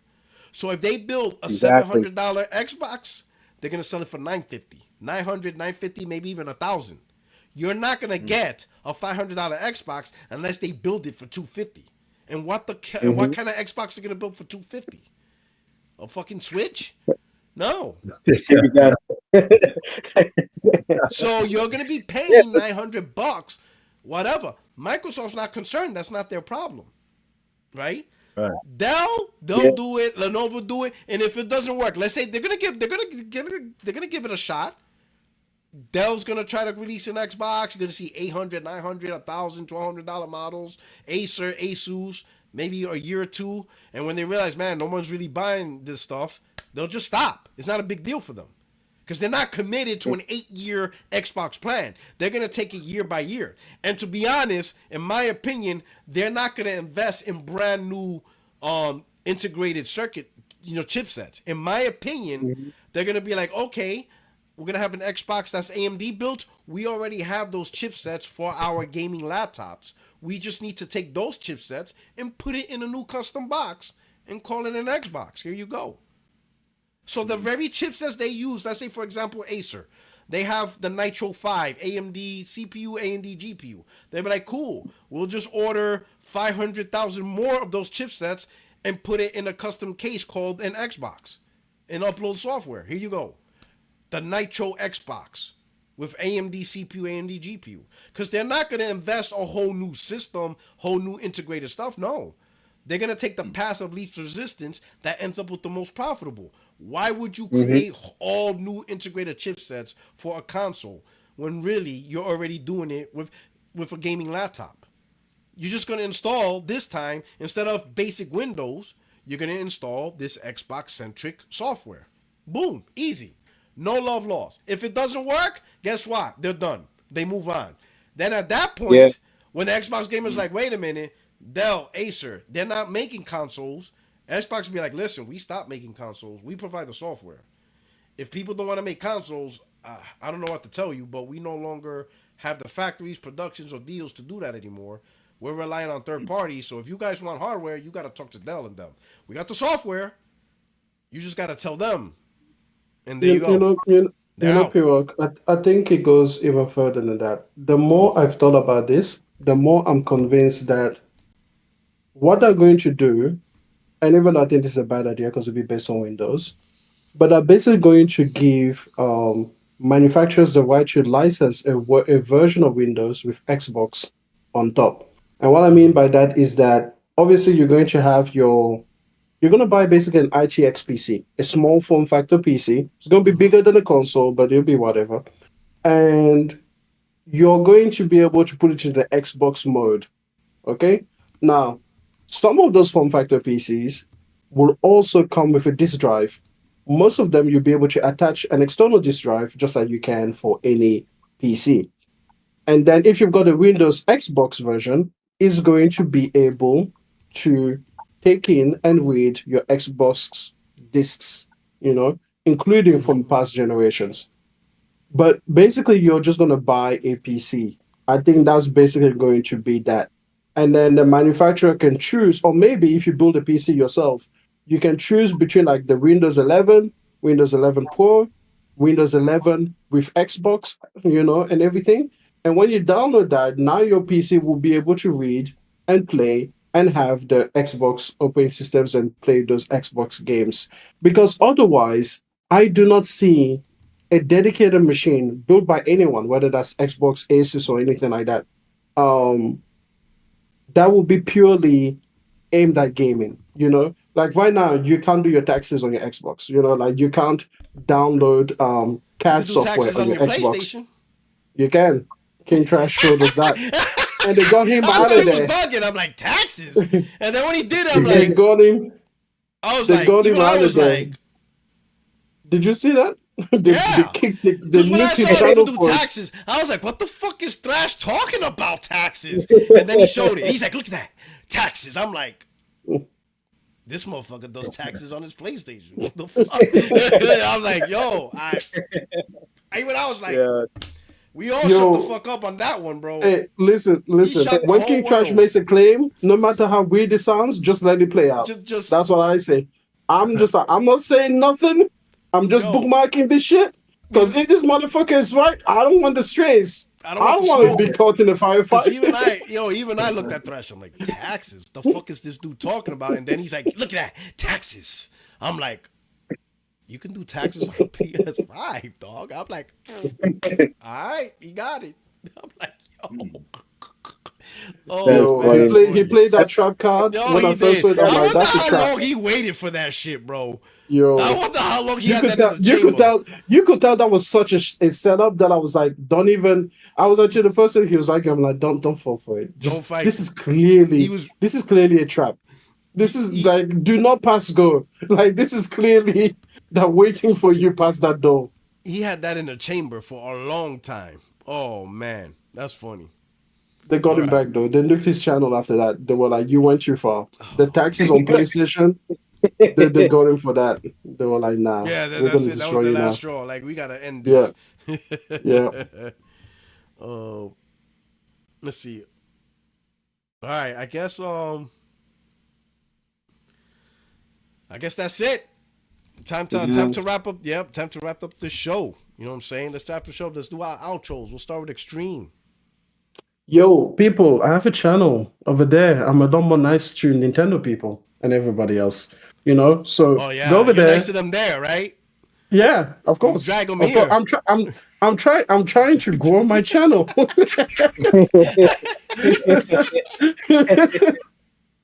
we are all part of this game. All part of this game. Well played. So, anyways, if you were offended by my earlier comments, I want you to know they came from the heart. But you won't have to listen to them on my channel. Oh, I stand behind them. I want you to know I mean it. Yeah. I meant every word of it. I will never take them back. I think you'll read those. Just drop the link to the channel. Oh yeah, youtube.com/e4extreme. You guys should know how you spell by now. You can also find me on the Twitters where the Xbox fans and fanboys have been going crazy. So, is your channel E4 Extreme or is it Emmanuel? It's E4 Extreme. The name is Emmanuel, but the address is E4 Extreme. I mean, at least I think so. Otherwise, I've been sending people to the wrong channel this entire fucking time. Somebody's like, "Wow, I have all these subscribers and I haven't done shit." Okay, there you go. It's in the chat. They're looking for some guy who pissed off Nintendo people. Yeah, he's like, he'll be like, "I'm a basket weaving channel. I weave baskets. What is a Nintendo?" He's like, "Isn't that for children?" he's like, "Why are they mad at me about Nintendo?" Yeah. Oh man. So you can also find me on the Twitters, and I have had a lovely time with the amount of nonsensical nonsense that these people have been throwing up. And Did you see Whiskey for the Biscuit? How he lied to his own brother about yeah, I saw that. PlayStation? Yo, hey, you gotta put that on the screen for the people because that one was cold-hearted. I was like, your own family. This guy's You lied cold-blooded. to your own family He's for a cold-blooded. brand. We're gonna finish that one. Yeah, let me look for that. I'm glad you reminded Yeah. me. That was Yeah, cold-blooded. yeah. I'll let come everyone on, else do the man. outros. I get the grift, but golly, man, that's cold-blooded. Where's he at? Where's this? See, hold on. Oh my shit! This should be. I could have sworn I made a comment on that. You did. Everybody I did. did. All of us were like, what the fuck? Like your own brother? Your family? Hold on, let me see. Like, I don't know, man. It's Twitter. The Twitters is on crack. Let me see. Where's he at? Let me see. Yo, Vin Diesel wouldn't approve of that. Because you know it's all about family. Okay, here we go. Now, this is like no doxing because he actually posted it himself. This is screenshots on his own Twitter account. So, risk it for the biscuit. He said, my brother sent me this. Casuals think Xbox is going under. Xbox really needs to get out and do some hard traditional marketing billboards. So, this is it right here.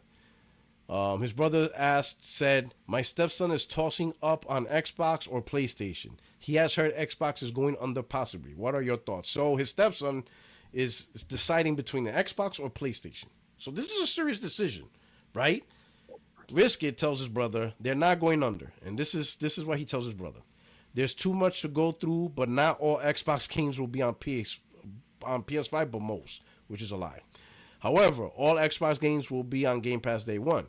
As well, PlayStation is in shambles right now. They canceled 10 games. The studios won't be releasing anything for a minimum of 4 years. Next generation is anyone's guess, but right now Xbox has better prospects. Unbelievable, bro. So now, his brother's stepson, which you could say is his nephew, right? You know, missing out on Spider-Man, Miles Morales. Unless he had a PS4, but Miles Morales, Ratchet and Clank, the next Wolverine, God of War, right? And you can still play Doom. You can still play, the Xbox games are coming out. Like, that's crazy. Now, granted, he should have been fair. He should have told him, all right, bro, this is what's reality happening. This is what's going on. With PlayStation, you got these games. And yes, Xbox has made the decision to put games on it. You may have to wait for it, but that's what it is. But on the Xbox side, all the games that Microsoft making is going to be day one on Game Pass, but you're not going to get the PlayStation games. So games like Spider-Man, God of War, you're not seeing them. So it depends what you want to do. That would have been the fair thing. Just tell them the truth. Tell them the reality. Xbox got Game Pass and all these games like this game, Blade, day one on Game Pass, got third-party support. On the PlayStation side, Spider-Man, God of War, well, you know, Xbox games like Doom is coming out, but you have to buy it because they don't have a Game Pass thing, right? But, you know, X-Men, Wolverine's coming out, and all this stuff. So it depends on what you want to do. Third party exclusive. You know, you just be real. If you want to save some money, you know, what if the stepson is a big Spider-Man fan? You screwed the kid over. You don't know. Yeah. You just be honest. And then you tell him this is the true face or whatever. And this is how it is. And then let him decide that makes the best choice. But he slanted it to where, you know, oh my God, Sony's canceling, 10 live service. That doesn't matter when many games are already out. And if they don't have a PS5, did the kid play Spider-Man? Did he play Miles Morales? Does he like, what does he like? He didn't even ask that. Hey, what type of games does your stepson like? What's some of his favorite games? Stuff like that. Nothing. He gave his brother the grift. How you grift your own brother? That's crazy, bro. Yeah. Like, have an easy conversation. Don't get a heart attack over it. Who gives a fuck? He should have just talked to his brother. That he shouldn't even tweeted that.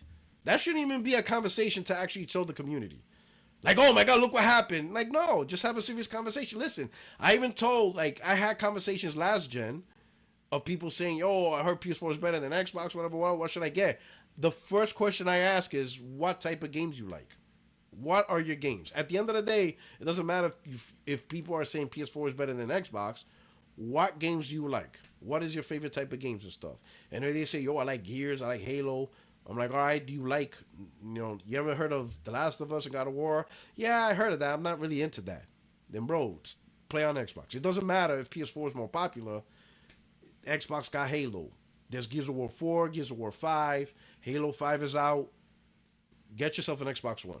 Because it doesn't sound like you like God of War. You're not really interested. I'm not, it doesn't matter if PS4 sold 100 million. If you don't like God of War and Spider-Man, if you're not really interested in those games, then it doesn't matter about the console sales. You don't like those games. You don't like Horizon. It just it is what it is. 100%. That's just what it is. 100%. Nothing, console sales not gonna make you like Horizon Forbidden West or Spider-Man or God of War.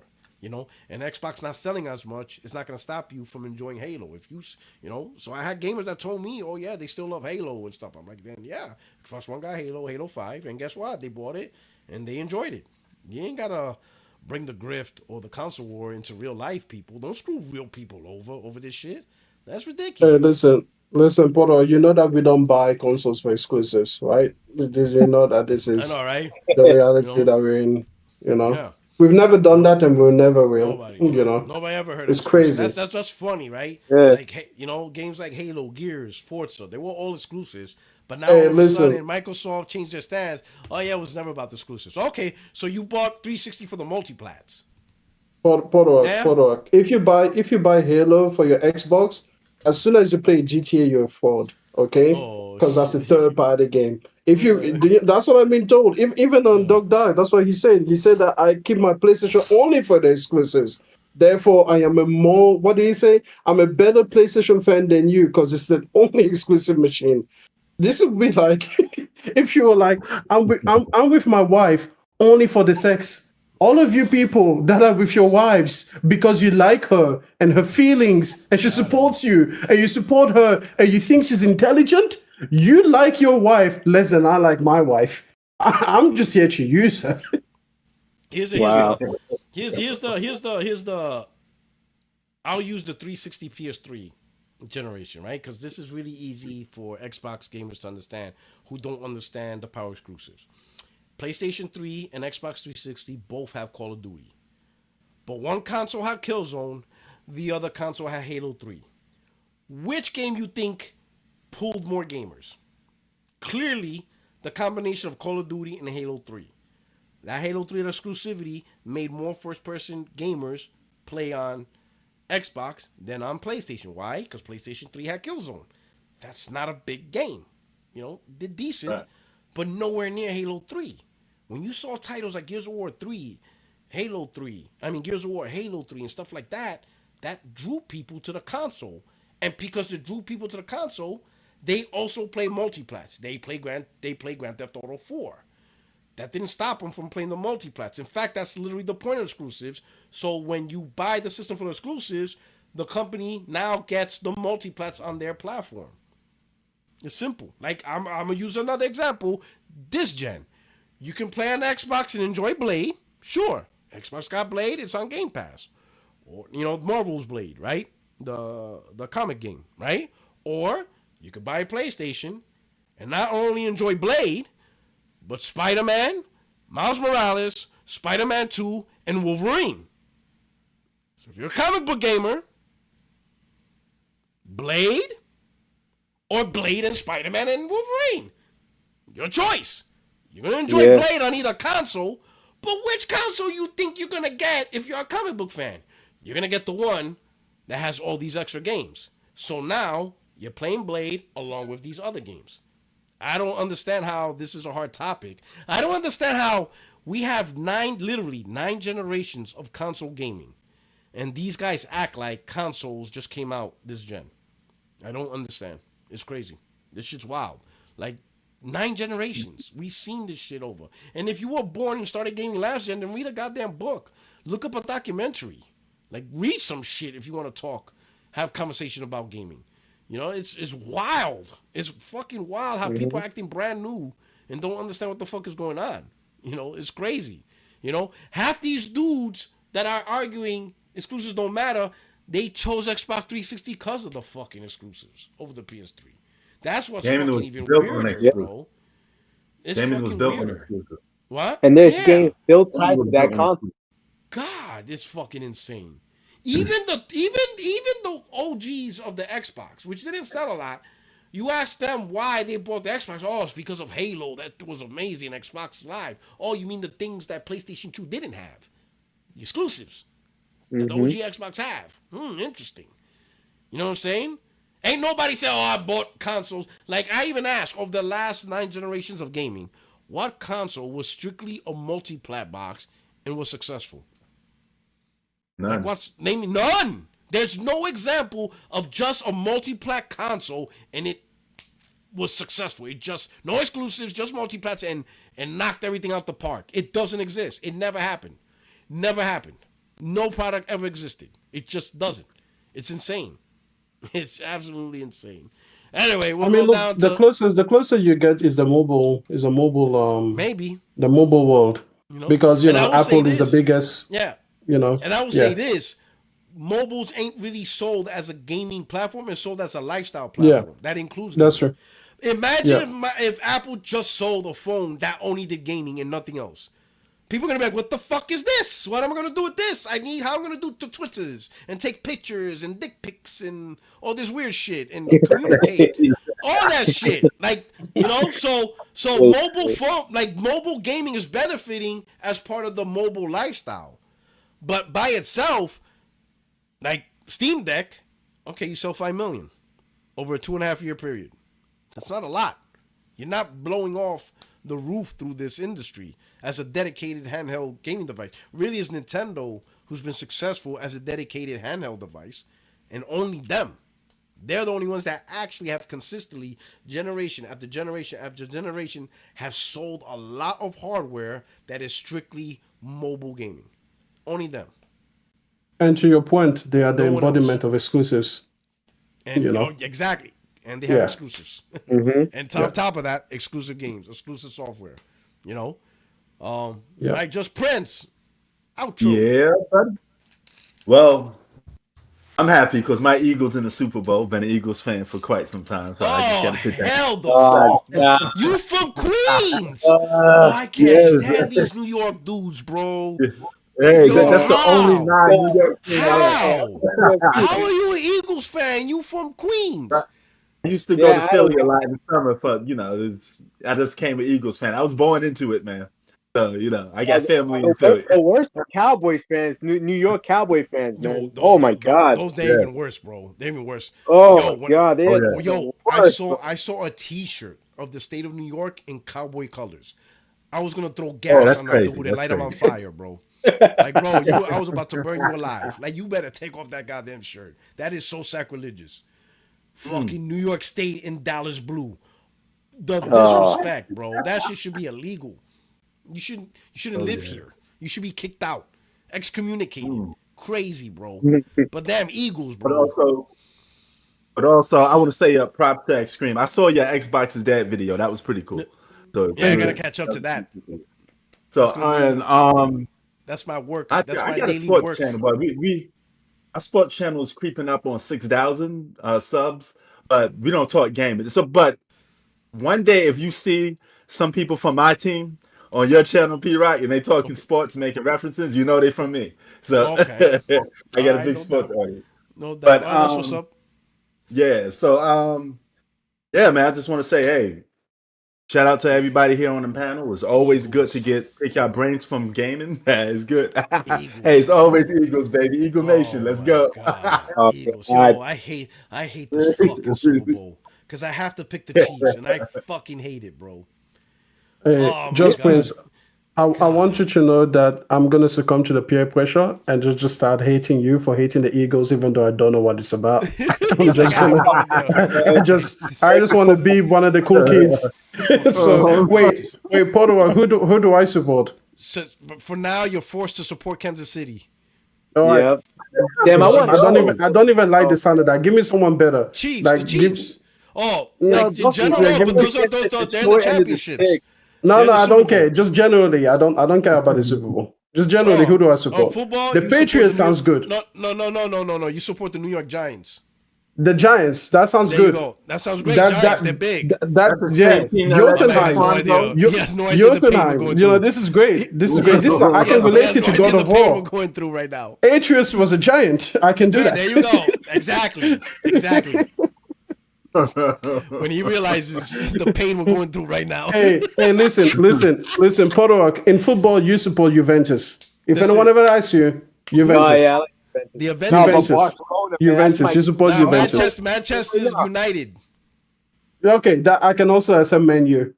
But you hate Manchester City, okay? You hate Manchester City and you hate Inter Milan. Fuck them. Fuck team right here, bro. This team right here is number one. Who's that? Nah, Barcelona. Barcelona. Yeah, no one even knows. No one knows that. No one knows that. Never seen it before. Never seen it before. There's too many goddamn teams and leagues, man. Y'all have too much. Y'all need to reorganize and make it simpler. You know, Division 1, Division 2, like it's so much wild shit. And like, I don't know when the actual championships, because it seems like every 3 months, this is the championship. I thought you won the championship 3 months ago. Hey, listen, Potter, the chat disagrees with you. Okay, they disagree with you about the Giants. You need to do a poll. Who does extreme support? There's no poll. Right now, the only poll we're ending is 25% of the people got Xperia, so you can't trust them. That's already No, you can't trust them. Yeah. You can't trust them. All right. Yeah. These are the Nintendo adults complaining. And we got SNK. What's going on, brother? So we know he's team Barcelona. Man. Yeah. I'm just happy to be here today, man.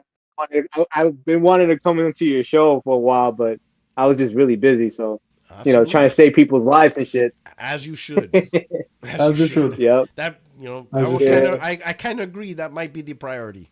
Just a little. But only do that if they have valid life insurance. Otherwise, let them die. Oh yeah. Yeah. Ask them. Do you have life insurance? They say no. All right. Yeah. Here's some aspirin. Have a nice day. I can't help it. We joking. Nah, I'm sorry, man. We shouldn't be joking like that. This country bad. All right. Anyway, fuck. Last super chat from Gordo. He said Astrobot also Indiana Jones in his launch month.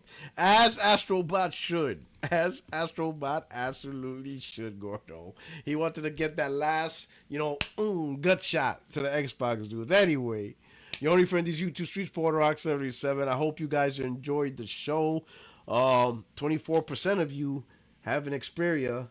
And 70% of you, 75% don't. So, hey, will Xperia survive under Totoki's reign? Hopefully that stresses him the fuck out and he doesn't pay attention to PlayStation. That's hopefully something bad happens to the cameras and he has to put full fuck attention. You. You know what I'm saying? Fuck you. Hopefully we have a lot more we can take out. Listen, we need Jesus Christ. We need you. Listen, we need you to take one for the team. Cameras the camera's important. Cameras can survive. Cameras can survive. There's a huge industry for cameras. You can survive a little bit of, fuck up.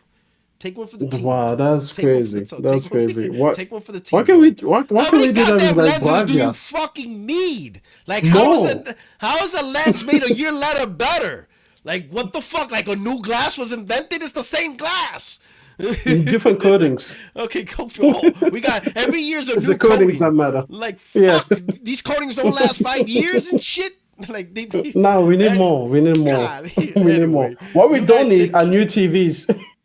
No shit, right? Every year's a new TV. Like, how? Whoa, listen. How is it improved every year? How do they sell it every year, bro? That makes no sense. I know. Like, this TV that we literally developed in 9 months is better than the one from 9 months ago. How? Do you know what's funny? How they always told down the previous model. They always told that they're like, listen, this new TV, okay, remember how last time we told you that TV was bright? That was actually dim. Okay, this one is 32% brighter. Yeah. Okay, we've never had such brightness before. Exactly. And then you buy it the next year. Yeah, this is bright. Remember that TV? You were a fucking idiot. I mean, what were you thinking? Didn't you look at it? This is bright. Oh man, the color gamut. Oh my god, I can't. Anyway, the color gamut. They're like, did you think you saw green before? The whole time it was teal. But now it's pure green. Oh man. All right, Chad. Hey, thank you so much for rocking out. We're gonna see you. No, you will not see me next week because I will be in Pennsylvania. Yeah, I'll be in Pittsburgh, Pennsylvania next week on a work trip. So, all right. with that, James Bond saving the world. Once again, I know, right? Oh my God, Born Identity over here. Exactly. Jason Bourne. Spoiler alert. I don't think he will Pittsburgh's not be in important. Pittsburgh. He's saying Pittsburgh so that his enemies can think they are safe in their chateaus. They think they are safe in their chateaus up in those mountains.